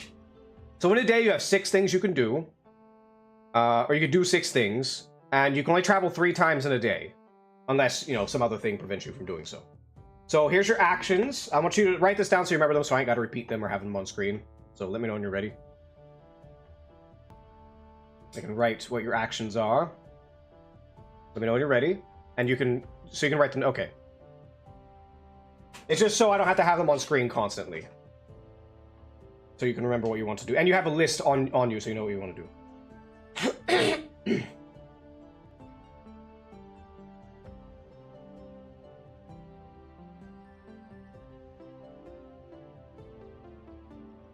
Okay, so you can, let me see here. Second. So you can navigate, which you just basically move a hex. You can navigate. You can explore. Exploring, you're not moving a hex. You're just seeing if there's anything in the hex that is useful, or if you know, just points of interest and so on. And you can forage. Basically, if you're just trying to... You do a check. I roll a dice to see if you succeed or not. To find food. And I think that's all you can really do. It's just those 3 things. Ah, god damn these fucking hiccups. Alright, that's pretty much all you can do. You do those 3 things. Let me know when you're ready and I can erase them. So food. Search the hex. Or the box in this case. Alright, so those are the things you can do.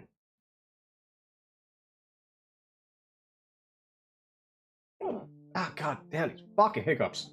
Okay, so... alright. So you start here at this orb block. You're trying to get to... Actually, you know what? Hold on. I'm gonna do this real quick. Ah, fuck. Oh, not the orb block. You're traveling to... You're traveling to this village, burned village up here. That's where you want to go. And these peaks, well, when you get close enough, you'll see them anyway. Okay, so... You want to go up, left, or right?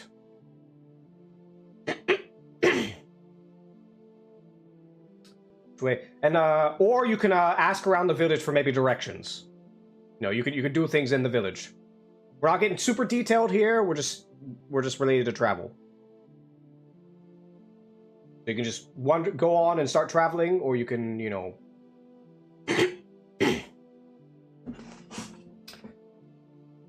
Yes, or block is a village or a town of humans. It's like a Wonderland setting. Explore up. All right, so you go up. All right. So you enter very slow mud. Your travel speed is going to be reduced. You have to spend... Let's see, anything happen? Oh, I forgot to roll for the weather. We'll say it's hot. It's hot out. Let's see. God damn, my throat's killing me. Let's see here. All right, so let me roll a dice for this. 5... Alright, so you find a sign. Okay. Let's see. You see bones in the mud. Seem to be stripped clean. For this little thing. Alright, so you have another turn. You have to spend 2 travels to get out of this hex. You can also explore the hex. Like, you can explore the mud area itself and maybe find something useful, something interesting. This is more optional. It's not really going to get you to the location because we're not doing full, like, in-game play. If it was actual gameplay, you could find, like, a temple or a ruin to explore, a dungeon or something. Or maybe just some interesting things. You never know. But it's whatever you want to do. So you can spend, you have to spend, regardless of what you want to do though, you will have to spend 2 travel to move from the space. But you have 5 actions you can do in total for this day. And 2 of them have to be rest. 2 of them have to be rest. So you have to spend 2 rest and 2 travel to get out of this hex. Well, 2 travel to get out of the hex, but you can do 2 rest. But you know you had a sign that there were bones picked clean throughout this muddy terrain. Plenty of things have died here. Are you going to explore the hex itself?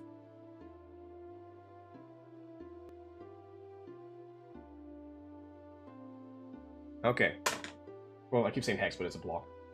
Let's see here. Alright. Well, exploring due to the muddiness of this terrain and how hard it is to navigate, you start becoming fatigued. So next shift, you will have to rest. It is mandatory. So you have to rest in this next one. Or you can choose not to, but you get fatigued. You have to basically roll a dice, and if you fail the dice, then you take damage. So do you want to rest and not have to do the check? Alright, so you're gonna rest. Do you want to do a full rest to reset your thing, or do you want to just the brief one rest? Full rest basically takes 2 of your uses. Because you have 6 uses throughout the entire day. You use 1 for traveling up here, 1 for exploring. You have 4 more. The next one you have to use for rest. You have 3 more. If you rest again, it will basically reset your day. But keep in mind, this assumes that nothing happens on the encounter table, because you already know there's bones everywhere. You could roll an encounter here. This is not a safe area, you would presume.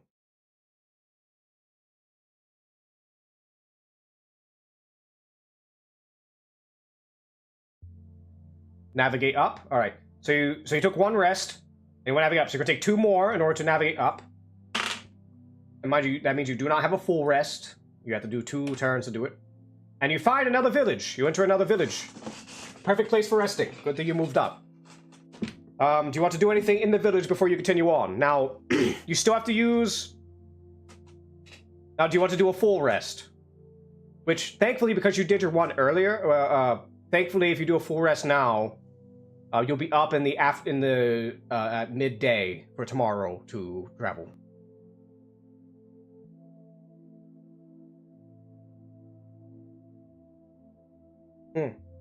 All right. Now, there'll be 1 use for your previous turn, but now the turn resets and use 1 for a rest here. So, all right, so you're now here. So, also, from this village, you do see to the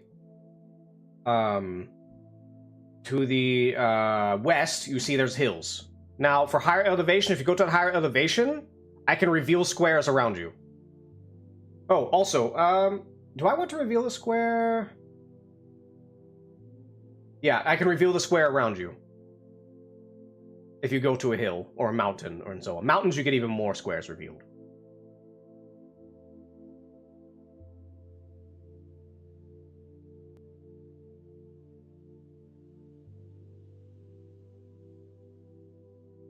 What do you want to do?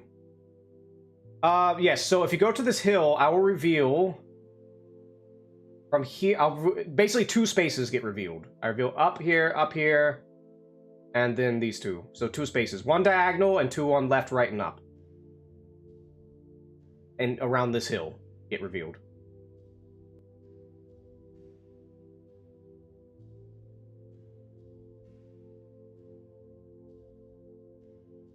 Alright, so you can go to the hills. That's one of your turn. You have 4 things left you can do. Let me roll a thing here. Also, I gotta roll for the weather today. I'm not gonna have an extreme weather, because if it's an extreme weather, you're just gonna wait anyway. There's no reason you wouldn't. Oh, I didn't do... It's 2d6. I'm sorry. Wrong dice. 3... 8. It's just warm. It's a warm day out. Pretty warm day out. Is that cloudy on here? There's not clouds. Let's say it's a really nice day. It's only partially cloudy. You know, sometimes where you get like the shade of the sun every now and then. Okay, so... Actually, you know what? For the hill... Okay, yeah, we'll do this. So, let's do boop. You see a desolate wasteland to the north. There's a pond to the south. Or to the west. And south is just really flat. To the northwest, you see things are very strange. Things to be frozen in... Everything's to be frozen in there. Like, in time... Not in ice, but in time. Like, nothing's moving. Even though you kind of see, like, people over there kind of frozen.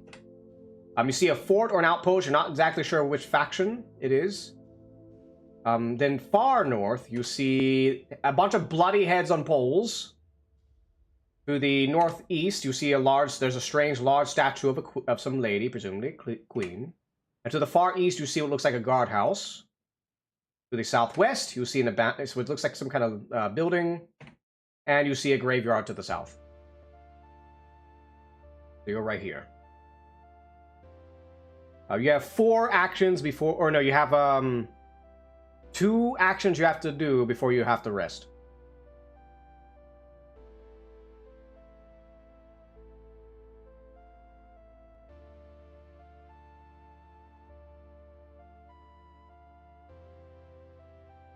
Alright, so you're going to go up. The Desolate Wasteland.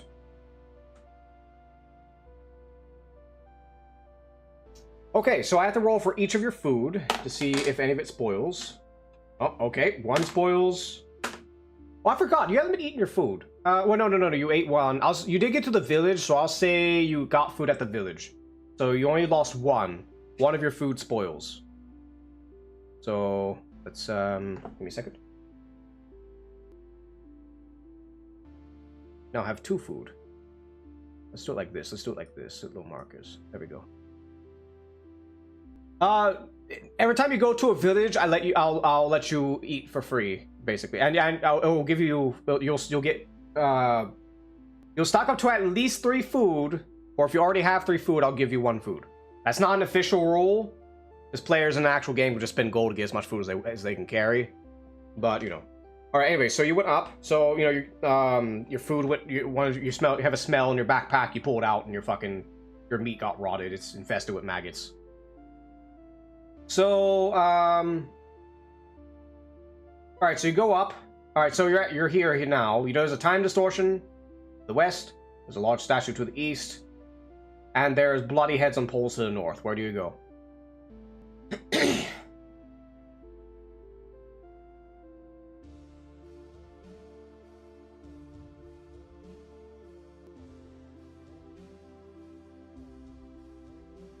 I go west to the time distortion. All right. I think what I would do for the time distortion. Let me roll here. Let me roll here. The how? Okay. Oh, okay.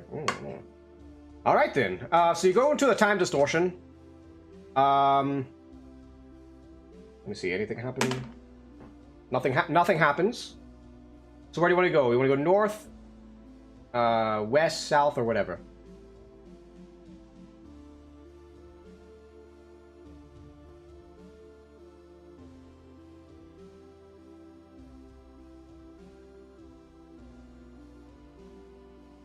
Forage for food. Alright. I'm gonna roll a dice. Let's see. Unfortunately, you do not find any food here. Matter of fact, it's very difficult. Well, actually, unless you want to eat people. Unless you want to eat people. Because there are people frozen in time, you could probably eat them. But be careful, though. It's common knowledge in this world these people are probably vampires. Let's just put that. I'll just throw it out there because this is like a vampire thing. These usually court people from the court that are usually in these little situations. All right, and you probably don't want to eat vampires unless you want to become one. So, all right. So here's the thing. This is a time distortion. I rolled to see how slow this place is and got a natural 1. So time is going insanely slow here. You don't really notice it because you're going normally. But you're going insanely fucking slow in this area. So, commercial? Oh, okay. I'll wait for your ad to be done.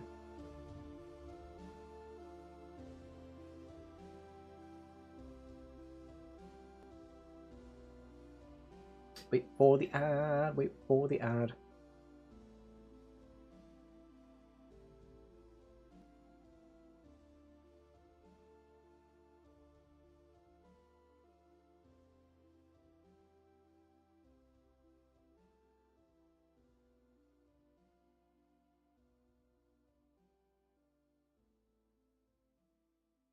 Alright, we back?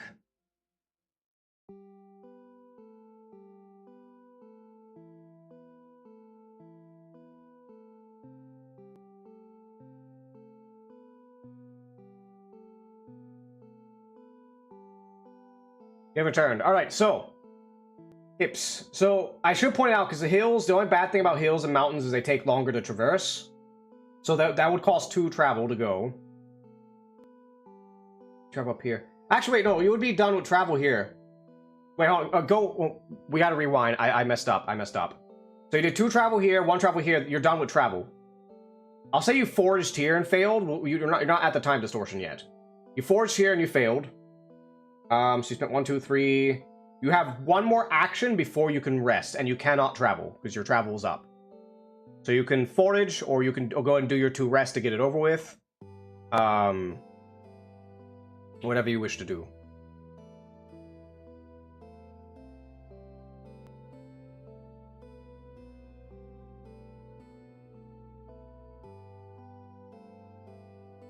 So, I mean, you could try to forage again. Alright, you'll forage again.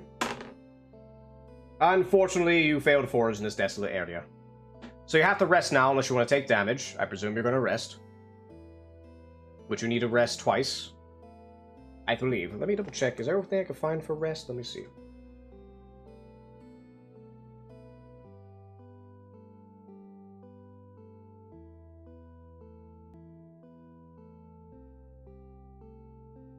What's something that details rest specifically?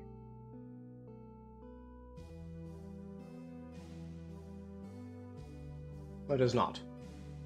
Alright, so you're gonna rest. Alright, so let me roll. Nothing happens. Okay. Let me see. Okay. Let me think. Actually, you know what? I have a table I can look at. So you encounter something. Let me see. What do you encounter?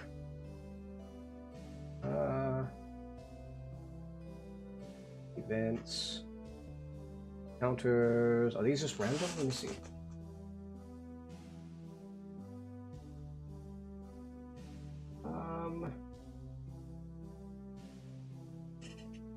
Yes, because you have to keep watch during rest. Alright,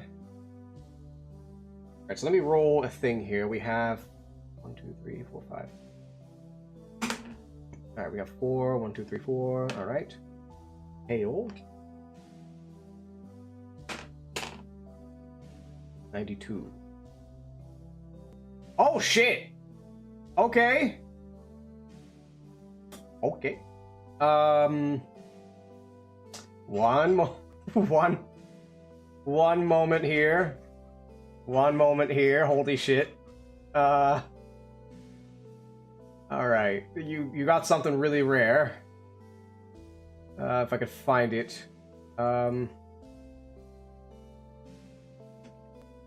search it in the documents, so it's a little quicker to find. Let me see.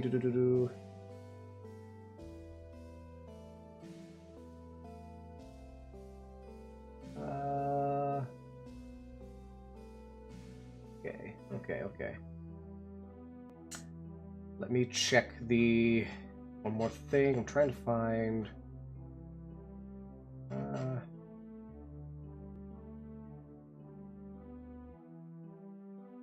Alright, so I'm not going to go full roleplay or anything like this, because obviously you're in chat, so we can't really do this. But, I'll just say what you rolled. So, as you're resting, you hear the sound of troops moving through. No,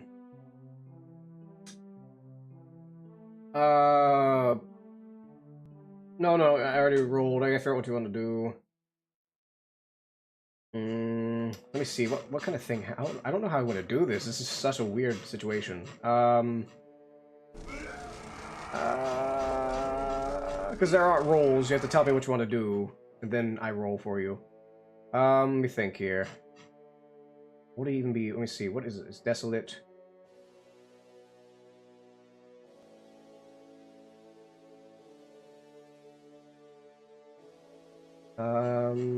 Hold on, do we not have something here?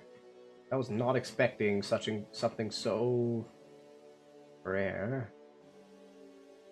Oh, okay, I'll roll in the event table. We'll do that. We'll do the event table. Okay, we got 10. Alright, so you come and you see a huge, as you hear screaming and trumpets and roaring and stuff, you find yourself in the middle of a battlefield between the Red and Heart forces. And among the Red forces is the King himself. Or among the, is the Red King himself. Actually, hold on, hold on, I got it wrong. You are in the middle of a battle. I'm going to do a check to see if you take damage from trying to get out in the battle. Well, here's a question. Okay. Do you want to escape the battle or try to fight one side? Or do you want to just fight somebody, take their shit, and leave? So you can either escape, fight somebody for loot, then escape, or you can pick a side. The king of Hearts is overseeing this battle. You see him in the distance, but the other side's just a bunch of troops and probably a general, and they're fighting. You got a bunch of card people, a bunch of dudes in red, like, you know, dressed like chess pieces. They're all fighting. Put it this way, okay. Put it this way: if you've seen the Disney's Alice in Wonderland, it is literally the Red King, the King of Hearts. All right, you want to fight for the King of Hearts? I'm going to roll. And you got a 6 total. Very low. So you take, in this battle, you fuck up 4 damage. You have 2 HP and 10 wounds left. Now here's the question. Do you want to keep trying the fight, or do you want to try to escape the battle?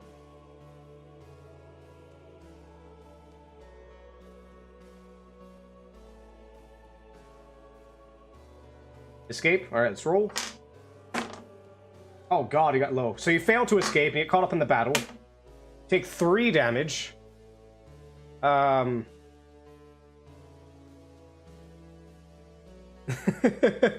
So you're no longer in HP, you are now in wounds. So you took 1 wound damage. You can only restore at a village. Alright, so I presume you want to escape again. Oh my god. Okay, I'm gonna use a different fucking... Do I have another... I do not have another dice with me, do I? I do. I'm gonna use the other... That dice does not roll higher than a fucking 10. Natural 20. Okay, you finally get out. And because it's a natural 20, I will give you... Let's see, what do you do? I'll give you... You were able to steal like 2 extra food on your way out. We'll just, I mean, they're vampires, but just presume it's just normal meat. Okay. No, what's the dice? I just got natural 20 on the next one. That die just didn't like you.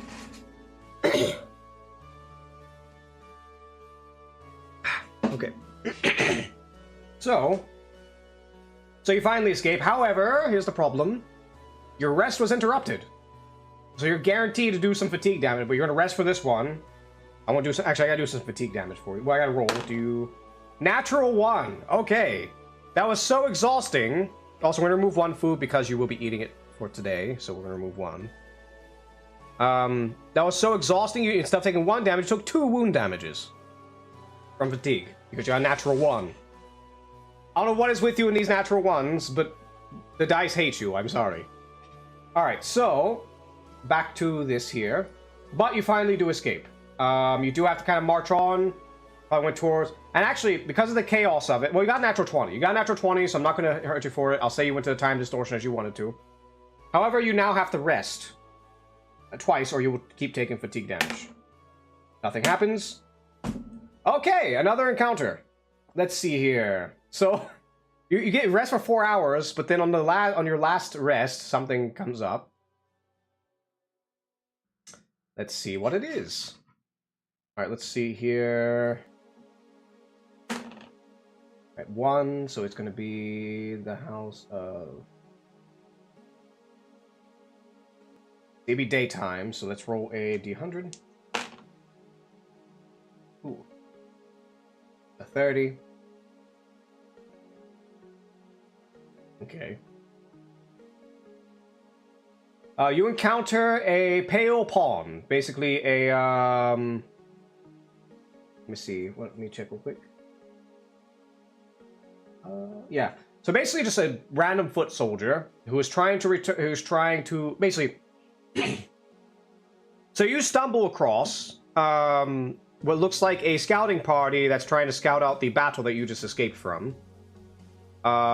He suspects you to be a spy yourself, and because he saw you fighting for the hearts, and he is going to try to report you to the... He's running.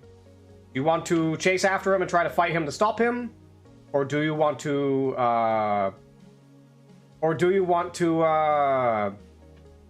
just try to run and you have to deal with more fatigue damage?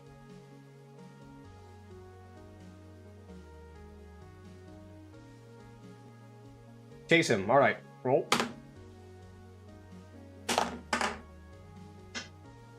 Alright, you actually succeed this. You're able to catch up to him. You pull your sword, you stab him in the back, he dies. And you also find some food on him.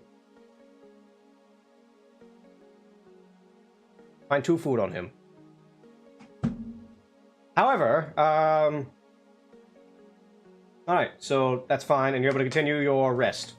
Well, no, it doesn't continue. Yeah, you continue your rest. So you complete your rest. It is now midday of tomorrow. Well, it was already tomorrow because it was morning when this happened.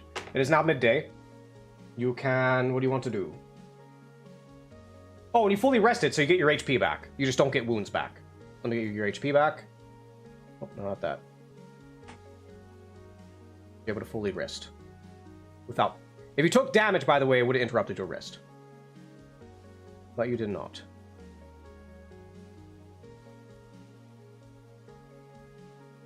Yeah, wounds only recover in town, and it takes an entire day to recover them in town. Okay. So, it's still pretty warm out. You have 6 HP and 3 wounds. Each of these marks is 1 wound. You have 3 wounds right now. So you have 7 wounds left and 6 HP. So yeah, you have 7 wounds left that you can take damage from. Imagine wounds like an extra long-term HP pool. when you lose HP, you start taking wound damage. Anyways, so go to the time distortion. Okay. So time distortion. Here's the weird thing about the time distortion. I rolled earlier for it. I'm going to use the same roll. I got a fucking natural 1. I don't know what it is. I've rolled so many natural 1s for you so far. I think the dice hate you. I'm not joking. We've rolled like 5, like almost in a row at this point. This time is extremely slow. Already here. It's too late. You can't turn back, or at least you wouldn't notice it anyway. So what are you going to do from time? Do you want to explore the area? Do you want to go north? I want to tell you right now, every action you do is 3 times as long. It takes 3 times as many actions to do. So, so if you have to because mind you, so to get out of here, it's going to cost 3 actions. Oh, no, sorry. Yeah, exploring. So you have to basically spend your entire exploring just to get out of this time distortion.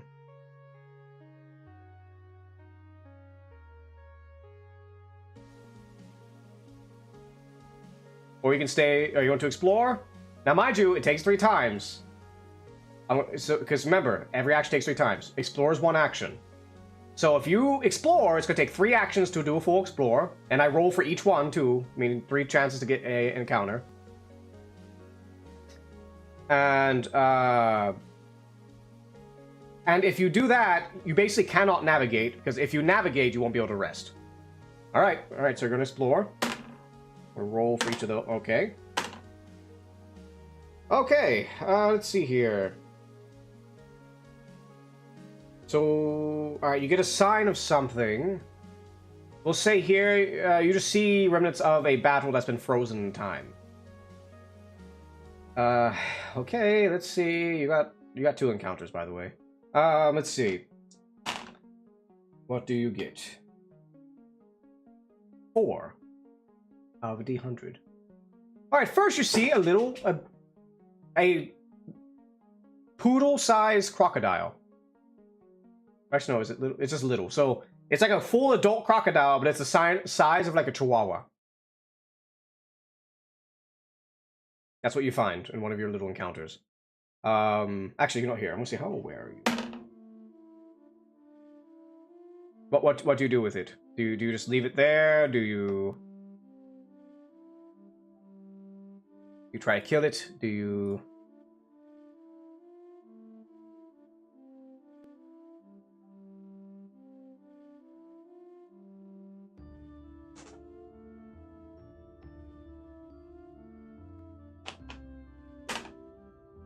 And kill it? Alright. Alright, you go up there and you just splat. You just squish it. You squish the crocodile. You now have food. You have 1 food. You're really stocking up on that food, aren't you? Alright, and then the weather changes. It's a little bit of rain. It's raining a little bit. Otherwise, it's just light rain. Yeah. And then your next encounter, because you got 2 of them. Ooh. Wait, are you fucking... Hold on. Are you fucking kidding me? Okay, no. Okay. Oh. Greetings, Lay. We're playing a little game. You can play with us, Lay. Feel free to play with us. How are we lovely? How is my dear Lay? Another battle? Close, because you literally... If you got 2 higher, you would have got the same Hearts battle would have came here. Lay... Hold on. I gotta give Lay boops. 1 second. Lay gets boops. Where is... Oop. Come here, Lay.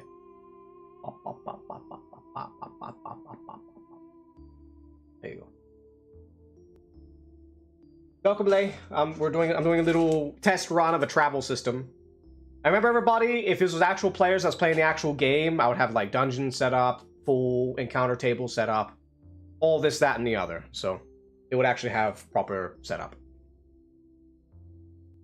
Okay, so let's sort of get through here.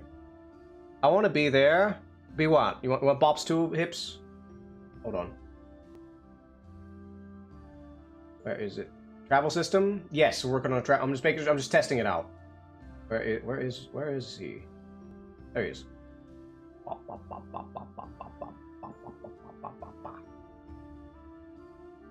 The setup master. Oh, too late. Sorry, too late. You got bops. Let's see. Yeah, be specific.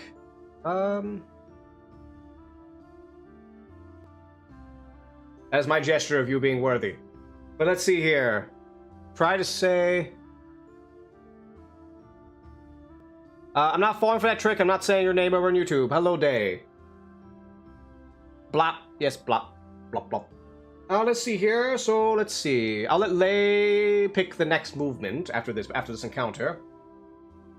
Well, you both can do it. You can both talk. You can both tell me what you want to do. So, in this next encounter... Let's see. So among the frozen places, you see a woman dressed in red. She's very regal. She has a parasol blocking the sun out. And she approaches you. She approaches you. She's very beautiful. Almost otherworldly beautiful. And let me see what she would do. I don't want to go full roleplay. It's going to be hard to do that for text. Look, there has to be... I know there's got to be a thing in here I can roll for this. Oh, where's the events? There is an event table here.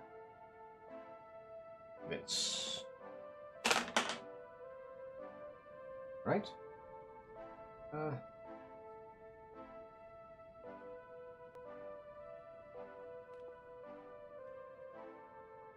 She says, "Excuse me, have you seen the Jabberwocky about here?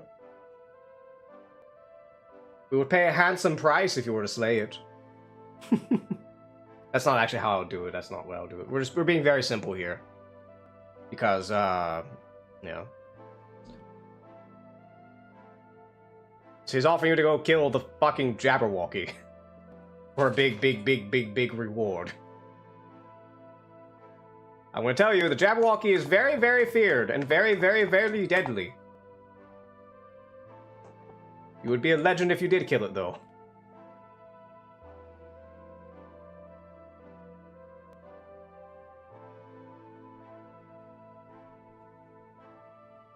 It's a legendary creature. It's like fighting, not necessarily Alduin, but like a few steps below Alduin. Right, my brain's thinking of dancing. Dance group from the PH. What's the PH? Oh, Hips, do you want to try to be a hero and challenge the Jabberwocky, or you want to deny this beautiful lady her request?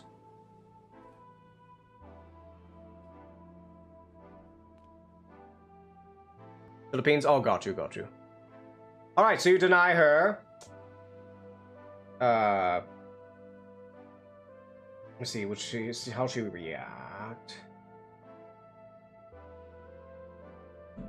Alright, she just goes humph and walks away. That is your encounter. Alright, so you are exploring. Okay, so you have to rest. You have to do 3. Yeah, actually, you have to rest for like 6, because remember, it's 3 times. You have to rest for 6 actions in this area, which means I have to do 6 rolls of possible encounters in this area. Unless you want to ignore it and take a lot of fatigue trying to get out of this place forcefully. You both can decide. Well, Lay, okay, so Lay and here, it'd be a lot easier if we had a third person. I will break ties. How about that? I'll break ties. So, do you want to force with the chance? You're not guaranteed damage. You have a chance to get damage. You want to force damage, like the high. You get between 0 to 6 damage, which will be it will take out your HP, but it won't take out your wounds. Which will be cured after a long rest. Or do you want to rest? How much life do we have? You have 6. Okay, so I have 6 HP and 10 W written. HP you get back. You have 6 max. HP restores on a full rest, and wounds restore once per day when you rest at a settlement or some safe place. What happens if you manage to win? Nothing. You just get to feel good about yourself. If you succeed the rest, you just get fully rested, and you don't take fatigue damage. Keep in mind, this assumes out of 6 tries, you don't get an encounter that interrupts a 6-session long rest.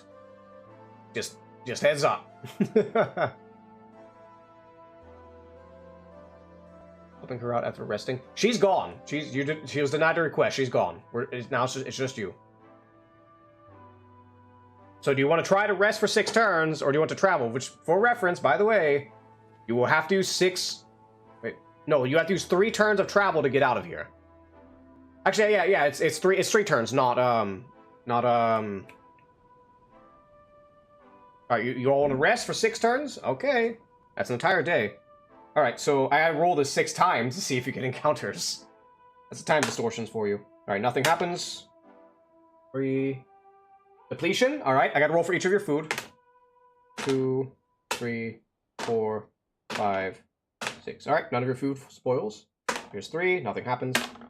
Nothing happens? Holy shit. Alright, roll for food again. 1, 2, 3. Oh, okay, you lose 1 food. 4, 5, 6. One of your food spoils from time distortion. Other than that, nothing happens. You are now fully rested. So, do you want to keep exploring this area, or do you want to move on, which will take 3 turns to get out of this place because of the time distortion?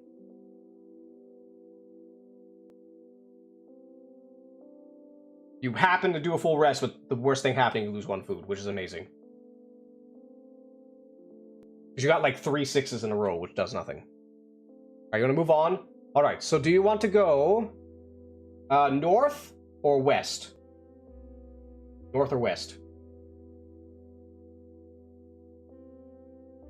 You got really fucking lucky. The odds were against you and you passed. North or west? West. Alright, Lay says west. Hips. If we get ties, I'm the tiebreaker, FYI. Alright, west? Alright, so we're gonna go west. You choose to explore? Let me think here. Where were you all last time? You did exploration, which was 3. Okay, so you have 3 actions left. And you cannot travel any further. So, and 2 actions have to be rest. Alright, so 3. Okay, so 3. Oh, I gotta roll for your food again. 1, 2, 1. You lose 1 food. 2 food. Alright, you lose 2 food from it rotting.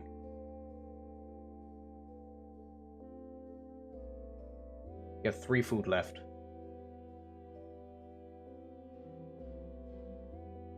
Alright, so you, mind you, you already wasted a lot of actions trying to get out of time distortion. How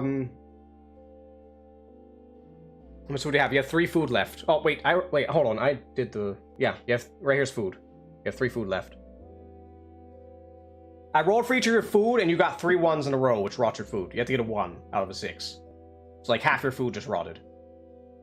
So you have 3 food. Oh, no, I forgot. You have to eat 1. I forgot. You have to eat 1, so you actually do have 2 food. You have to eat 1 for the day. I keep forgetting to make you eat your food for the day. You have 2 food left. Because 3 were rotted, and 1 you had to eat.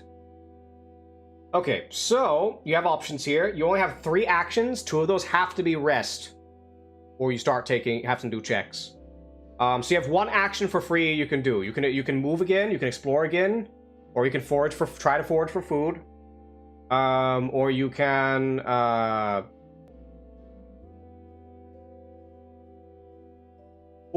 can rest. Just get your rest out of the way for the day.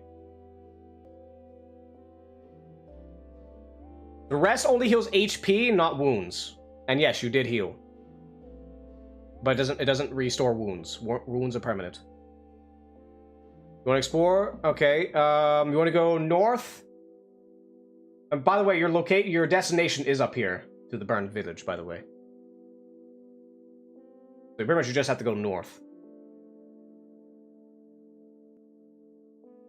Oh, I forgot to say this. There is an entrance to some giant tree here. Okay, so I'll just say you go north. I can keep reading the detail of the area. This is practice on my end as a GM. Quicksand! Alright, so you travel up here to a desert.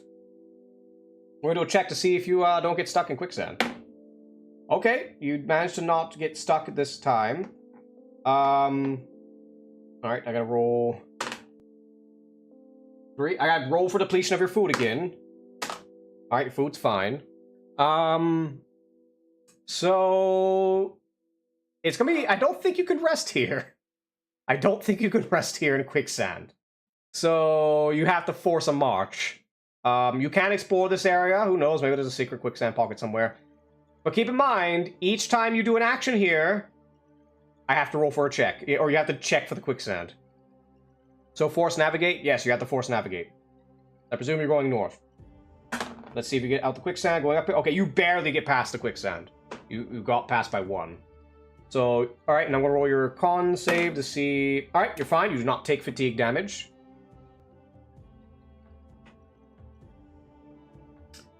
You find strange architecture up north. But you do have to rest, though. You have to rest. You can keep going, but you have to rest. And also, there are checks for sleep deprivation, by the way, which you will have to check at some point. Yeah, you find some strange non-Euclidean architecture. It's very weird. All right, so you rest. You're gonna do a full rest. All right. Okay. So, okay, due to fatigue, you have to take 3 rests instead of 2. So, FYI. If you want a full rest. So, I'll go and roll for that, nothing happens. Alright, so, we find a sign. Let me roll here real quick. While you are resting... let me see here. Where is the...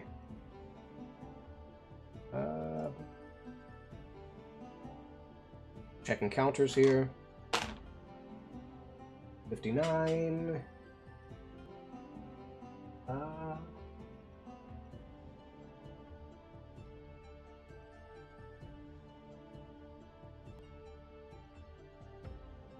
Where is it? The hell's a jump? Wait 1 second, I forgot what the hell this thing is.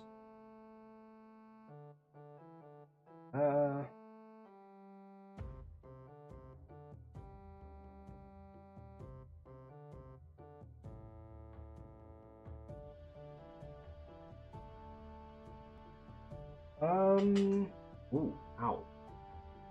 Okay.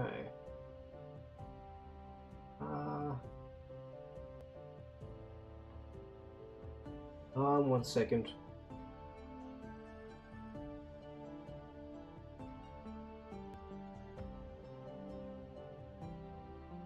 Alright, so... Alright, this one's pretty... Okay.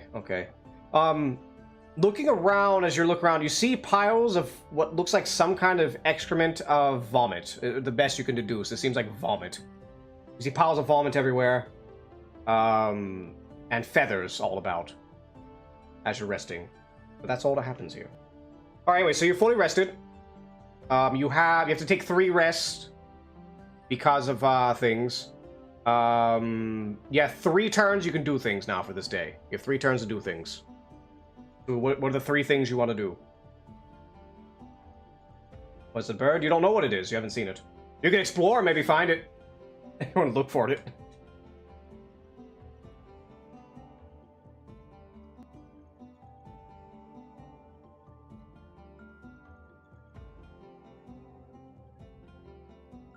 So you can explore, keep moving. You already rested. You're done resting. You can't rest anymore for this day. You can't. That's not your HP. I'm marking the marks. See the marks below the W. The 3 marks. That's 3. You took 3 wounds. Go to explore. All right, Lay. What do you want to do? You can explore. You can forage for food, or you can leave the square, or try to leave the square. I've been forgetting to do navigation checks. By the way, I forgot to do those. All right, so you're gonna explore. Okay. Okay, so exploring, you do come across a clearing. In this clearing, you see what looks like a creature. It's like two creatures just stitched together into one. One's like a giant, like, not giant, but like a large vulture kind of creature. Like strapped onto like, what looks like a Komodo dragon. Like, you know, real life Komodo dragon, not an actual like fantasy dragon, but a Komodo dragon. Like they're just stitched together, just, they're just slapping up this vomit substance that's fresh on the ground. And you see next to them, the body, the corpse of some pale soldier with just covered in vomit. It's like stitched together with a Komodo dragon, like a Frankenstein monster.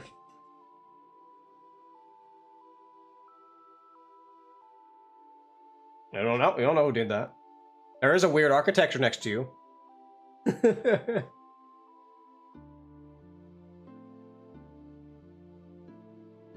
It's like has the upper body of the bird was just stitched to the spine of a Komodo dragon.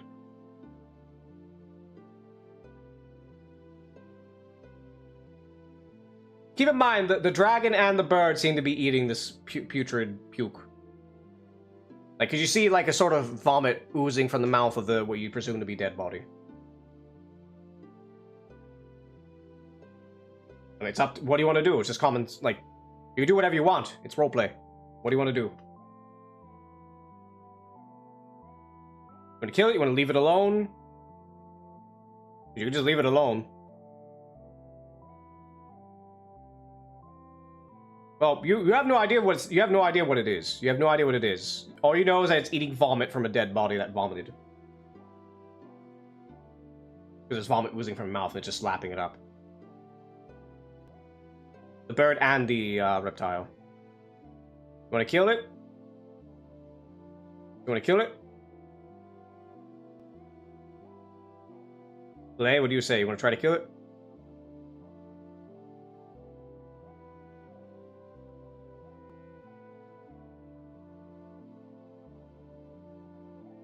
You just want to observe? Alright, well, I'll roll and see who gets what. So you want to observe, even observe, odd kill.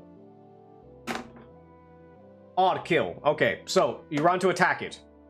Oh, actually, yeah, odd kill. Okay, so I'll roll with advantage. I roll 2 dice and take the highest number because you do have surprise. And you do. You run up, you stab the shit out of it before it can do anything, and it dies. So when you start skinning it and stuff, you look at its eyes, and suddenly you feel like an urge to like puke. And you don't puke. But it seems like its eyes have a magical effect to induce vomiting. Normally I do checks for these, by the way, but I'm just gonna give it to you because we're just doing a bullshit thing here. And so you take the eye, and you now have basically a item you can use to help you in anybody who looks into the eye has the urge to puke. So you can use it to harm people if you needed to. Just, you know, like if you strap that eye to a helmet, anybody who looks at you will have the urge to vomit if they fail their check. All right, so that's that. All right, so you explore. You got 2 more actions you can do. You can explore some more, or you can try to leave the square.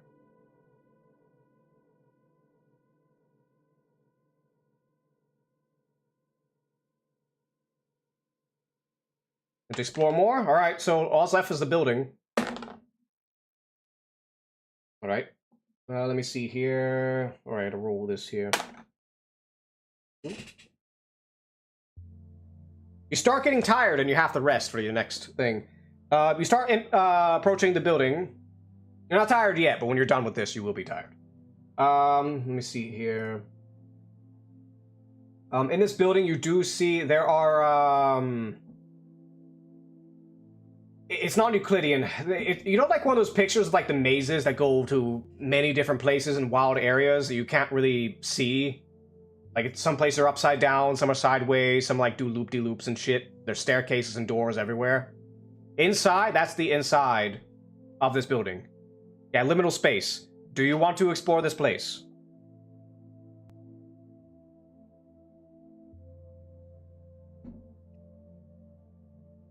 Or do you want to continue? Just wandering around.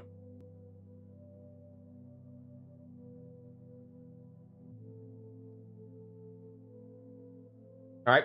Lay gets to choose. Do you want to explore this area, or do you want to leave and move on?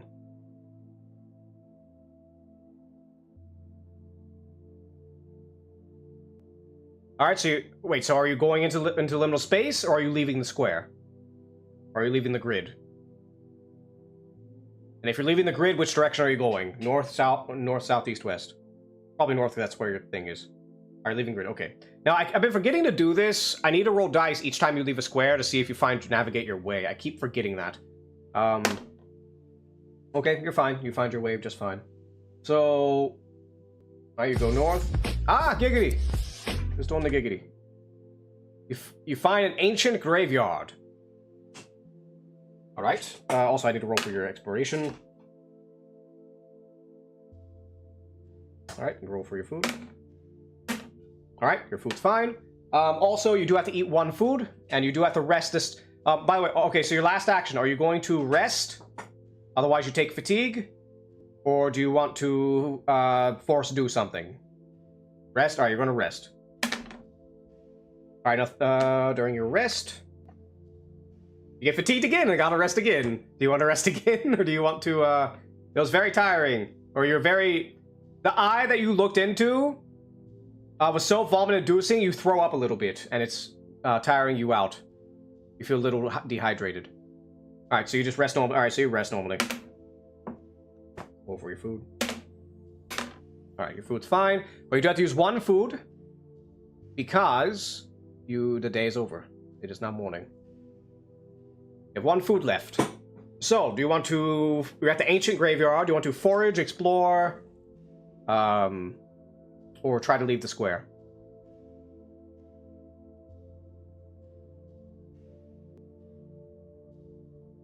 Forage for food? Alright, go look for food. Okay. What is that? At 20? Oh, you got a natural 20. Alright. How convenient. Let me look through here. So how much food do you usually get? I'm going to double whatever this is. Let's see. Foraging, wisdom check. D6. Okay, so you're going to get 2d6 of food. We're going to double whatever I roll here. Get 8 food. Roll a 4. That's a lot of fucking food. Okay, here. You wander around and you find a perfect banquet of food just laying out in the fucking field. With a lot of tea and teapots. It's completely vacant. Nobody's here. You don't see any sign of anything. There's just so much fucking food just sitting here. And there's a letter on the table. The letter says... let me see here. I gotta kind of rough it up a little bit. I can find it. 1 second.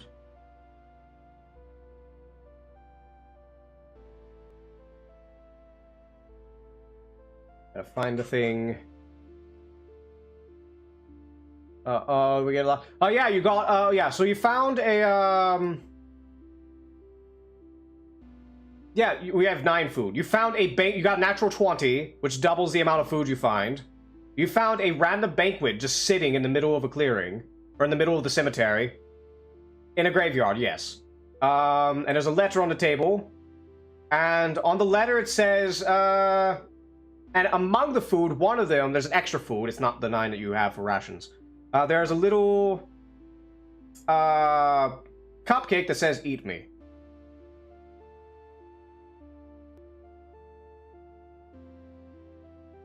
So what do you want to do? That was your action to explore. You had to rest, so you have 4 actions you can do this day, 2 of which have to be rest. You have 4 more actions you can do. It is midday of the graveyard.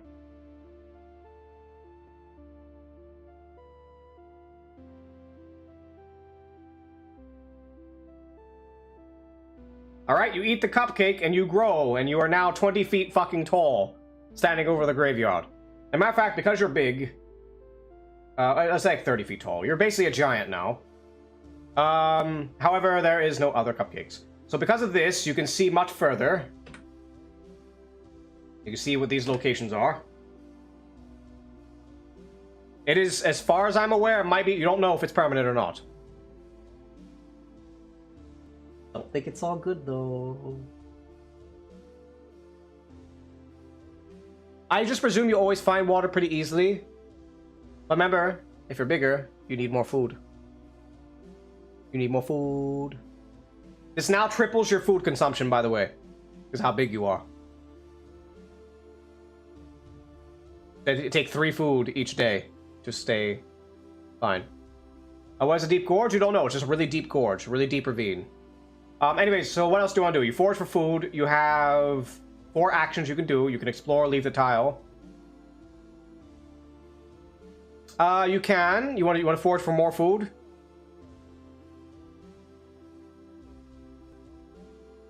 Alright, you want to forage for more food.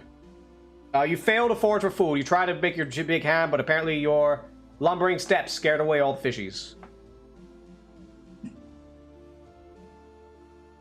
On one of the few rivers this place even has. It's a desolate graveyard. You have 3 actions left. What do you want to do? Luckily, resting's still the same.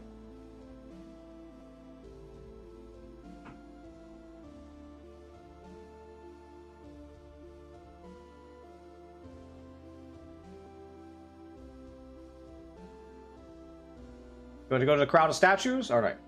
Oh, I forgot to roll for your foraging. Oh, you're fatigued. You have to rest again. On your next one, or you take fatigue damage. Because I forgot to roll your little encounter thing. So, do you want to rest on your next one? And then you can go to the gorge. Or you want to go to the statues, I mean. It's basically like a canyon. Okay, so you rest. In that rest, the weather changes.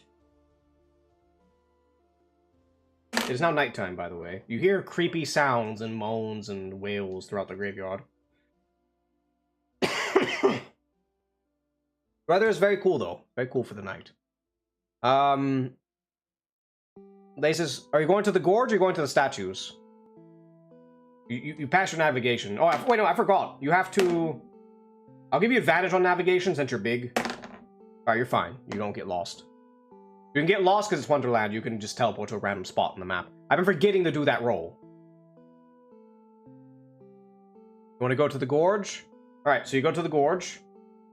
Mind you, this is just ocean. This black part, the edge of the map, just presume it's just ocean.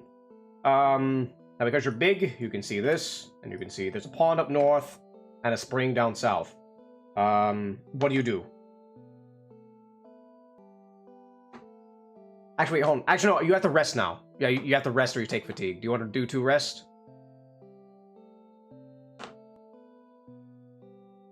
I think your 6 is up.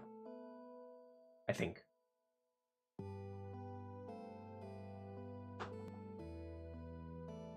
want to look for food? Alright, but if you look for food, you're going to start having to check for fatigue. You did, but time's passed, so you have to rest again. It's next morning. Oh, also, if it's next morning, I have to take your food away. Free food. Yeah, but you only get so many actions before you have to rest. Basically, you get 4 actions before you have to rest. Or 2 actions.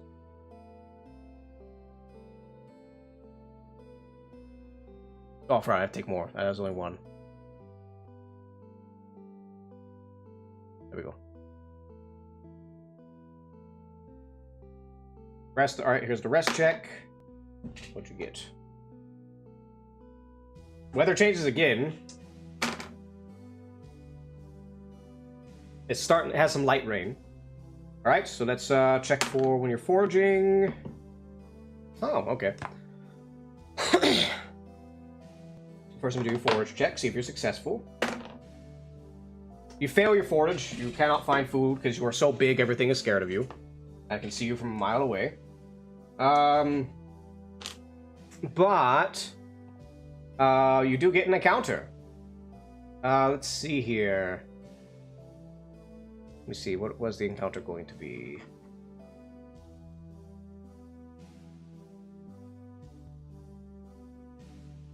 We roll the table. 18. Okay.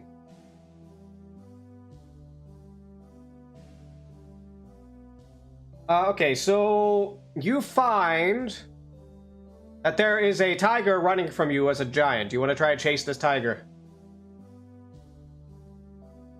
Or actually, no, I got a better idea. I got a better idea. You do find food. You find a tiger. There's a tiger. It's a mommy tiger.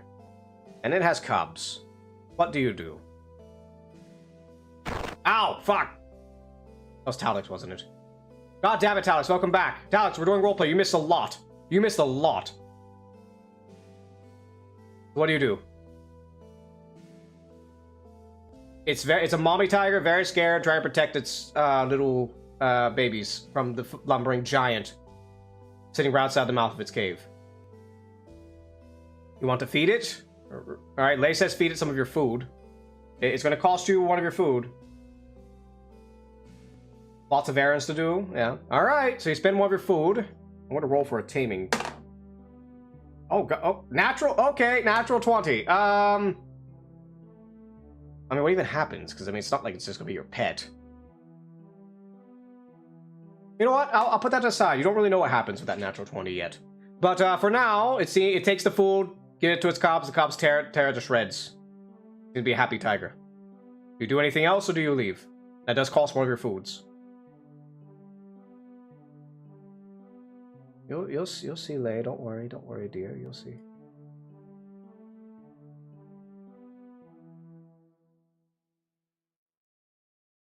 You want to forage for food again? All right. All right, you're successful. You find 6 food. You go to the stream and you just fucking grab with your hand and find a bunch of food. Let's see here. Fuck, what the? Huh? That's weird. That was weird. I don't know what was going on with that. Where's my paint? Here we go. Find 6 food. 1, 2, 3, 6. Alright, so what do you all do now? That was, let's see, you rested 2, you explored for 1, you foraged for 1, did that one. You have to, I think you have to rest now? I don't remember if you've done your rest yet. No, you did rest this morning. You do not have to rest yet, I don't think.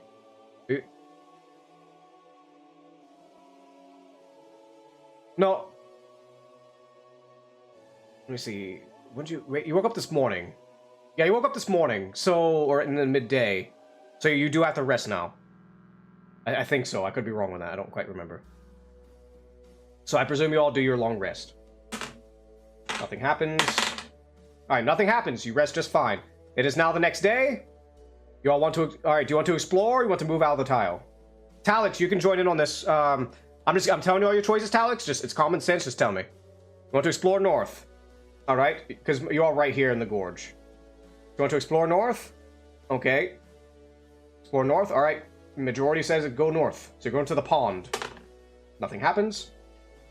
You go there, there's a really big fucking pond. No, probably teeming with fishes. Well, Talix, we could use a tiebreaker if they tie. Which I don't think will happen. They seem to be very cooperative, but you know. Yeah, but if Talix is here, Talix can be a tiebreaker. You want to check? You want to try to forage for fishies? Alright. By the way, it is sunset, by the way. Alright, 4. What happens on the 4? Travel. Weather changes. Now lightly rainy. It is now... Oh. Okay, 1 second. Let's see if insanity ensues.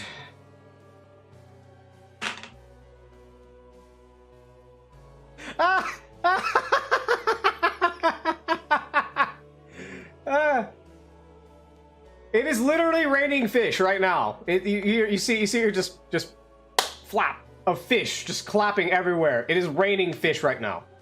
It is literally raining fish. It is heavily raining. It's not even water. It's not even like water rain, because normally when it actually happens in real life is a storm. No, it's fucking fish. I'm gonna roll, because you are giant. I'm gonna roll D100. Oh wait, I forgot something to mention because you're giant. All your equipment's broken. Like, you're carrying all your food in your hand. You probably carry your sword. You probably have your sword in your hand in case you turn back to normal. But your clothes are broken. Clothes and armor are broken. You're naked. All right. Anyways,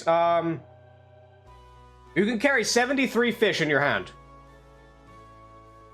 Oh no, sorry, no, not 73. Sorry. That's way too much. Say 25 fish.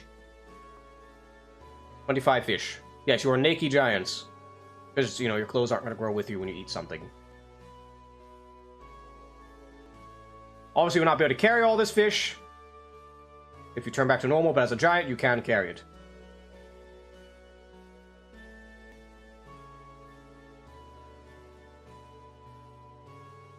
Hold on, I'm doing that wrong.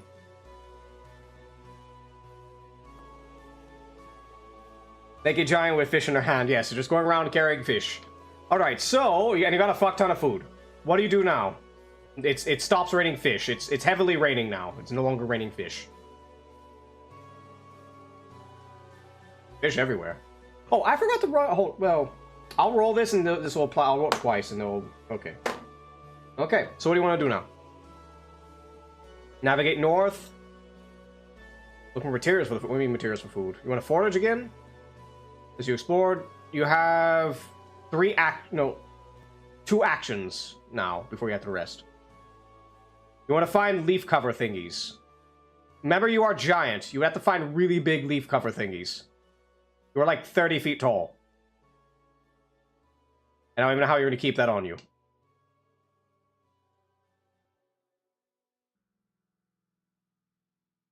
Something with and put food in. Put food in. It's going to be really, really hard. You can try.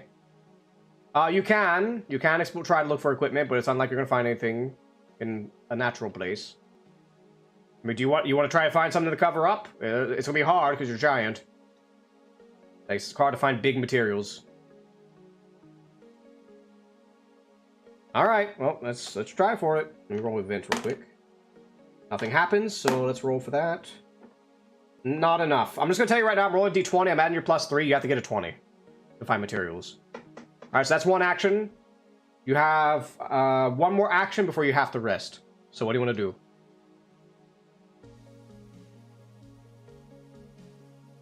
Alright, so are you going to try to look again? Or are you going to... Alright, so you're going to try again. Alright. Or are you going to try to look for things to cover up again? Or are you going to try to go north? Which one are you doing?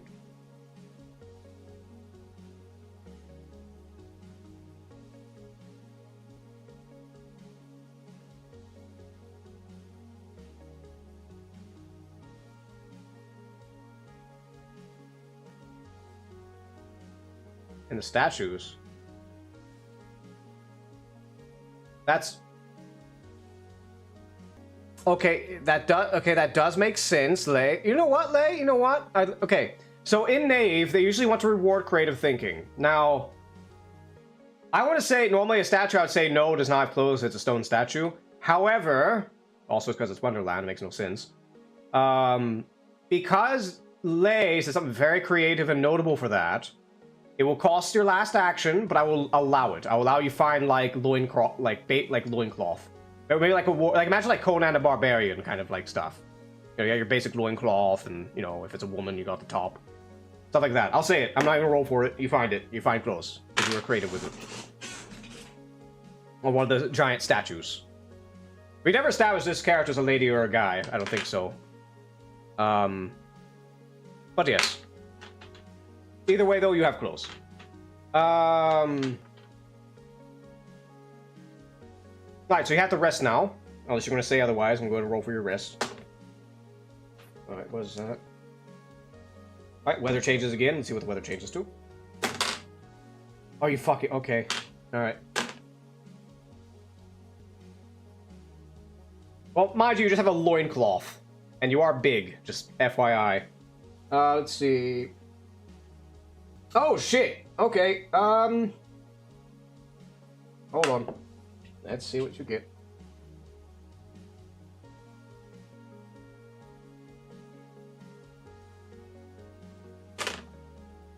$39...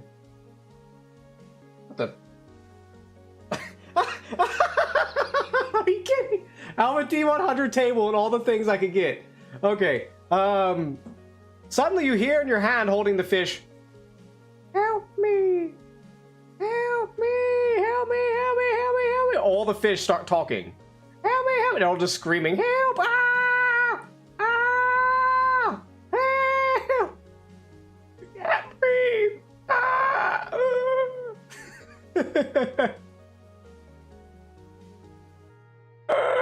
just gasping for air. I'm dying. As you hear these fish horribly dying. Do you react to that at all? I'm without water. Aren't you supposed to be dead for not being in the water from your massive weight? Don't you know the square cubed law? How are those skinny legs holding your massive body? Have some water. Keep in mind, this is Wonderland. Let's see.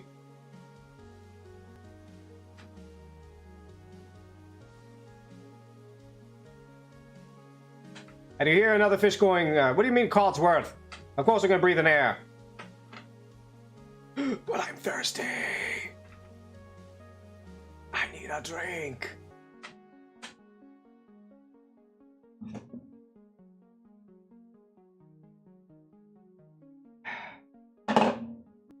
Are you gonna spit on the fishes?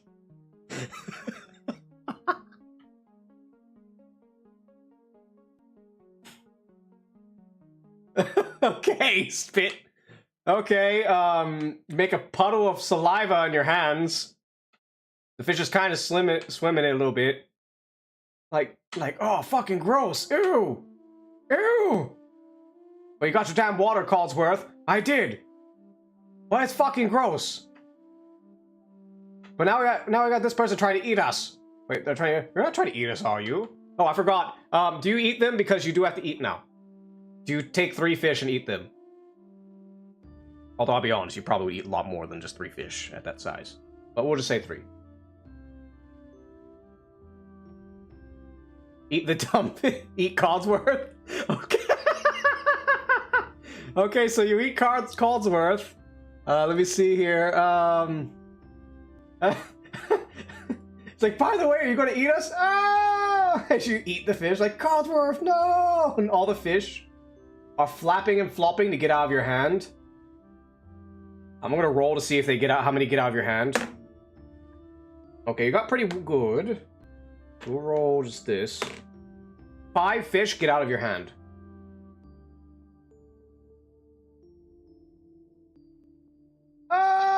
They'd rather not be, because you're just eating them. Mind you, you have to eat 3 of them, by the way. So do you eat the other one I was talking to you earlier? Or just some random fish?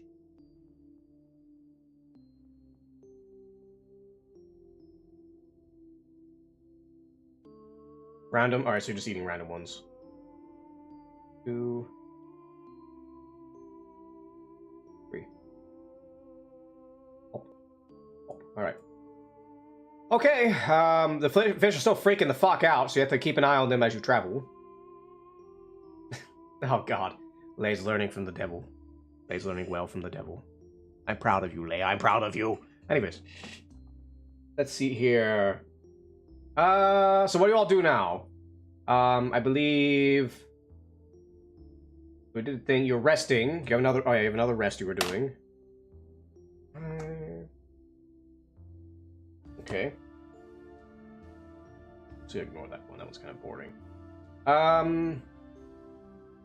Alright, so what do you do now? You are back. You have basically 4 actions before you have to rest.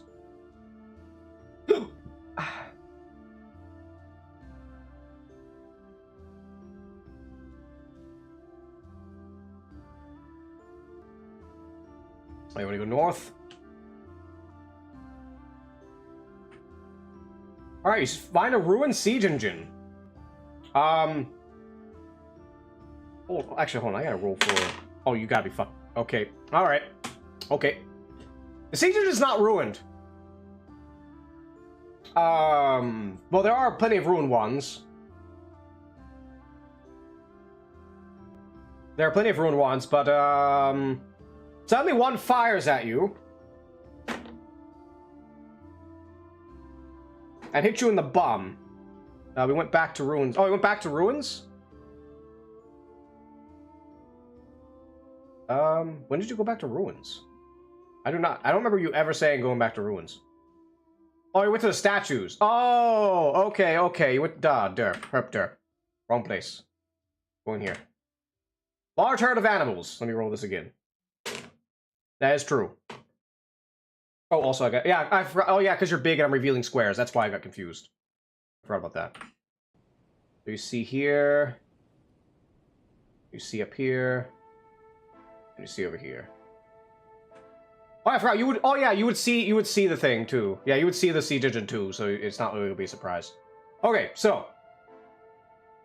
Large herd of animals. There's a big-ass herd of animals here. They are... oxen, let's say. There's oxen roaming across fields.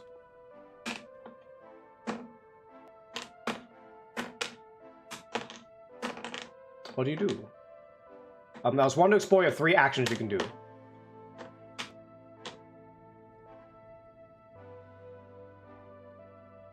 Oh, wait, I forgot. Hold on, I forgot to explore. Oh, okay, never mind. Hold on. I'm not gonna worry about that check. It's already too late in the game. You want to battle? Okay, I mean, you're giant. It's not like they can really do anything to you.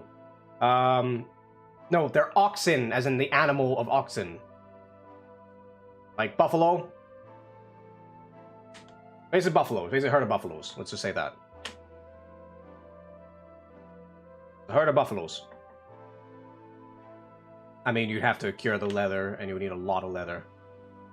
That would take a very long time.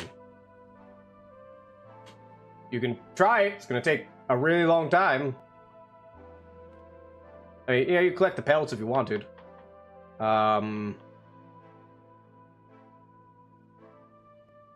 I will point out, collecting these oxen, you have a bunch of fish in your hand. Well, by the way, are you still, like, spitting on the fish so they can swim around in your hand? I forgot to mention that. That matters, by the way, because in terms of they can flop out of your hand. Okay, alright, you managed to maintain it. They do not flop out of your hand. So... Okay, so I'm gonna try to collect oxen. Let's do basically a foraging roll. You get natural 1. You try to collect them, and they stampede, and when you try to grab them, you miss, and some of them stab the fuck out of your hand. Just ba-ba-ba-ba, stab the fuck out of you. You take 1 damage. Although you are big, you would actually have more HP. I'm gonna buff your HP real quick, because you're big. Your HP, I want to do triple your HP.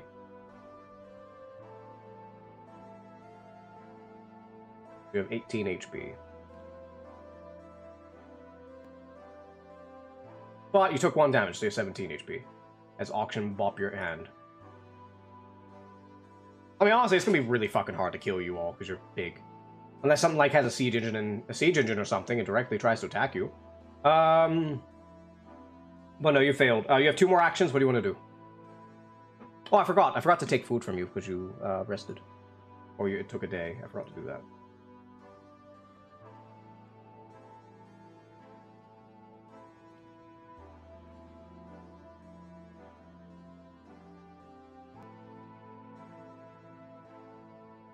You ate the noisy fish, yep. You leave? Alright, so you're gonna go out and explore. Okay, so you go up here.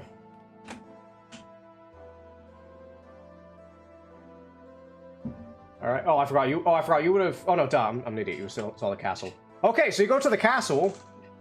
It's in ruins. You are giant. Not really much to do here. However, this old castle. This one right here. You're right here. You're at the old castle. Hold on. These are see. Now, mind you, to your west, you do notice there's a village there. That is a place where you could full rest if you really wanted to. But you are a giant, so keep that in mind. Orblock is a village, is a settlement. So, okay, so, but you're a giant. However, at this castle, as you approach, a ballista comes flying at you. It hits you. You take... oh, where's the dice? I need... 10 damage. As a giant fucking bolt embeds itself into your chest. And when you see it, it looks like there's like a skeleton or something on the ballista. It's an old ruined castle. Of the dead. Let's see here. Where is my thing? Well, I got it erase. So you took 10 damage. It's a siege weapon. It's going to do a lot of damage. There's a skeleton on a ballista on the castle. Alright, you want to fuck the skeleton up. Let's see. How successful are you at fucking up that skeleton? Oh, goddammit, my other dice fell.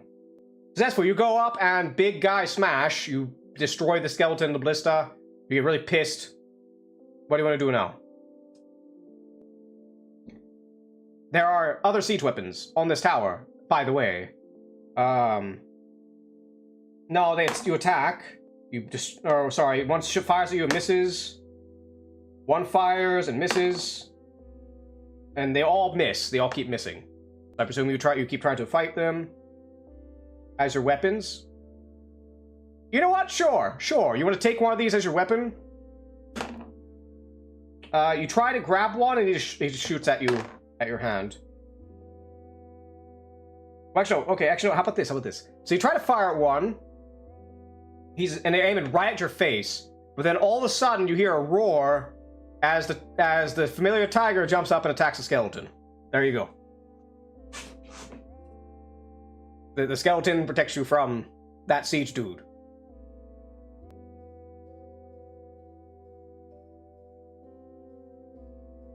Alright, but there are still 2 more sieges. I presume you want to attack one. You destroy one, or you take one as a weapon. You have a ballista. You have a hand crossbow to you, basically. And the tiger attacks the other one, and the tiger destroys the other skeleton. There are now no more aggressive ballistas. And the tiger approaches you and begins purring. Are you still attacking the castle while the tiger's on it?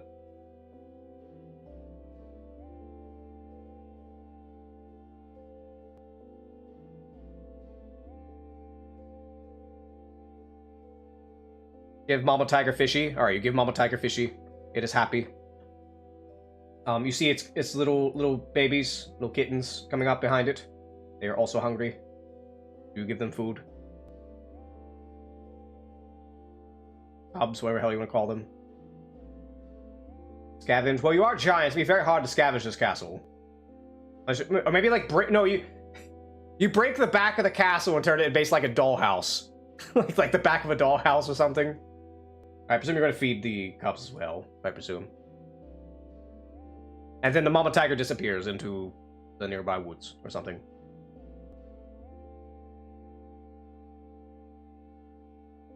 You have no idea.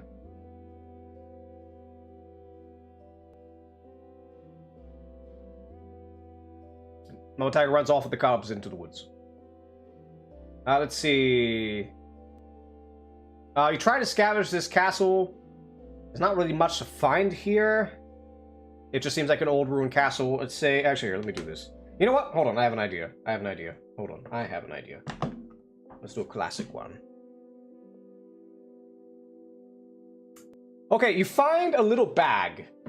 Like a little sack, and when you look into it, it's just a pitch black void inside that bag.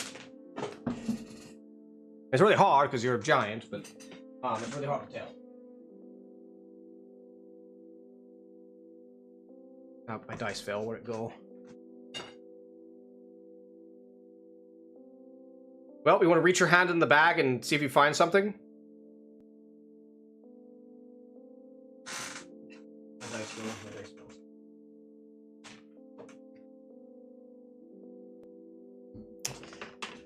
Okay, well, Talix, are you there? Talix, I need to know if you're there. It's of utmost importance that Talix is here. Okay, well, all right, Talix, get ready. YouTube, I am going to stop streaming on YouTube. Nobody's watching there anyway, because for reasons. All right.